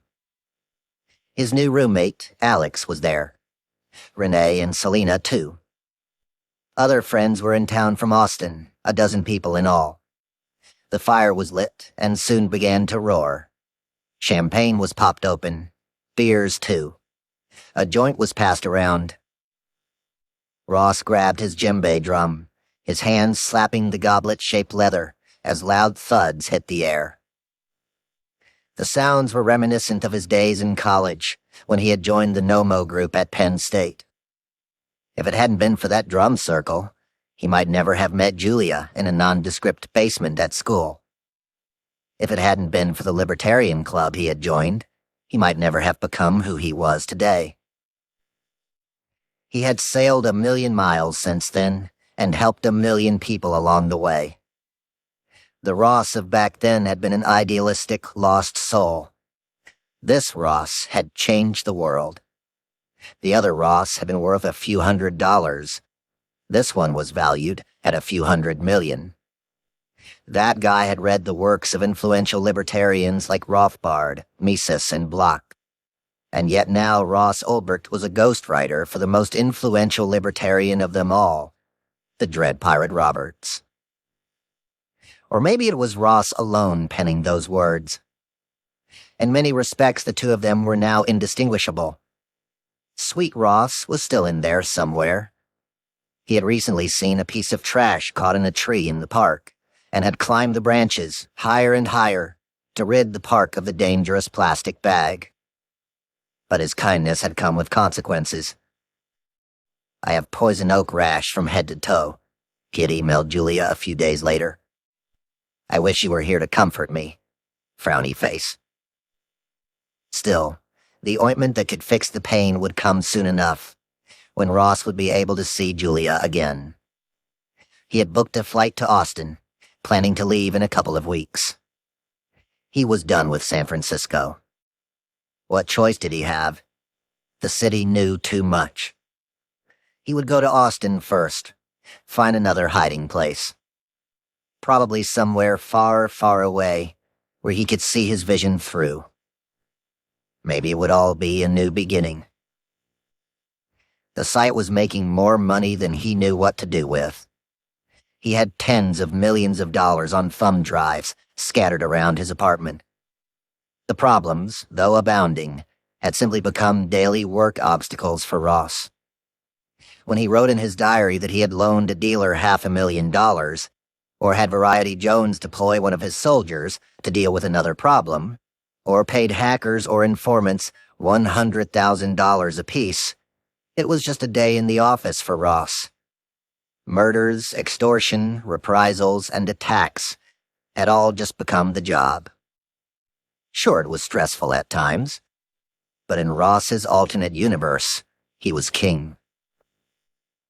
On the beach, as the fire roared, a massive fireworks display began exploding in the distance like a magical, colorful rain. Boom, boom, boom. The thuds of the drum mixed with the sound of fireworks bursting overhead, their burning embers sprinkling into the ocean. At around midnight, 2 new visitors joined the group, though not the kind that Ross wanted to see. 2 San Francisco police officers walked up, inquiring into what was going on. But they weren't here for him. They politely said it was time to put out the fire. The beach was closing. 1 minute, red sparks shot violently into the sky. The next, sand was being kicked over the embers as darkness returned to the beach. The trooper friends gathered their things and walked back toward the parking lot, in the direction of the white pickup truck. The party, it seemed, was over. As Ross slipped his black jacket back on and looked out into the darkness, he had no idea that a team of undercover FBI agents were looking back at him, and that for the past 2 weeks, they had been watching his every move. Part 5. Chapter 62. The Pink Sunset. Pink. That's what it was. Vast and pink and endless. A magnificently surreal pink sunset that covered San Francisco from above. Jared couldn't take his eyes off it. He gazed down from the window of the plane, and for a moment, he was reminded of just how insignificant we can all feel sometimes, plodding through our lives, working our menial jobs and thinking we don't really matter. And yet, from a different viewpoint, we get to see that we all do. As the plane banked to the left, preparing to land, Jared pulled out his smartphone and snapped a picture to preserve the moment. A memory to capture the pink sky before he, Jared Duryagan, helped capture the dread pirate Roberts. That was, if they were actually able to catch him. According to Tarbell, there was a problem, and Jared had to get to the hotel as soon as possible to discuss the issue with the FBI team on the ground. At almost the second the United Airlines flight's wheels screeched onto the tarmac of the airport, Jared reached for his laptop and a Wi-Fi hub and logged on to the Silk Road. He hadn't wanted to take a chance that DPR would try to contact Cirrus while he was in the sky, so Jared had an HSI agent in Chicago pretending to be Jared, who was in turn pretending to be a woman from Texas, while Jared flew into San Francisco. It was complicated, but when he landed, he saw that the handoff had, thankfully, gone unnoticed. The undercover account had proved more useful than Jared could ever have imagined to ensure that Ross Ulbricht really was DPR. It was one thing having a suspect. It was something entirely different to gather enough evidence to convict him. Shortly after the phone call among Gary, Tarbell, Jared, and Saren, the FBI had assigned a team of undercover agents to trail Ross. For 2 weeks, they followed Ross as he went for a walk in the park, peered over his shoulder as he was on a date with a girl at a restaurant in the Mission, or while he was out for a drink with his friends. But it was when he wasn't doing those things that Jared's account had become invaluable. Whenever Jared saw the dread pirate Roberts log on to the Silk Road, he would let the undercover FBI team on the ground know, and they would confirm that at that very moment, Ross had opened his laptop too. Then, when DPR logged off the site, the undercovers would confirm that Ross had closed his laptop. So ensuring Jared was online all the time was imperative to the investigation. He got off the plane at SFO, his laptop in one hand, his bags in the other, and he set off to the hotel, utterly exhausted.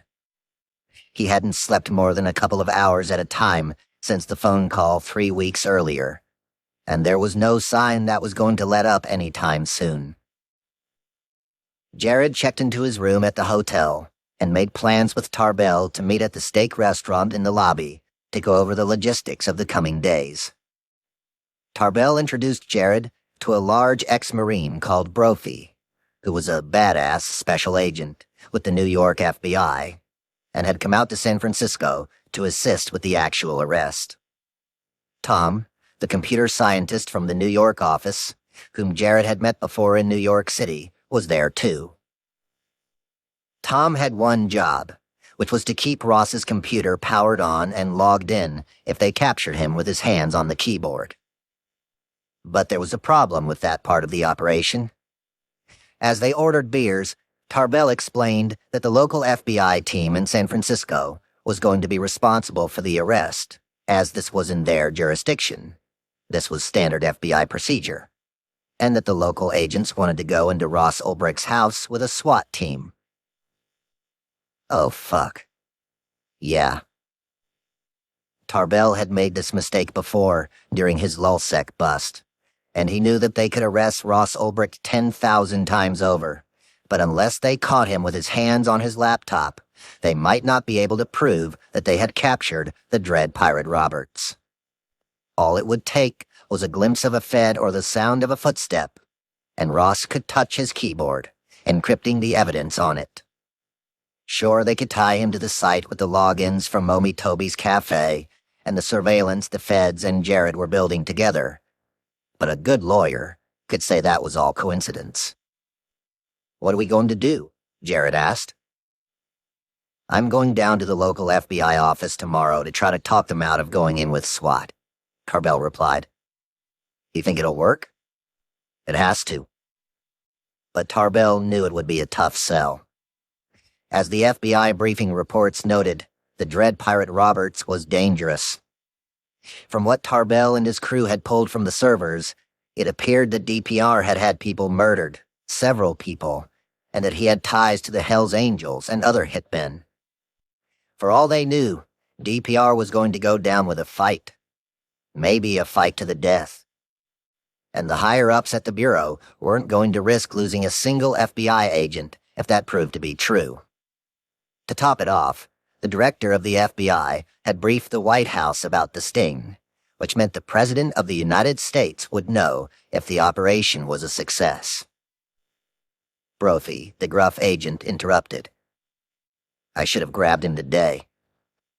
"What do you mean?" Jared asked. Earlier that day, Brophy explained, the undercover team had tracked Ross to a nearby coffee shop, where he sat on his computer for a couple of hours.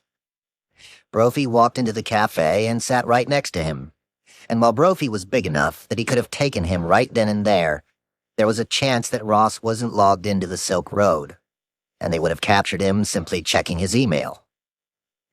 If Jared had not been on that plane, they might have been able to check if DPR was logged into the site, and arrested him if he was, but they couldn't take that chance. So Brophy let him go. "No shit." "Yep." "Well," Jared sighed, as he observed his laptop. "He's logged in now." He then asked, "So what are we going to do?" "I'm not sure. Let's see what the ASAC says tomorrow," Tarbell said, referring to the local assistant special agent in charge. Tarbell swallowed a gulp of his beer the way someone downs a shucked oyster, and as he did, he was reminded of something he had forgotten to share with Jared. "You wouldn't believe who fucking called me before I flew out." "Who?" Jared queried, as he took a bite of his burger. "Carl Force. And he was being adamant that he wanted to see the server. He was almost defiant about it, acting like a real dick. I told him if he wanted to see it, he had to go through my ASAC. The Baltimore guys are so fucking unprofessional," Jared said as he shook his head. "I swear something's up with Carl. Something doesn't feel right." The agents spent the next 45 minutes telling stories about just how unprofessional Carl and the team in Baltimore had acted toward them during the investigation, with Brophy and Tom listening in shock. Though none of them had any idea yet just how unprofessional. "I have to get to work for DPR," Jared said, as he stood up to leave the bar, knowing full well that he had a long night ahead of him. Tarbell had his own work cut out for him. The next day, he would have to head down to the local FBI office and somehow try to persuade them not to go into Ross Ulbricht's house with a SWAT team. Chapter 63. Carla Sophia. Carl read the email from the group supervisor on the Baltimore task force.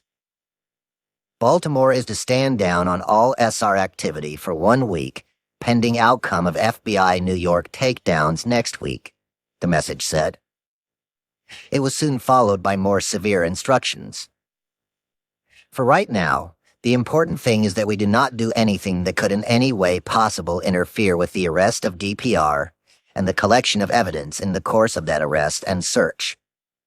Therefore, please stand down on all investigative activities, including logging on to Silk Road, its forums, or any UC communications. This is bad. So very, very bad. Rumors had already traveled from New York via Washington, D.C., to Carl's small desk in his mauve-colored cubicle in Baltimore, that the FBI and some other agents might have found the dread Pirate Roberts. Now this confirmed it. It was the worst news Carl could ever imagine hearing. This was a problem not just for DPR, but also for Carl and his secret online identities, who were feeding information to the man he was supposed to be hunting. Until now, Carl's plan had been working seamlessly. He would chat by day as Knob, and the conversations would be saved and logged into a DEA investigation report.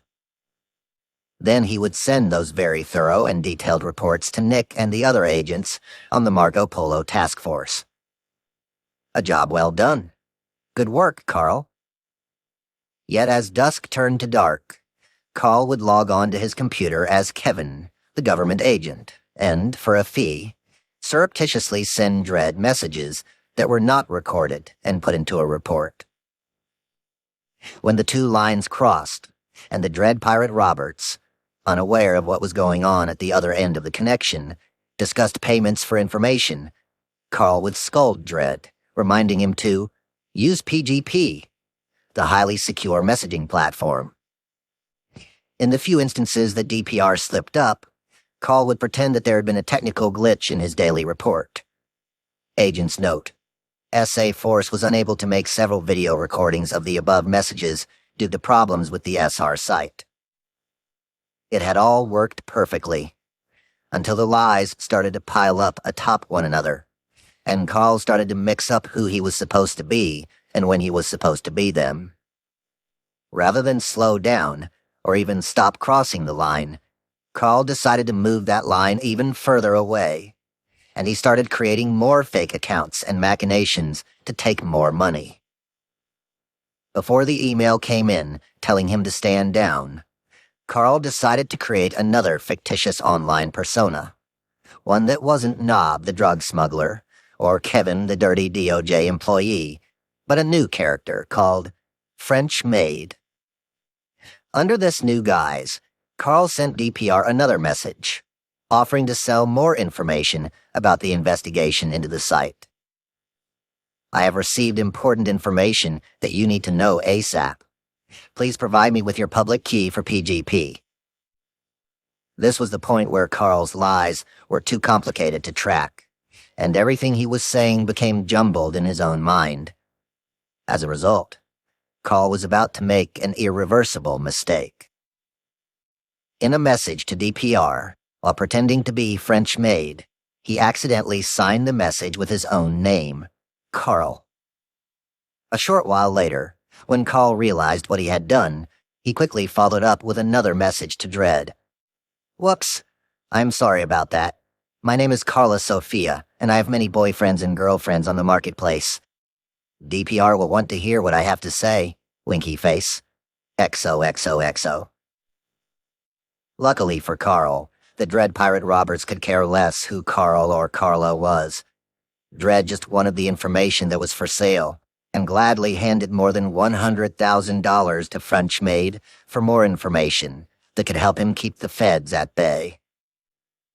Carl thought he'd gotten away with his exploits, but in mid-September 2013, he heard that the feds had fingered DPR. This was followed by the email from his bosses to stand down. Carl was in a panic. If the FBI got Dredd on his computer, then there might be more records of the conversations between the mendacious DEA agent and the Dread Pirate Roberts. As Knob, he messaged DPR and told him, "My informant, Kevin, is certain that you are going to be identified and caught. You are like one of my family. But I have to tell you that I have had several people killed who were sent to jail. It is very easy and cheap, Carl said, and then concluded the threat implied in that previous message. I trust that you have destroyed all messages, chats, etc. between us. But what if Dredd didn't delete the messages? After thinking all of this through, Carl knew that the only way to find out what the FBI knew, or would know if they captured Dredd, was to see the servers that the feds had apparently found.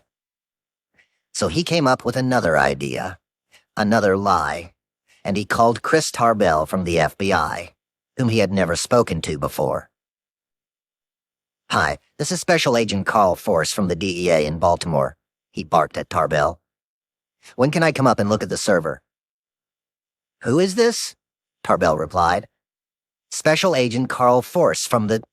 Look, I really need to see that server." Tarbell was immediately combative in his response to Carl. "Did you get approval from the ASAC?" Yes, I did," Carl stuttered, obviously not telling the truth. "When can I come up? What day is best for you?" "There's no time. If you want to see it, then you'll have to go through ASAC." And then Tarbell abruptly hung up. After this interaction, Carl was out of ideas.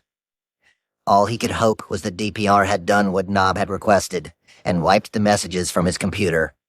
Or maybe they would both be lucky, and the Dread Pirate Roberts would get away, taking all of Carl's secrets with him. Chapter 64. Felina. The last day of Ross's life as a free man began just like any other. He woke up in his Monterey Boulevard apartment and slipped on his blue jeans and long-sleeved red t-shirt. Then he got to work on the Silk Road, unaware that by 3:16 p.m. that day, he would be sitting in the back of a police car in handcuffs. He had been blue for the past few days, as things had not been going his way. First, one of his government informants, who went by the moniker French Maid, told him that the feds had a new name to add to the list of people who could potentially be the Dread Pirate Roberts. And French Maid, who had said her real name was Carla Sophia, would happily share the name in exchange for $100,000. So DPR had paid and was still waiting for a response. Then another employee, to whom he had loaned $500,000, had disappeared. To top it all off, his poison oak rash hadn't gone away. But there were things to be grateful for. Ross was soon going to Austin, where he would see Julia. She had told him in an email she would pick him up from the airport, and he could stay with her. Just like old times. They'd been having romantic Skype sessions a lot too, and sending long, dirty emails back and forth about what they would do to each other in person. Ross had also had an epiphany over the weekend. After the bonfire and the fireworks on Ocean Beach, he had written in his diary, alongside his travails on the Silk Road and an explanation for how he got the poison oak rash, that he needed to eat well, get good sleep, and meditate so I can stay positive. 12:15 p.m. The houses along Monterey Boulevard were mostly 2- and 3-story wood frames. They were painted all different colors, some white, others blue or green. The apartment where Ross Ulbricht now lived was in a 3-story beige building in the middle of the block. Every once in a while a large suburban SUV with dark-tinted windows would drive by. The SUV would make a right down Baden Street, then another right and another, until it found itself back in front of the beige building on Monterey Boulevard. Even if anyone had noticed the SUV as it swirled around the blocks that morning, no one would have guessed what was inside the vehicle. 2:42 p.m. Tarbell paced in front of a coffee shop on Diamond Street, staring down at his phone, trying desperately to figure out what to do. He had gone to the local FBI offices and made his case that they shouldn't use a SWAT team. but the supervisor in charge of the local bureau had issued a flat-out no. The supervisor said he wasn't going to risk losing an agent over an open laptop. Clearly, he didn't know how important that computer was. Tarbell called everyone he knew in government, trying to persuade them not to go into Ross's house with a battering ram and guns drawn. But all he could get out of the local FBI office was an agreement to delay the SWAT team raid by 1 day. Jared, Tom, and Brophy stood in front of the cafe near Ross's house, listening to Tarbell explain this, unsure what they were going to do. They knew that Ross was at home on his laptop because the FBI had an undercover SUV circling his block and monitoring his Wi-Fi traffic. The system they were using would check the signal strength of the Wi-Fi on his computer, and then, by triangulating that data from 3 different points they had captured as they drove around the block, they were able to figure out Ross's exact location, which at this very moment was his bedroom, on the 3rd floor of his Monterey Boulevard apartment. As the agents stood outside the cafe discussing their conundrum, Jared looked at his computer to check his battery level, now in the red and quickly falling past 18%. In that moment, he noticed that the icon next to the Dread Pirate Roberts vanished from the chat window. DPR just logged off, Jared said. I'm going to go into Bellow Coffee and charge my shit and get a coffee. Tom followed him, leaving Brophy and Tarbell outside. The coffee shop was bustling, and every seat was occupied by a laptop-toting patron. A few moms sipped tea with a hand on their strollers, and others stared at their phones. Jared found a single free power outlet along the wall, plugged in his computer, and ordered a coffee.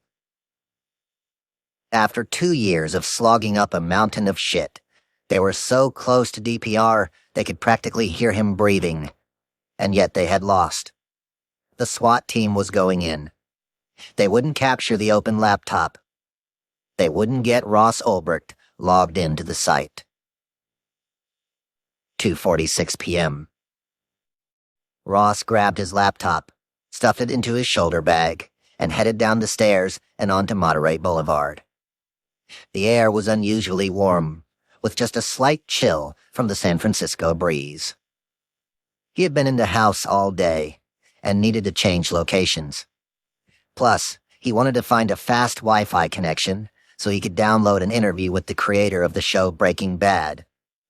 The show's final episode, Felina, had aired the night before and had left the protagonist, Walter White, and his alter ego, Heisenberg, dead.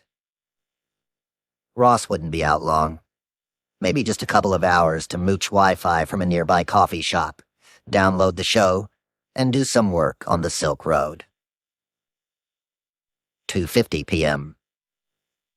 Tarbell was watching the street when his phone vibrated with a message from the undercover FBI agents who'd been monitoring Ross. He's on the move, they wrote. Tarbell quickly ducked into the coffee shop to alert Jared and Tom. Our friend is coming down the street, Tarbell said aggressively to Jared. His voice was gruff and to the point.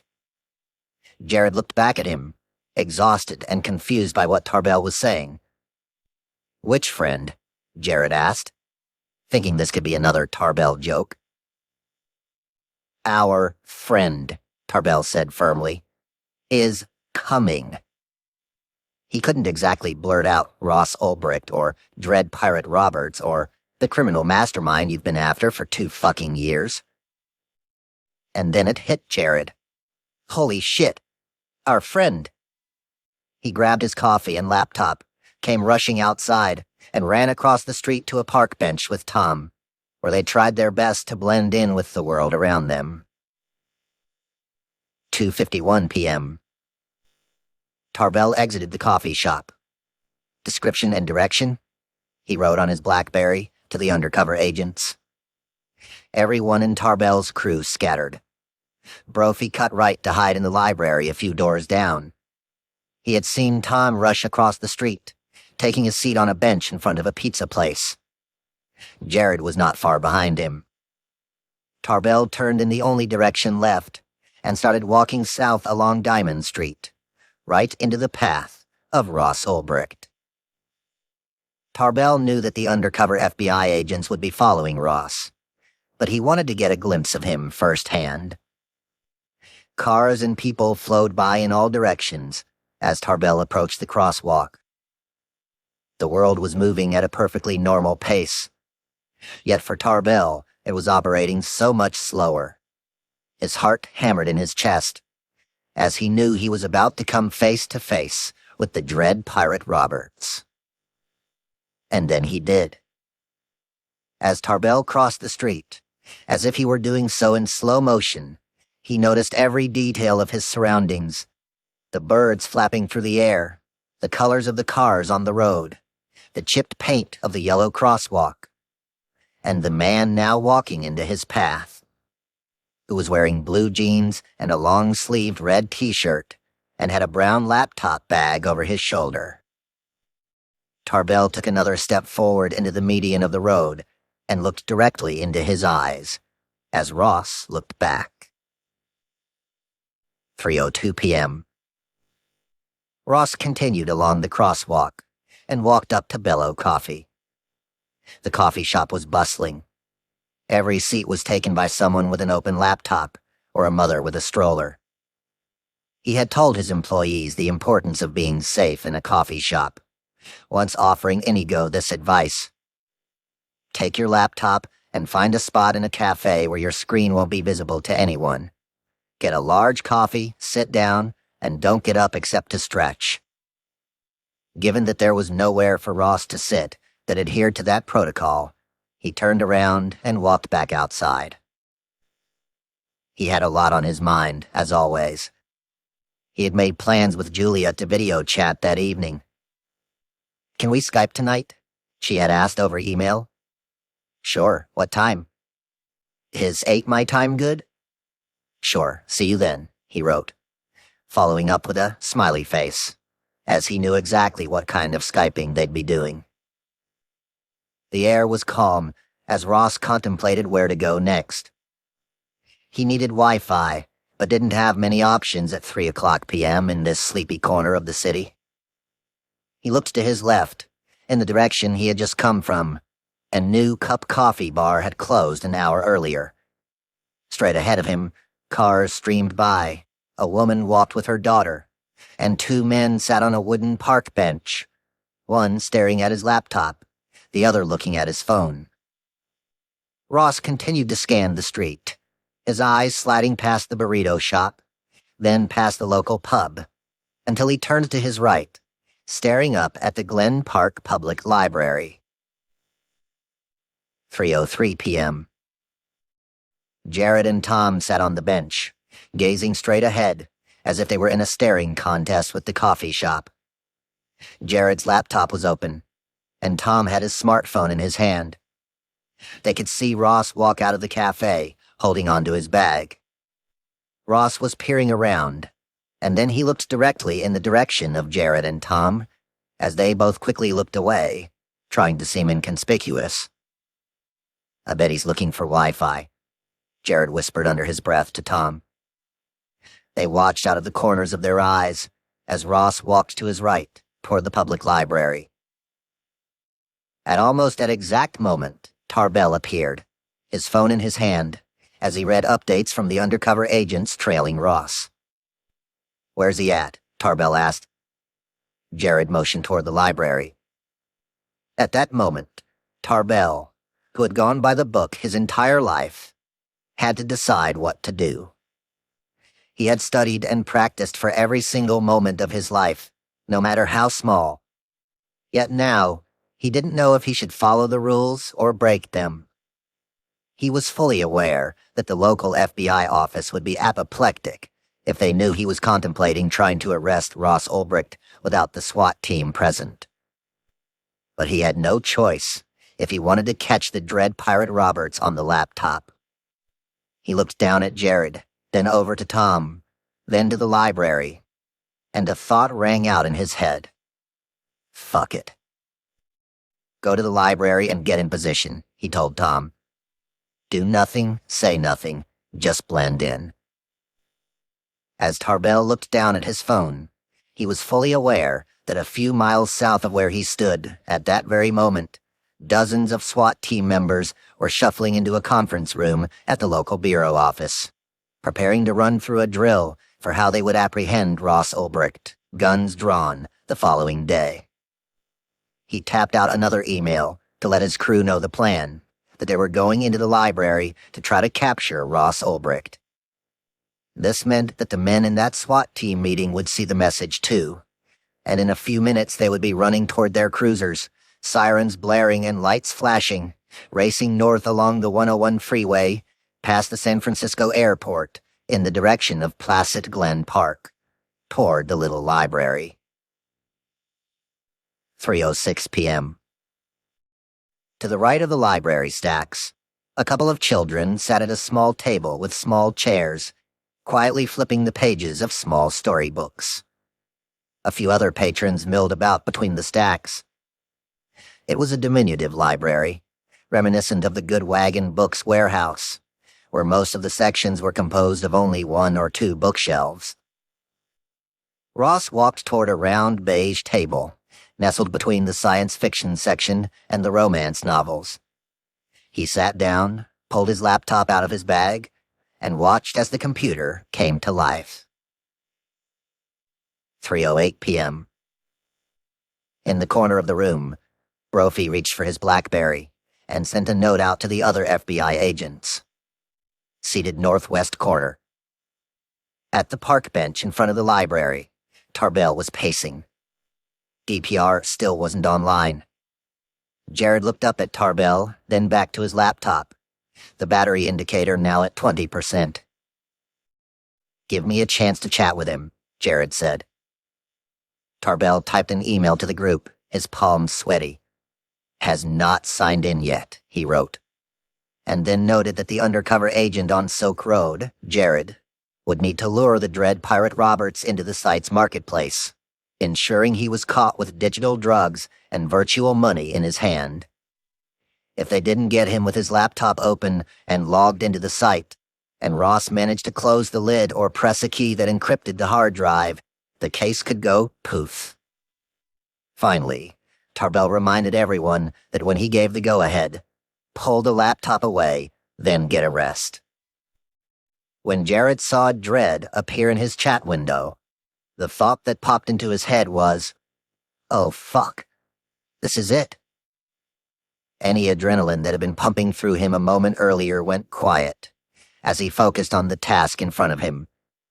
Everything, he realized, came down to this very moment.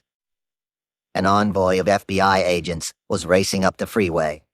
Tarbell stood nearby watching, and agents from the DEA, HSI, CBP, DOJ, IRS, ATF, and U.S. Attorney's Office, as well as senators, governors, and even the President of the United States, were waiting to hear that this moment had happened without a hitch. Jared began typing into the Silk Road chat window on his computer. "Hey," he wrote. But there was no reply. A minute went by, and Jared typed, "Hey," again. This time, though, he added a request for DPR. "Can you check out one of the flagged messages for me?" Jared knew that asking him this would prompt DPR to log into the administrator section of the site. And if the man now sitting in the library 100 feet away was really the dread Pirate Roberts, that same man would be logged into that section of the site if they grabbed his laptop. After what felt like an eternity, a ding finally sounded from Jared's computer, as a reply appeared on the screen. "Sure," DPR wrote. "Let me log in." And then he followed up with a strange question. "You did Bitcoin exchange before you worked for me," Dread wrote, "right?" For some reason, DPR was testing him. Jared's mind started to swirl with worry. Did DPR know something was up? Jared scanned his mind, trying to remember the right answer. 3:13 p.m. A young Asian woman wandered through the library, plucking books from the shelves. After a while, she came around the corner of the stacks, standing in front of the science fiction and romance section, and pulled up a chair at the round beige table where Ross sat. His backpack rested next to him. His laptop glowed as he typed away. He peered over his computer screen at the young woman. She had a fair complexion and was perusing the pile of books in front of her. She seemed safe enough. So Ross looked back to his computer, his fingers methodically moving up and down on the keyboard as he typed. 3:14 p.m. Jared thought, trying to remember what the woman from Texas had told him in August when he had taken over her account. Had she done Bitcoin exchange, or had she not? He took a deep breath and took a chance, replying, "Yes, but just for a little bit." "Not any more than that," DPR replied, still fishing for an answer. "A test indeed." "No," Jared wrote back. "I stopped because of reporting requirements." What he said must have worked, because Dredd soon asked, "Okay, which post?" He was now definitively logged into all 3 administrative areas of the Silk Road. Jared looked up at Tarbell and began swirling his finger in the air like a helicopter about to take flight. "Go, go, go," he said swiftly. "Go!" Tarbell's thumbs hammered down on his phone as he typed as fast as he could. "He is logged in," he wrote, followed by, "Pull laptop, go." He scrambled across the street and into the library. Jared came running up behind Tarbell. It was pure adrenaline now. They both hurried up the library steps until Tarbell came to a swift standstill mid-stride and swung his arm out to stop Jared. "Let them do their thing," Tarbell whispered. For 10 seconds, Jared and Tarbell didn't say a word. They just stood there, frozen on the concrete steps of the library. And then they heard it, the yelling and commotion that had just erupted inside the quiet library on Diamond Street. Chapter 65. Arrested. 3:15 p.m. 1 minute the library was silent. The next, an Asian woman yelled, "Fuck you!" at a man standing next to her. Everyone in the library looked up, startled by the outburst. The man who had just been told to go fuck himself raised his fist to seemingly punch the woman in the face. As his clenched hand went into the air, a startled Ross Ulbricht turned around in his chair to witness the commotion. And just in that moment, as Jared and Tarbell stood at the base of the stairs, the Asian woman with the fair complexion, who'd been seated at the table across from Ross, reached over and gently slid his Samsung laptop away from him. Ross turned back, half comprehending what was going on as he tried to lunge for the laptop. Yet he couldn't. Someone had grabbed his arms from behind. "FBI! FBI!" The couple who had just been yelling at each other now bellowed at Ross as they slammed him against the table. Brophy rushed over, slapping handcuffs around Ross's wrists, and retrieved him. Tom, visibly shaken by the intensity of the moment, came to retrieve the laptop, which was still wide open and, thanks to Jared, also logged into all 3 administrative areas of the Silk Road, including the Mastermind page, an area of the site that only the Dread Pirate Roberts and Ross Ulbricht could log into. As Tarbell and Jared entered the 2nd floor of the library, Brophy appeared, holding by the arm a young man who was now handcuffed and had a panicked look on his face.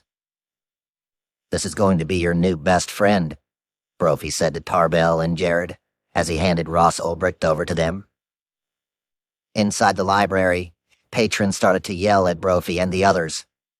"What did that kid do?" they hollered. "Leave him alone." To them, the young man now in handcuffs had been minding his own business, just using his laptop. Tarbell and Jared led Ross down the concrete steps, out into the street. Tarbell then turned Ross around, gently placed him up against a wall, and began patting him down. In Ross's pockets there were only 2 $1 bills, some spare change, and a set of house keys. "I am Special Agent Chris Tarbell with the FBI," he said, as he spun a handcuffed Ross back around, placing his hand on Ross's chest to ensure he wasn't having a heart attack or any other emergency. "Do you have any medical conditions? Do you need any medical attention?" "No, I'm fine," Ross said. The shock of the moment had already worn off, and Ross was now nonchalant, as if this was just a small bump in the road. "What am I being charged with?" he asked, knowing full well that the cops could have grabbed him for any number of reasons. Maybe it was the fake IDs he had ordered, or something innocuous related to the Silk Road. "We'll go over that in the car," Tarbell replied, "once we get you off the street." FBI cars and vans from the local FBI squad now screeched in from all angles and directions onto Diamond Street, with almost 30 agents swarming in every direction. Tarbell walked Ross toward an undercover van that was stopped in the middle of the road, as Jared walked back upstairs to check the laptop they had seized during the arrest. The library was quiet again, as Jared made it to the seat next to Tom, who was taking photos for the arrest report. As Jared scanned the screen, he saw it. The other side of the chat that he had been engaged in with DPR a few minutes earlier. The computer was logged in, using Tor, on the Silk Road support page, and on a dashboard called Mastermind, which displayed a bounty of millions and millions of dollars in bitcoins. Off to the right, there was a chat window, which was midway through a conversation with Cirrus, Jared's undercover account. And there was the name of the man he had been chatting with. Dread. The computer was called Frosty. "Holy shit," Jared said aloud. Downstairs, Tarbell helped Ross into the back seat of the undercover van. "You asked what you're being charged with," Tarbell said. A woman sat in the front seat wearing an FBI jacket, and behind her, a child's seat sat empty. Next to it, Ross was now settling in with his hands cuffed behind his back. Tarbell then lifted up a piece of paper and held it in front of Ross's face for him to read. As Ross looked at the page, he saw the words written across the top. United States of America v. Ross William Ulbricht, a.k.a. Dread Pirate Roberts, a.k.a. DPR, a.k.a. Silk Road. Ross's eyes narrowed as he looked at Tarbell and uttered 4 words. "I want a lawyer." Chapter 66. The Laptop. In the corner of a smoggy industrial park in South Korea, as the sun peeks through the morning dew, thousands of men and women wake up and move towards several enormous factories. They all wear the same uniform, a flamingo pink jumpsuit and matching rose cap. The workers never pause, going day and night, trading out their positions like cogs being swapped out of a clock that is incapable of stopping. For hours upon hours, day after day, they will assemble computers for Samsung Electronics Limited. Thousands of times a minute, a Samsung laptop is built by those workers. The LCD screen is connected to the chassis, the SSD hard drive encased in its aluminum housing, chips soldered to green circuit boards. Robotic arms ensure the hinges of the laptop open and close properly. Then these things that moments earlier were just scraps of metal and silicon and plastic come to life. The glowing computers are loaded with software, placed into boxes, and wheeled away through the building, entering the vast logistical arteries of the worldwide shipping systems. In April 2012, one of those Samsung laptops was purchased online for $1,149. It traveled 6,989 miles away from that factory in Korea to a quaint home in the suburbs of Austin, Texas. No one but Ross Ulbricht and the Dread Pirate Roberts ever touched that Samsung 700Z, That is, until the afternoon of October 1st, 2013. While Ross was whisked away to the nearby jail with Tarbell, the silver Samsung laptop was carefully carried by Tom Kiernan of the FBI down the stairs of the library, out onto the street, and into the back of Brophy's unmarked police car. Tom walked carefully with the machine, as if he were transporting an egg resting in the bowl of a spoon. There, with Jared in the back seat next to him, Tom nervously moved his finger back and forth along the mouse to ensure the laptop stayed alive as they made their way a few blocks to Ross Ulbricht's house, where a mobile computer forensics lab waited outside. The forensics truck was a large white beast the length of a small yacht. There were no windows in the back. Inside, a long gray desk stretched from the front of the van to the rear, with computer equipment everywhere. Screens flashed amid a snake pit of wires, and a long row of power outlets stood at the ready, with a computer forensics expert from the local FBI office waiting to receive the laptop. Tom and the other agent started checking the computer for booby traps, probing to ensure that the machine wouldn't die if they plugged it into an external drive that they would use to siphon out all of the files. It was then that Tom saw a scripts folder. In it, there was code that Ross had written to protect the computer in case of this very scenario. A few feet away, FBI agents swarmed Ross's house, looking for evidence and clues that would tie him to the Silk Road. In the garbage can, they found a handwritten note that was scribbled on a piece of crumpled paper, outlining a new file system he was building for the site. On Ross's bedside table, 2 thumb drives sat, though the feds didn't know yet what those drives contained. Over the next 10 hours, the Samsung computer was copied 6 different ways. Backups were made of backups. Agents came and went. They ate McDonald's as they worked.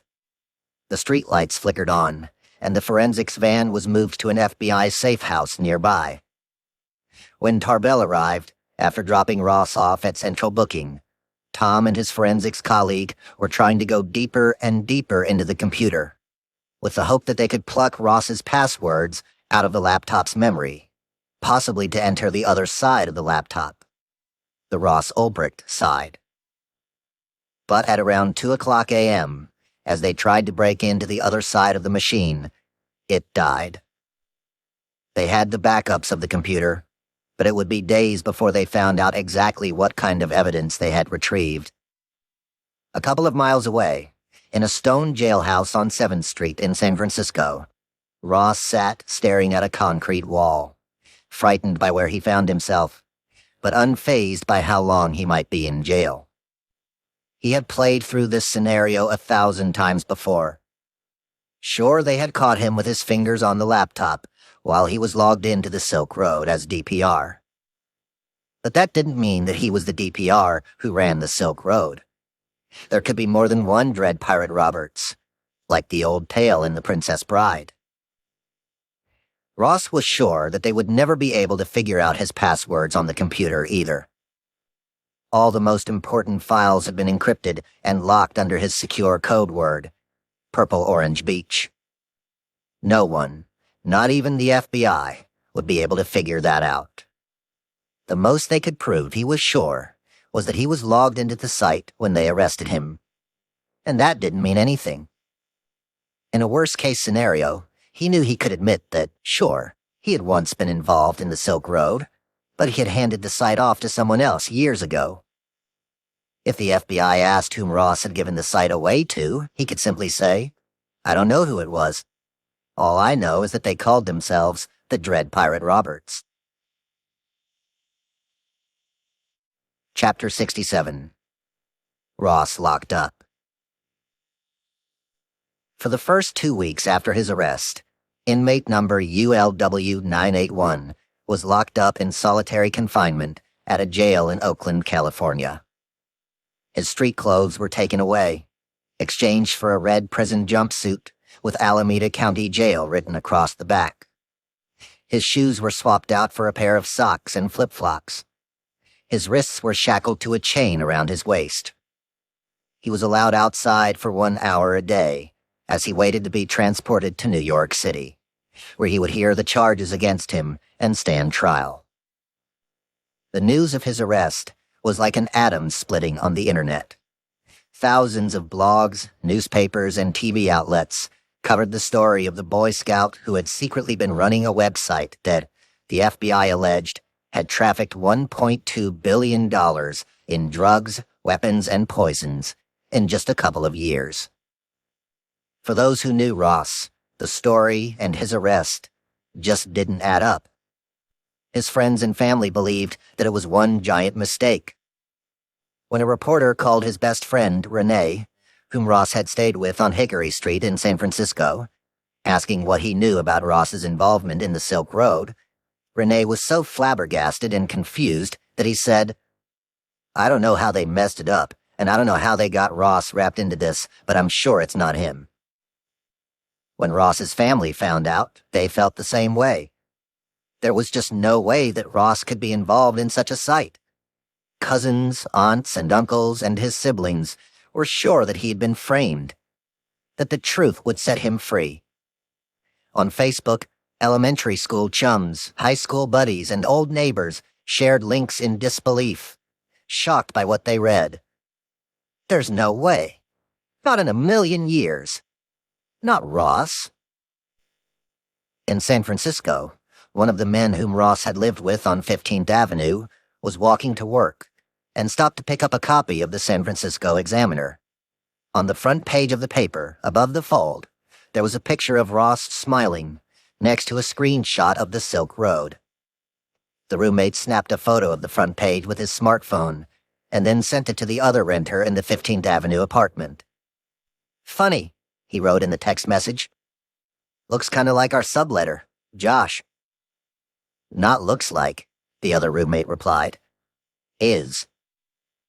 Holy shit. And then there was Julia, who had planned to video chat with Ross the night he was arrested. She had stripped down to her sexy lingerie and logged on to Skype, hoping to see a handsome Ross staring back at her through his laptop camera. But he never showed up.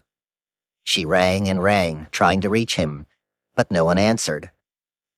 She was completely unaware that at that very moment, the man she hoped to flirt with through a tiny little camera on her computer was sitting in handcuffs in a jail cell, and that his laptop was being probed in an FBI forensic truck by 2 federal agents. Eventually, she gave up trying to call him that evening, assuming that Ross had forgotten about their online assignation, and she went to bed alone. The next morning, a client came into her office, and as they sat going through photos, Julia's cell phone rang, interrupting the meeting. It was a friend from Austin, who simply uttered the words, "Google Ross Ulbricht." "Huh?" Julia queried. "Just do it," the friend demanded. "Google Ross Ulbricht's name." Julia turned to her computer, typed in a name she had written 10,000 times before, and waited for the results to load on her screen. When she saw the news, she almost fainted. Shock took over her body as she fell on the floor and began wailing. 2 weeks later, Ross boarded a flight on Con Air, a nickname given to the prison airline that transports inmates, to New York City. When he landed, after an arduous zigzag across the country, picking up and dropping off other prisoners, Ross was placed into the general population in a Brooklyn jail, where he would live until his trial began. His devastated parents flew up from Austin to see him. Friends made the pilgrimage to show their support, and Ross met his new lawyer, Joshua Drattel, a stalwart attorney who was known for defending some of the most notorious criminals on American soil, including 2 men who were involved with the U.S. Embassy bombings in Kenya and Tanzania that killed 224 people. Ross had chosen Drattel because he saw him as a lawyer who subscribed to the philosophy that someone's beliefs shouldn't be a crime, and that the system should offer everyone, even alleged terrorists, a fair trial. The FBI had tried to find the bodies of the people murdered on the site, the ones DPR had paid to have killed, but no database matched the crimes. It appeared that either the Hells Angels had disposed of the bodies perfectly, or, more than likely, no one had actually been killed at all. Rather, the Dread Pirate Roberts had been scammed for hundreds of thousands of dollars. The government offered Ross a plea deal of 10 years to life, but he wasn't willing to take the chance of a judge handing down the latter of those two sentences. Ross still very much believed that he could get himself out of this. He declined the offer. In response, and in frustration, the U.S. Attorney's Office decided to throw everything it had at Ross and to make an example of him. What Ross didn't know at the time was that the laptop the FBI had managed to slip out of his hands had not been as secure as he hoped.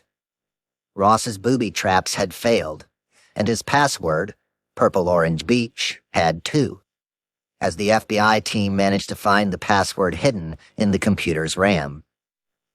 The forensics team had uncovered a trove of digital evidence, including Ross's diary entries, Silk Road financial spreadsheets, and, worst of all for Ross, some documents that Ross didn't even know were on the machine, including millions and millions of words of chat logs among DPR and his cohorts Knob, Smedley, and good old Variety Jones. After turning down the plea deal, Ross was officially charged with 7 felonies. Count 1 against him was narcotics trafficking, which he was told could result in a sentence of 10 years to life. Count 2 was distribution of narcotics by means of the internet, which could also result in 10 years to life. 3 was narcotics trafficking conspiracy, 10 to life. Count 4 was the most terrifying, even for Ross, a charge of running a continual criminal enterprise. This was known as the Kingpin statute, and was reserved for the big boss of an organized criminal enterprise. While the Kingpin charge carried a minimum of 20 years in jail and a maximum of life, if it was proved that the Kingpin had murdered someone, the sentence could be upgraded to death. Finally, there were counts 5 through 7, where Ross was charged with computer hacking, money laundering, and trafficking in fake IDs and false documents. If he was found guilty, these could tack another 40 years onto his sentence. It was a hefty and sickening list of charges.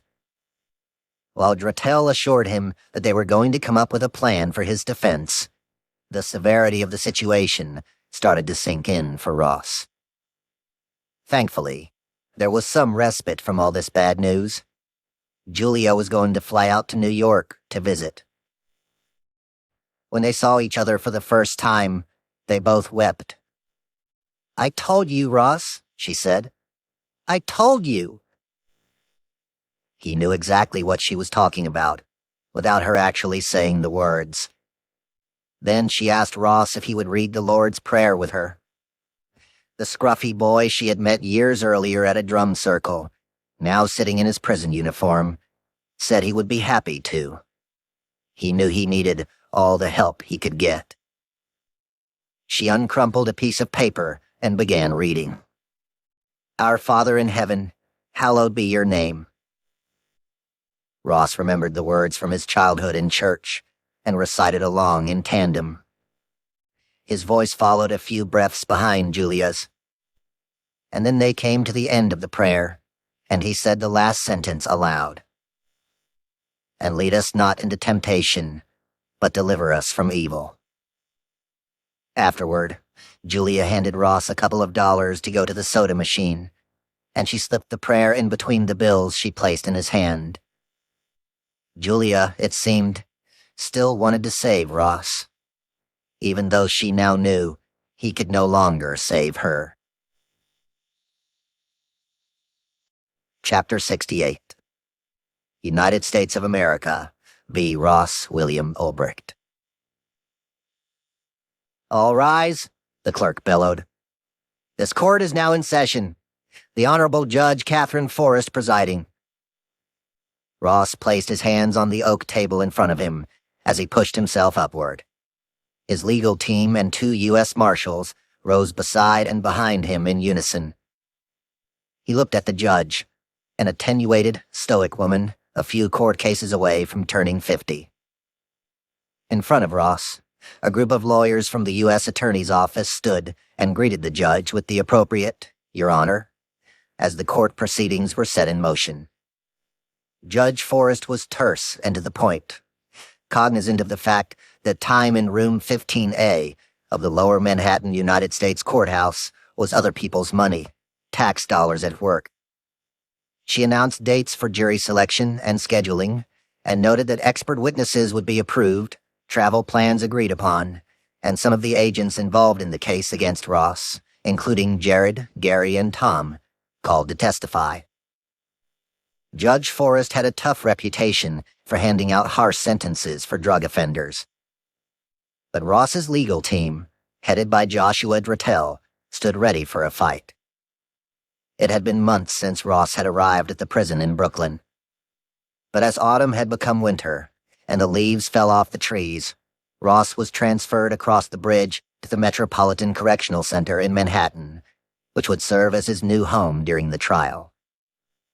MCC Prison, as it is called, was a chilling tower of concrete and steel that stood just a few blocks away from the World Trade Center, and even closer to the FBI and IRS headquarters. The jail had, over time, had its share of famed residents, including John Gotti, the Gambino crime family boss, and several al-Qaeda terrorists. When Ross arrived, whispers scurried through the walls that a new prominent resident had joined the ranks: a pirate. While he waited for the trial to commence, life inside MCC became as monotonous as in its Brooklyn counterpart. Ross made friends. He taught yoga classes to some inmates, offered others help with their GEDs, and gave impromptu explanations of physics, philosophy, and libertarian theory to the guards. The trial began shortly after Christmas. Each day unfurled the same way. Ross was awoken in his cell at dawn by the guards. While still in his prison uniform, he was shackled at the ankles and cuffed at the waist and wrists.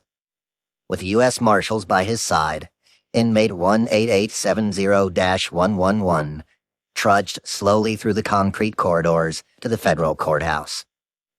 The door lock would buzz to announce Ross's arrival or departure. He was placed in cages and cells and told to wait until the next cage or cell was ready for him. The days in court oscillated between dull and terrifying.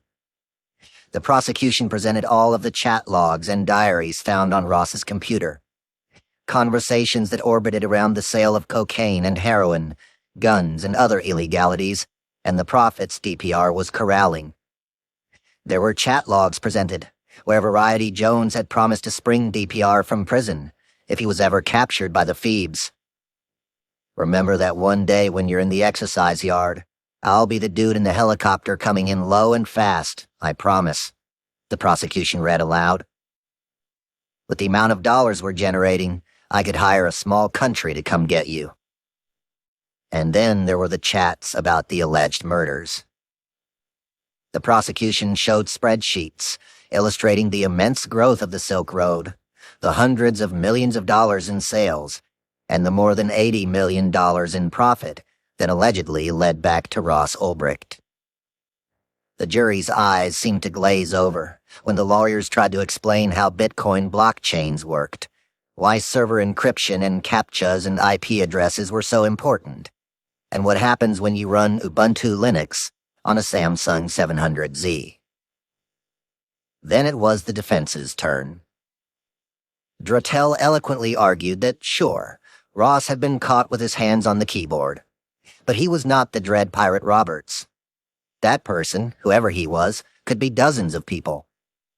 Drattel even admitted, to gasps in the courtroom, that Ross had indeed started the Silk Road years earlier, before the Dread Pirate Roberts moniker was even invented, but that the site had soon spiraled out of control, like a digital Frankenstein. Ross had become too stressed running the Silk Road and had given it away. Drattel pointed fingers at other people who worked with bitcoins, noting that they could easily be the Dread Pirate Roberts. He contended that there was very obviously more than one DPR, and Ross was not among them. Ross's defense showed emails between Jared and other agents who had all believed, at one time or another, long before they captured Ross Ulbricht, that DPR was someone else. Drattel then argued that Ross had been framed by the real DPR. The back of the courtroom overflowed daily during the proceedings. The benches on the right of the room were jammed with reporters and bloggers covering the spectacle. The ones to the left had a different, more somber feeling and were allocated to Ross Ulbricht's loved ones and supporters. Advocates came in from all over the country to champion Ross, protesting on the steps of the courthouse that he was a hero, that all he did was run a website, and if that was a crime, then the CEOs of eBay and Craigslist should stand trial too, as illegal goods were sold on those sites. Ross's mother, Lynn, arrived every day, bundled up in her thick black jacket, with a dainty dark scarf and a wounded look on her face, as if what was happening wasn't real. She could never in her worst nightmares have imagined that this fate would befall her son. Young Ross, her baby boy, who was so kind and thoughtful and sweet and smart, who had gone off to graduate school to become a molecular physicist, now sat 10 feet away, facing a sentence worse than death. But when Ross looked back at her, he offered up a confident and unfazed stare that told her not to worry, that he was fine. The defense knew an insurmountable quantum of evidence pointed directly to Ross. The fake IDs, Ross's old friend Richard Bates from Austin testifying against him, the tens of millions of dollars found on Ross's laptop, and Jared testifying that he had worked for Ross as an undercover employee. People in the courtroom could see that in the case of United States of America v. Ross William Ulbricht, one side was clearly winning. After 3 weeks of trial, the closing arguments were presented. His conduct was brazenly illegal. He knew perfectly well what he was doing the whole time, Saren Turner, the prosecutor, bellowed as he paced in front of the jury. He built it. He grew it. He operated it from top to bottom until the very end. As he spoke, Saren grew more exasperated by the defense Ross had given. He thinks he can pull one over on you, Saren thundered to the jury. Objection, Ross's lawyer tried to interject. And then there's the defendant's attempt to explain away mountains of evidence on his computer, Saren continued, ignoring the defense lawyer. It's a hacker. Objection. It's a virus, Saren ridiculed. It's ludicrous. There were no little elves that put all of that evidence on the defendant's computer. He finally concluded, peering at the men and women of the jury. He knew perfectly well what he was doing the whole time, and you should find him guilty on all counts. When it was the defense's turn, Drattel stood up, vexed by Saren's speech. One of the fundamental principles in this case is that DPR and Mr. Ulbricht cannot be the same person, Drattel began. Saving those chats. Does that sound like DPR? You have to actually enable the chats to be saved. He went on, noting that the dread pirate Roberts would never have made such a silly mistake. Keeping a journal like that and then saving it on your laptop? A little too convenient. He pointed to the evidence found on the laptop and said it had been put there by someone else. It was the real dread pirate Roberts, who knew the feds were closing in, and while Ross was in the library downloading a TV show onto his laptop, the real DPR placed the chat logs and other evidence on his computer. There are a lot of blinking neon signs in this case that have been created to incriminate Mr. Ulbricht, he shrieked. It is not the same person. Drattel argued skillfully that in November 2011, Ross had given the site away. A site that he, regretfully, had started. That Ross had then left for Australia to start his life anew and get away from the monster he had birthed. The internet is not what it seems. You can create an entire fiction.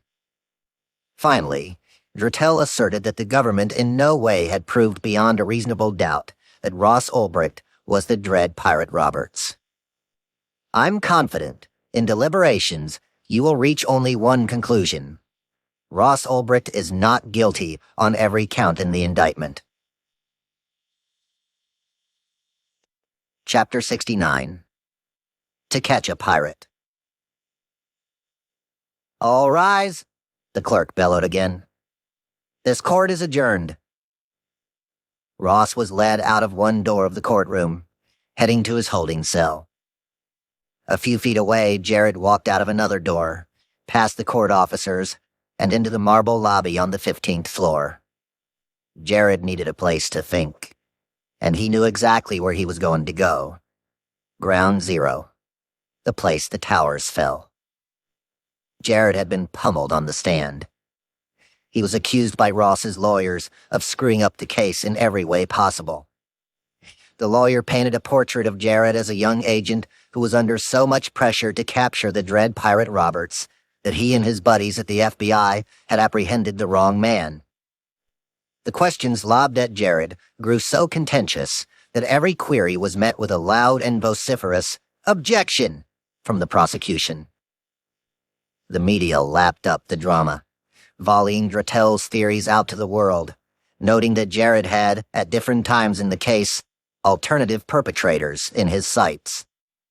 After days of being pelted and accused by the defense, Jared finally heard 7 words that relieved him to no end.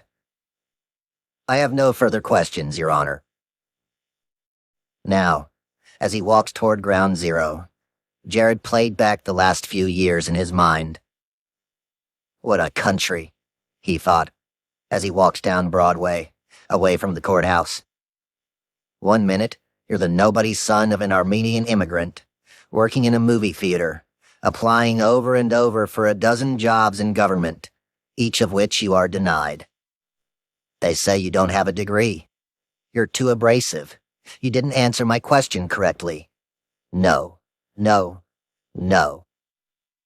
And then finally, after years of trying, you get a job stamping passports. You try and you try and you try, and eventually you become an agent with the Department of Homeland Security. Then the call comes in from a thankless employee in a humongous government mail center at the airport about a single tiny pink pill. And then here you are. As Jared entered the site of the trade center, he was surrounded by construction equipment beeping and digging, hard hats yelling, the roar of giant trucks and cranes as tourists peered up to their phones and cameras to capture the new, almost finished, One World Trade Center. He thought about the Silk Road. He had set out to try to stop what he saw as potentially devastating to the fabric of this country on his own, and he had ended up doing just that. But he had needed the assistance of so many others, each of them bringing a single piece to one giant puzzle. He continued walking through the sprawling construction site, growing more emotional with each step, still thinking about how a single pill might have saved so many lives. That every single person can have a sweeping and massive impact on the world they live in. Some choose to have a positive effect, others a negative. Some don't know the difference. But most people think their role in this big, big world is meaningless. Just a job. With this realization in his mind, Jared walked up to one of the burly, seemingly bored security guards at the One World Trade Center construction site, and he looked directly into the man's eyes and blurted out, "Thank you for your service." The security guard looked back with complete confusion. He thought the man in front of him, Jared, had gone mad. Jared said it again. "Thank you for your service." The guard peered at this strange man, perplexed, as he walked away. Jared's eyes were now welling up with tears as he came across another security guard. "Thank you for your service." He beamed. "Thank you for your service," he said again, as tears rolled down his cheeks. He walked up to every single security guard he could find, some old, some young, men and women, large and small. Thank you for your service. He knew he sounded like a crazy person, but he couldn't stop himself. He wanted them all to know. Thank you for your service. The following morning, everyone streamed back into the courthouse as the judge instructed the jury on what they were to do next. Ross, his mother, Lynn, and his father, Kirk, were there. Tarbell and Gary, too. Dozens of reporters and even more supporters. Except there was one person who wasn't in the courtroom. Jared.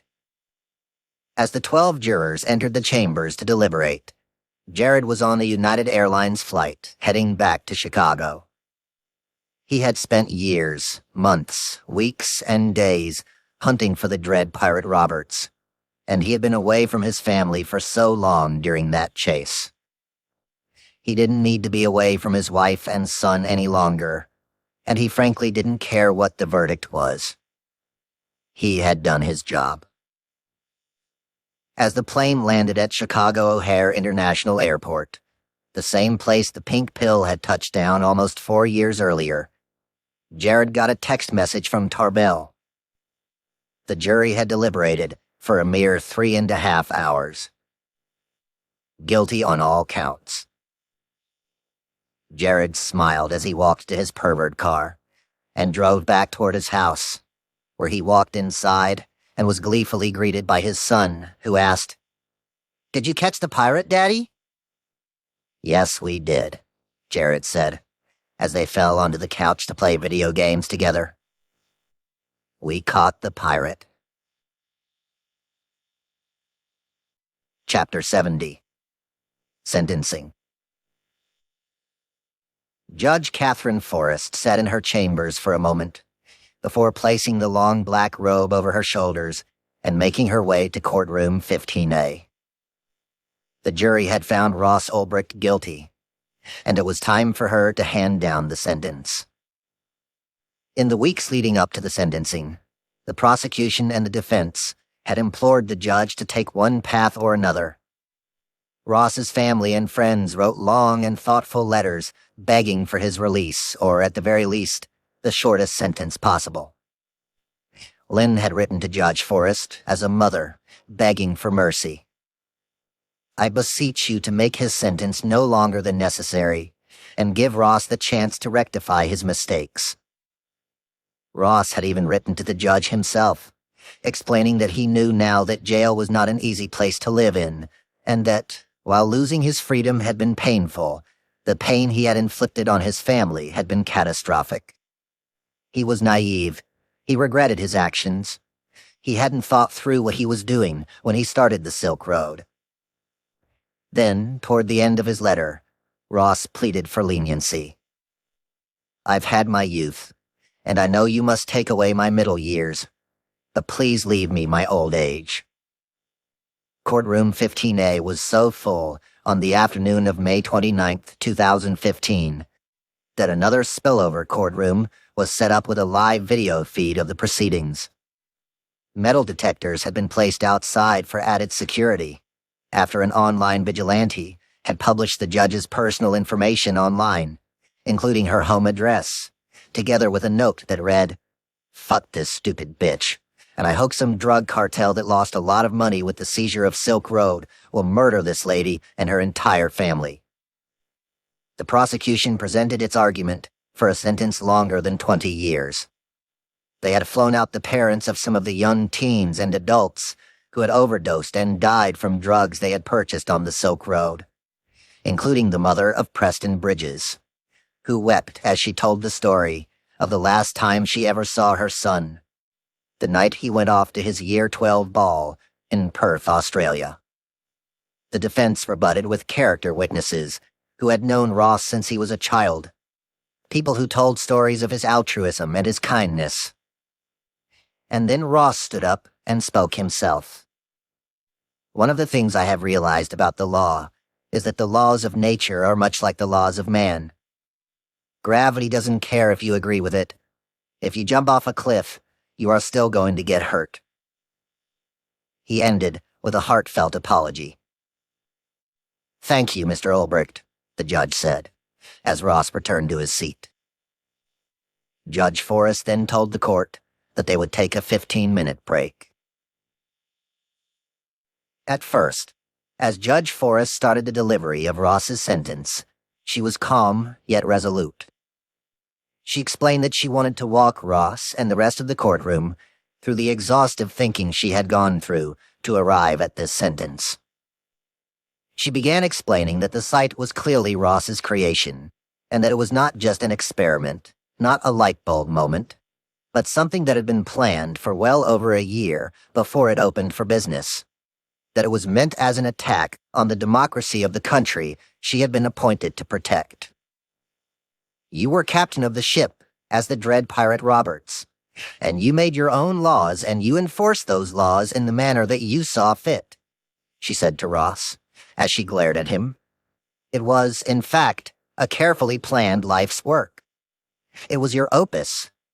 You wanted it to be your legacy, and it is." The judge noted that the defense had presented research papers that argued that increased drug distribution could be morally better for society by reducing violence and encouraging the sale of better quality and therefore safer drugs. By this, Judge Forrest seemed incensed.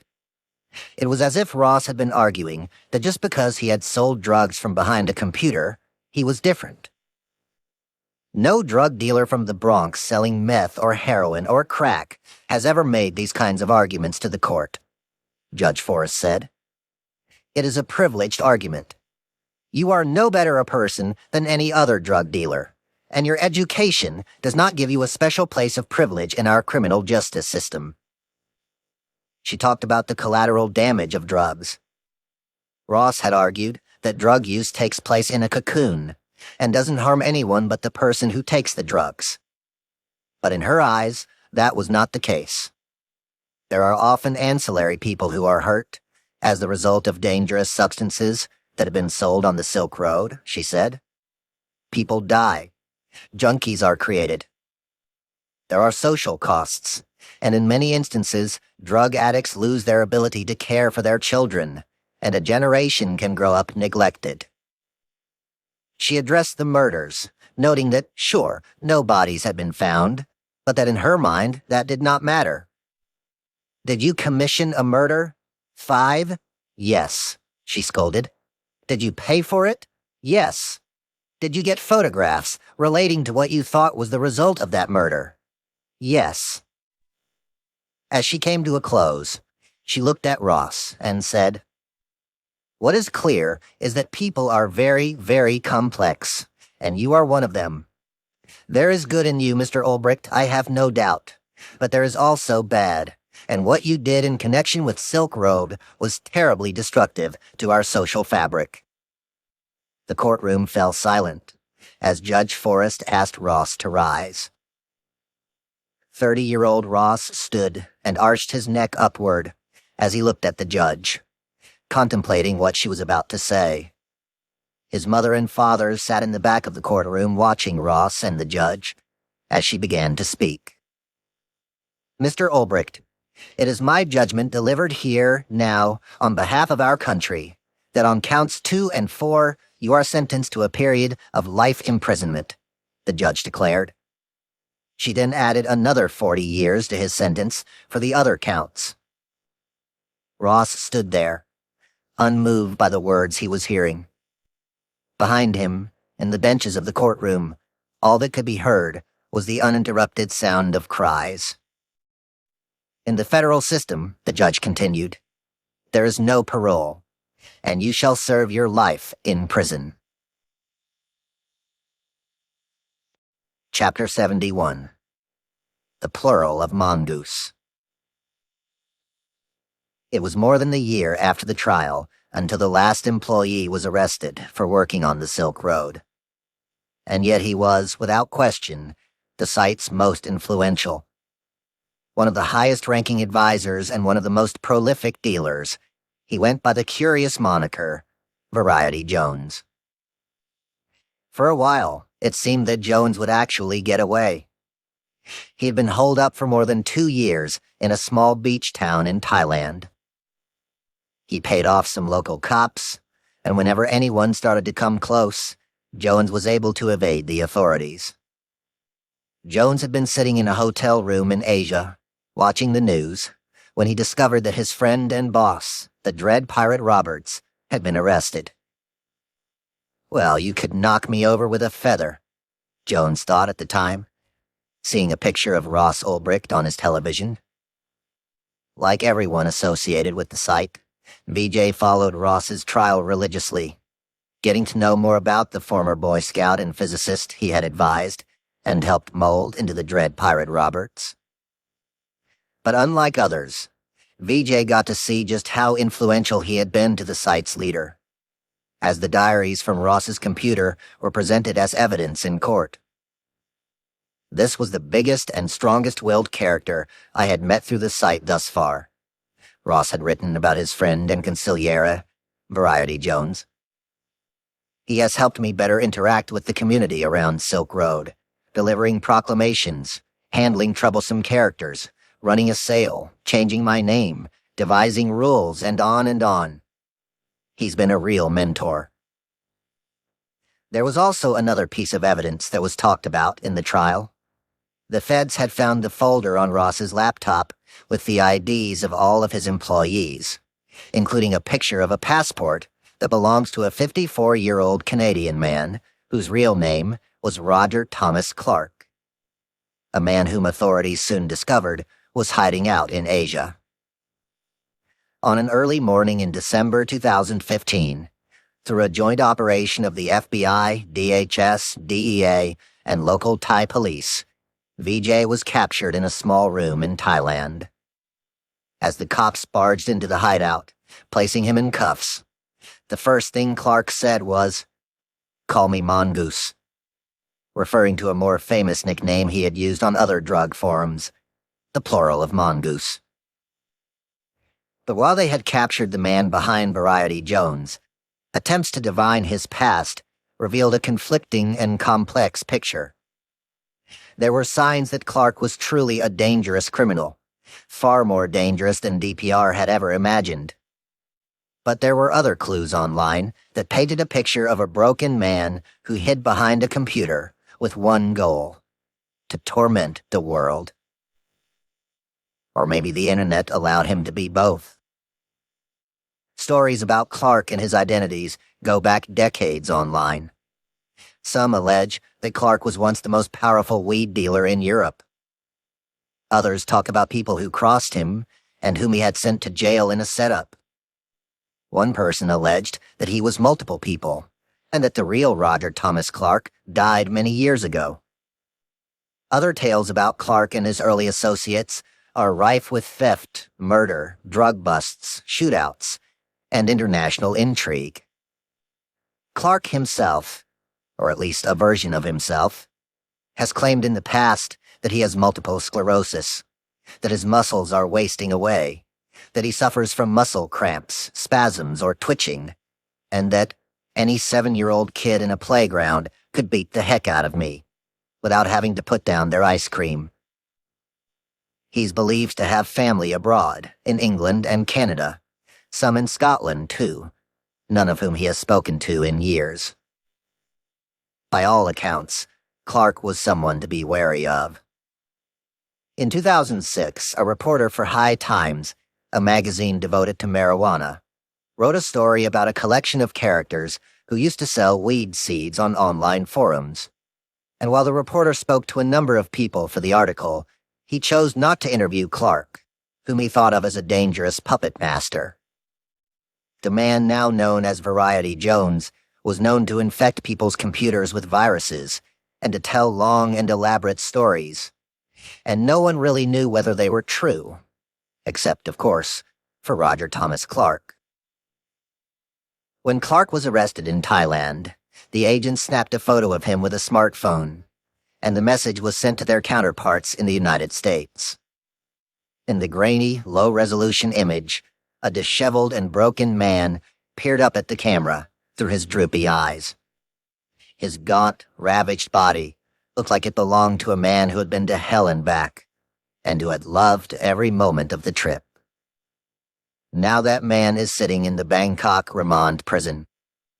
There, a team of lawyers are fighting his extradition to the United States, where he will stand trial for narcotics trafficking and money laundering, and could face life in prison. Chapter 72. The Museum. Along Pennsylvania Avenue in Washington, D.C., there are dozens of museums that tell the story of the history of America. Some of the relics in these buildings go back hundreds of years, like the tattered flag that inspired the Star-Spangled Banner, and the pistol that was used to kill President Lincoln. And then there are some objects that are more recent, but will remain infamous for hundreds of years to come. Some of these newer artifacts sit on the Hubbard Concourse in the Contemporary Museum at 555 Pennsylvania Avenue, a few blocks away from the White House. The relics at this museum hail from some of the biggest criminal cases in American history. In one corner of the exhibit, there is an old wooden cabin, barely big enough for a man, that belonged to Ted Kaczynski, the Unabomber. Nearby, a pair of thick black sneakers sit, their bases torn open. They were worn by the shoe bomber, Richard Reed, when he tried to blow up an American Airlines flight in 2001. And then, farther along in the exhibit, a glass box contains exhibit number 2015.6008.43A, which is a silver Samsung laptop. He called himself Dread Pirate Roberts, after a character in The Princess Bride. The text next to the laptop reads, and then it explains that the computer belonged to Ross Ulbricht, who ran a $1.2 billion marketplace called the Silk Road. The text does not, however, tell the story of how that laptop ended up in that glass case, or what is still hidden inside its hard drive. In the weeks after Ross's arrest, Tarbell, Tom, and Jared rummaged through the laptop for forensic evidence about the Silk Road. While the FBI forensics team was successful in getting into the side of the computer that Ross used when he was the Dread Pirate Roberts, the side that contained those millions of words of chat logs between DPR and his employees on the website, and the hackers, hitmen, and gun and drug dealers he engaged with, those same FBI agents were unable to get into the other side of the computer, the side of the computer that Ross logged into when he wanted to be Ross Ulbricht, to message friends, to talk to his family, to live his other life. The agents have tried to crack the passwords to that side of the machine, but it would take a computer more than 100 years to guess the correct passcode. Instead, that side of the computer, the Ross side, is locked away forever. So is the man who owned that laptop. Ross's days now often begin before the sun rises, with the sounds of keys and the door to each prison cell unlocking. His cell is only a few feet deep and half as wide. The walls of the prison, which are mostly thick orange concrete blocks, are a brooding and formidable sight. Ross wakes up, slips on his prison clothes, and walks out into the general population. The days are tediously regimented, with an hour allocated for breakfast, 30 minutes for lunch, and the same for supper. Meals are served on plastic trays, with divots on the side for plastic forks or spoons, plastic cups, and pats of margarine. The commissary at the prison sells snacks, drinks, and clothing. Ross, using the money his mother has placed into his account, can sometimes buy candy and sodas, or a new pair of sneakers or sweatpants. Inmates like Ross, who are well behaved inside, are given an hour outside to walk in circles on the roof of the prison, or a cage encloses the air. In the evening, Ross is ushered back into his cell, and the bolts on the doors slam tight. The concrete room is thrust into darkness. After Ross was arrested, the Silk Road website was promptly shut down. But it took only a few weeks before a new Silk Road 2.0 opened for business, with a new Dread Pirate Roberts at the helm of the ship. When that was subsequently shut down by the feds, another Silk Road appeared, along with hundreds of other websites that anonymously sell drugs online. The people who run these websites see themselves as part of a movement, and some believe what they are doing is making the world a safer place. Maybe it's just a justification, or maybe it's not. In 2015, the year that Ross was sentenced to life in prison, a group of university researchers concluded a 67,000-hour study that involved interviewing 100,000 people around the world about their drug use. One of the questions in the survey asked people how they got their drugs. With that data, the researchers noted that the year after the Silk Road opened for business, as many as 20% of respondents started to purchase drugs online. When the researchers asked these people why they chose to buy drugs on the internet and not on the street, the users explained that they were nearly 6 times more likely to be physically harmed on the street. Clearly, Ross had fulfilled the goal that had led him to start the Silk Road, and tens of thousands of people feel safer being able to buy drugs online. But as with all technologies, there is a good side and a bad. Also in 2015, another study was released. This one was by the Centers for Disease Control and Prevention, which said that for the first time in recent history, more people had died from heroin and opioid-related drug overdoses in America than from gun deaths. As news reports noted, sometimes accompanied by chilling videos taken from smartphones, in hundreds of incidents of overdoses, children are left orphaned. One of the reasons for the rise in deaths was due to the ease with which people could now gain access to synthetic opioids, like fentanyl, that are made in labs in China. These drugs are 50 to 100 times stronger than traditional heroin, and users often misjudge how much to inject, which inevitably leads to a fatal overdose. The charts the CDC released, along with its report, illustrating the number of people who had died from these synthetic opioids, were not too dissimilar to those showing the profits and revenues from the Silk Road, with an abrupt line pointing upward and off to the right. Often when news articles are written about studies related to online drug buying, the stories mention Ross Ulbricht as the pioneer at the forefront of this new world. The links from the stories will eventually lead readers to an obscure video online that was recorded a few years earlier at the Contemporary Jewish Museum in San Francisco. In the video, Ross is talking to his old friend from high school, Renee, about their future outlook on life. The video is slightly out of focus, and while the two friends seem to be in the same conversation, it appears that Ross is talking about someone else. "Do you think you're going to live forever?" Renee asks. There's a brief contemplative pause. Then Ross Ulbricht looks at the camera and answers, "I think it's a possibility. I honestly do. I think I might live forever in some form." Chapter 73. The Others. A few days after the arrest of Ross, the FBI agents left San Francisco and flew back to New York City to begin corralling evidence and sifting through the Samsung laptop. Chris Tarbell believed that the drama was over, that they had caught the Dread Pirate Roberts. He had returned to the office and into the pit when his phone rang. "Your shit is online," Jared had roared into the receiver. "What?" Tarbell responded, clueless. "What are you talking about?" Jared explained that the online drug bazaar was in shambles. Their leader was gone, and the employees wanted revenge.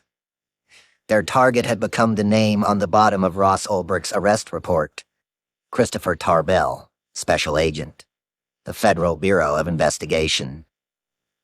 When Tarbell looked at the link Jared sent, detailing what the lieutenants of DPR had posted online, he saw his home address, his kid's school address, the home address of his in-laws, Sabrina's parents, and a slew of messages about the need to get Tarbell and to destroy his family. Tarbell immediately stumbled into a panic. He yelled to his co-workers, "They're coming after my family!" and then frantically called his wife, Sabrina, saying their code word, "Quicksand! Quicksand!" The FBI mobilized immediately.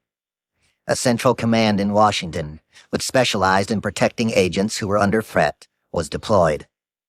The NYPD was notified, with squad cars en route to Tarbell's house, the kids' school, and the home of his in-laws. With sirens blaring, Tarbell and his family were whisked off to a hotel in New Jersey, where they would spend the long weekend hiding out. Days later, when the FBI and NYPD said it was safe for the family to return home, they drove back the way they had come and into a house that was now being monitored via live video feeds and round-the-clock federal surveillance teams. That evening, after the kids had been tucked into bed and kissed goodnight, Tarbell and Sabrina sat across from each other at the kitchen table. They both had handguns next to them, in case someone tried to enter the home. As they ate dinner, they looked like two people at war. Something had changed over that weekend. Sabrina's mothering instincts had been awakened by the risks that had brushed up against her children, and as she looked at her husband, she spoke about the perils lovingly and yet resolutely. "I've given you 16 years of this life," she said. "But maybe now it's time for you to do something for your family." He knew exactly what she was asking for. His whole life, all Chris Tarbell had ever wanted to be was a cop. He didn't care if he was handing out tickets to jaywalkers or hunting down the most wanted man on the internet. It was his reason for being here. But at the same time, he had always wanted a family, too. And between the FBI and Sabrina and the kids, it wasn't even a question of which one he was going to choose. Tarbell handed in his gun and his badge. The Elliot Ness of cyberspace resigned from the FBI. Tarbell now works for a major cyber consultancy in New York City, where he assists companies and the government in computer-related crimes. He still plays the would you rather game. Even though his wife, Sabrina, now feels much safer, she still carries a handgun with her throughout the house, even resting one atop her fresh towels in the hamper while she does the laundry. In the months after the Dread Pirate Roberts was captured, it appeared to Carl Force and Sean Bridges that they had gotten away with fake murder and with stealing millions of dollars in bitcoins. They had cleverly hidden most of their loot in offshore accounts under fake business names. They both assumed that those digital coins could never be traced back to them. After all, in their minds, bitcoins were like cash, completely anonymous. Carl was so confident that he tried to contact book publishers in New York City and movie studios in Hollywood, with the hope that he could sell his story as the undercover DEA agent who helped bring down the Silk Road. He was lionized as a hero at the DEA, and even given awards for a job so well done. When it seemed that no one suspected Carl of anything unlawful, he quietly began selling some of his bitcoins, paying off the mortgage on the old colonial home, and picking up a few toys. But when the FBI and IRS started to trace the bitcoins that had flowed in and out of the Silk Road, by putting together a complex algorithm that figured out where the money took off and where it landed, it became apparent that some of these coins didn't add up. While most of the money had been accounted for, with tens of millions of dollars pointing to Ross's laptop and millions more directed to employees, hackers, and informants, there was also a slew of bitcoins that curiously found their way back to Carl Force and Sean Bridges. Maybe, the feds thought, it was an anomaly. Two cops on the same task force would never steal money from a case. Or would they? As the feds covertly began investigating this possibility, more peculiarities started to appear, all of which led back to Sean and Carl. In one instance, the FBI had found a message on the Silk Road servers that had been sent to the Dread Pirate Roberts from one of his alleged informants, who was a mole inside the government. The plant went by the name French Maid, and had been selling secrets to DPR for a hefty fee. But as the FBI started to look further, they noticed that one of the messages sent from French Maid to DPR was bizarrely signed Carl. And then another message sent shortly afterward provided a clarification. "I am sorry about that. My name is Carla Sophia, and I have many boyfriends and girlfriends on the marketplace." It was evident that Carl had fucked up and accidentally written his own name when selling information to DPR as someone else. The feds later learned that Carl had created several other fake accounts that were used to threaten, coerce, or bribe the Dread Pirate Roberts. As all the loose ends were tied back together, they found dozens of clues that linked Carl to $757,000 in stolen bitcoins. Faced with an endless list of evidence and the possibility of spending decades in a maximum security prison, Carl Force surrendered to authorities and pled guilty to charges of theft of government property, wire fraud, money laundering, and conflict of interest. He was sentenced to 78 months in federal prison. Sean Bridges wasn't prepared to go as quietly. When he discovered that the government was investigating him for money laundering and obstruction of justice, Sean tried to have his work laptop, which contained a trove of evidence against him, erased. He then attempted, unsuccessfully, to change his name and social security number. When none of those tactics worked, he pled guilty to charges related to the $820,000 he had taken from the Silk Road, and was given 71 months in prison and told to pay $500,000 in restitution. Unlike Carl, who turned himself in and began his sentence, Sean was caught trying to leave the country with a computer, a bulletproof vest, passports, and a cell phone. The two men are now serving out their sentences in a federal penitentiary. They will both be released in 2022. After Ross was arrested, Julia saw him a couple of times, venturing to New York to visit him in person. They spoke on the phone every few weeks. Sometimes she cried when they talked. She always spoke of God. And then, one day in mid-2015, she stopped answering his phone calls. While she still loved Ross, she decided that it was time to focus on herself and her business. A year later, Vivian's Muse was one of the most successful boudoir photography studios in the country. Julia still hoped to find a good man to marry, one who would give her a child or two and a house with a white picket fence where she could live happily ever after. Curtis Green, the Gooch, could have faced up to 40 years in prison for being arrested with a kilo of cocaine in Spanish Fork, Utah. Instead, because he was tortured and fake murdered by two government agents, Carl and Sean, who had broken the law themselves, a federal judge in Baltimore let Curtis off with time served. After his trial, Green began selling Silk Road memorabilia online, including Silk Road hats, Silk Road t-shirts, and signed copies of his memoir, which he is still writing, detailing his life as a Silk Road employee. Gary Alford still works for the Internal Revenue Service in New York City, focusing on finance-related crimes. He was given an award by the government for his work on the Silk Road case.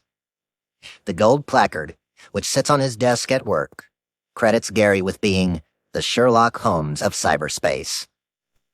He still reads everything 3 times.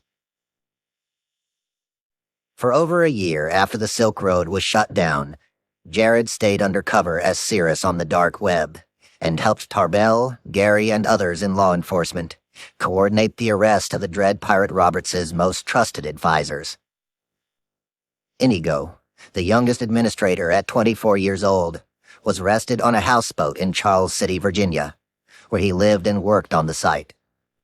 His elderly parents put up their home and retirement savings to post the $1 million bail to free their son.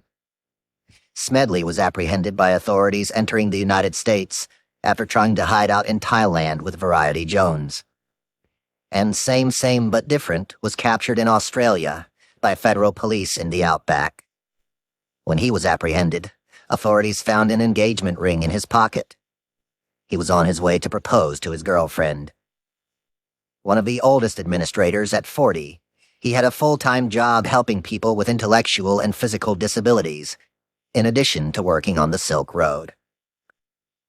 In all, several hundred people from 43 different countries around the globe were caught buying, selling, and working on the Silk Road, and were subsequently arrested by authorities, concluding with the capture of Variety Jones.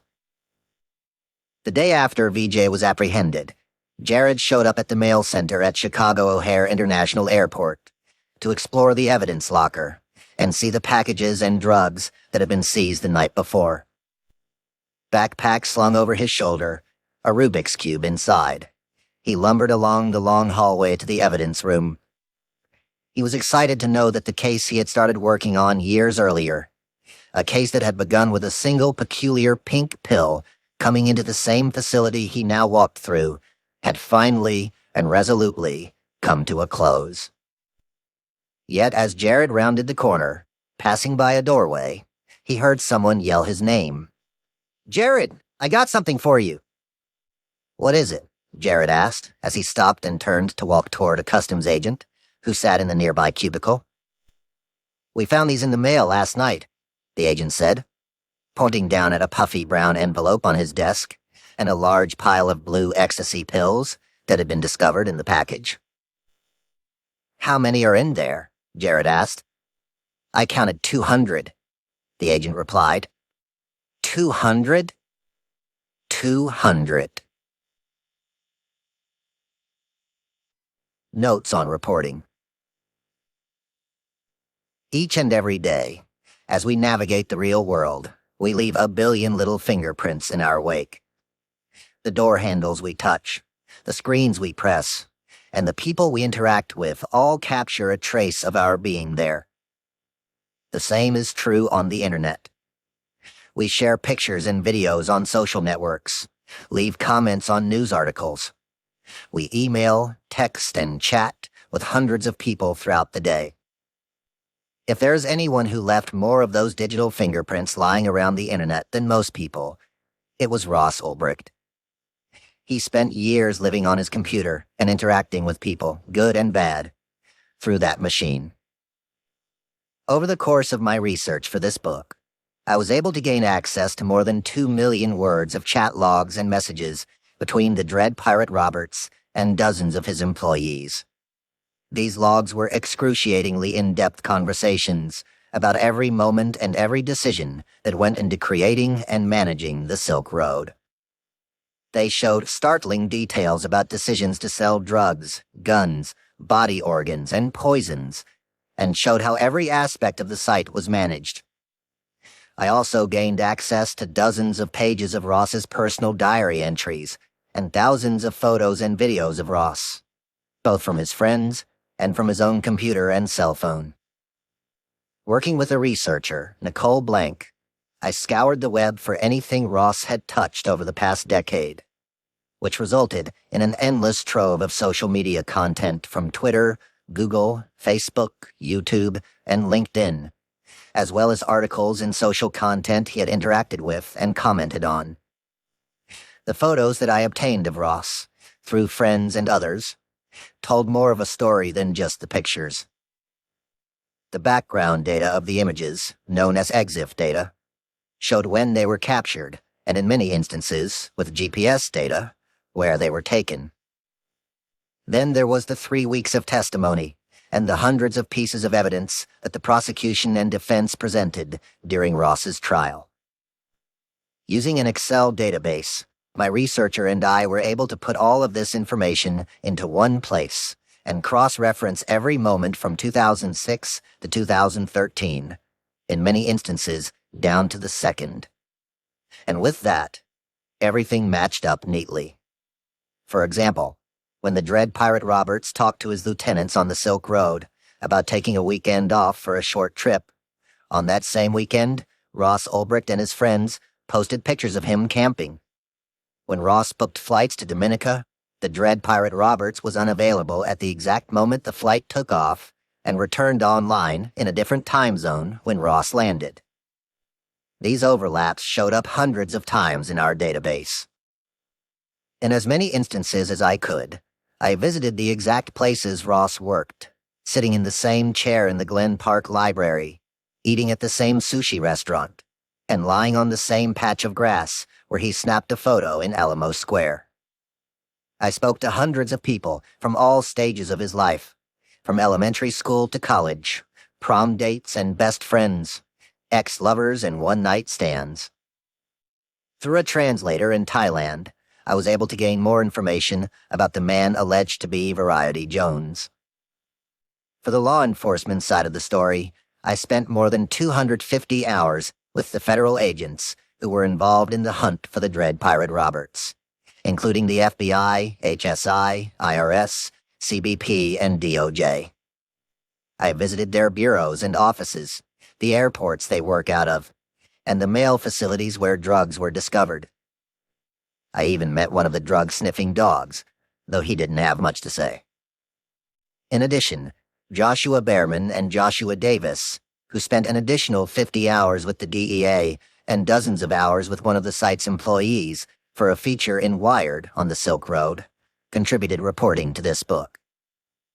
For the most minute details, I used online weather almanacs to determine the temperature and wind on particular days, surf reports to understand the height of the waves, flight details to learn if there was turbulence on a plane, and old Craigslist ads, phone records, travel logs, and several other digital tools to tell this story as a narrative nonfiction tale. From the day of Ross's arrest, I was able to gain access to security camera footage of the front of the Glen Park Library. Footage that captures Ross's last moments as a free man. While so many people spoke to me for the book, through his family and lawyers, Ross Ulbricht declined to be interviewed. This is Will Dameron. We hope you have enjoyed this unabridged production of American Kingpin, the epic hunt for the criminal mastermind behind the Silk Road, by Nick Bilton. This program was directed by Chris Koszewski. Executive producer Diane McKiernan. Text copyright 2017 by Nick Bilton. Production copyright 2017, Penguin Random House, LLC. All rights reserved. Audible hopes you have enjoyed this program.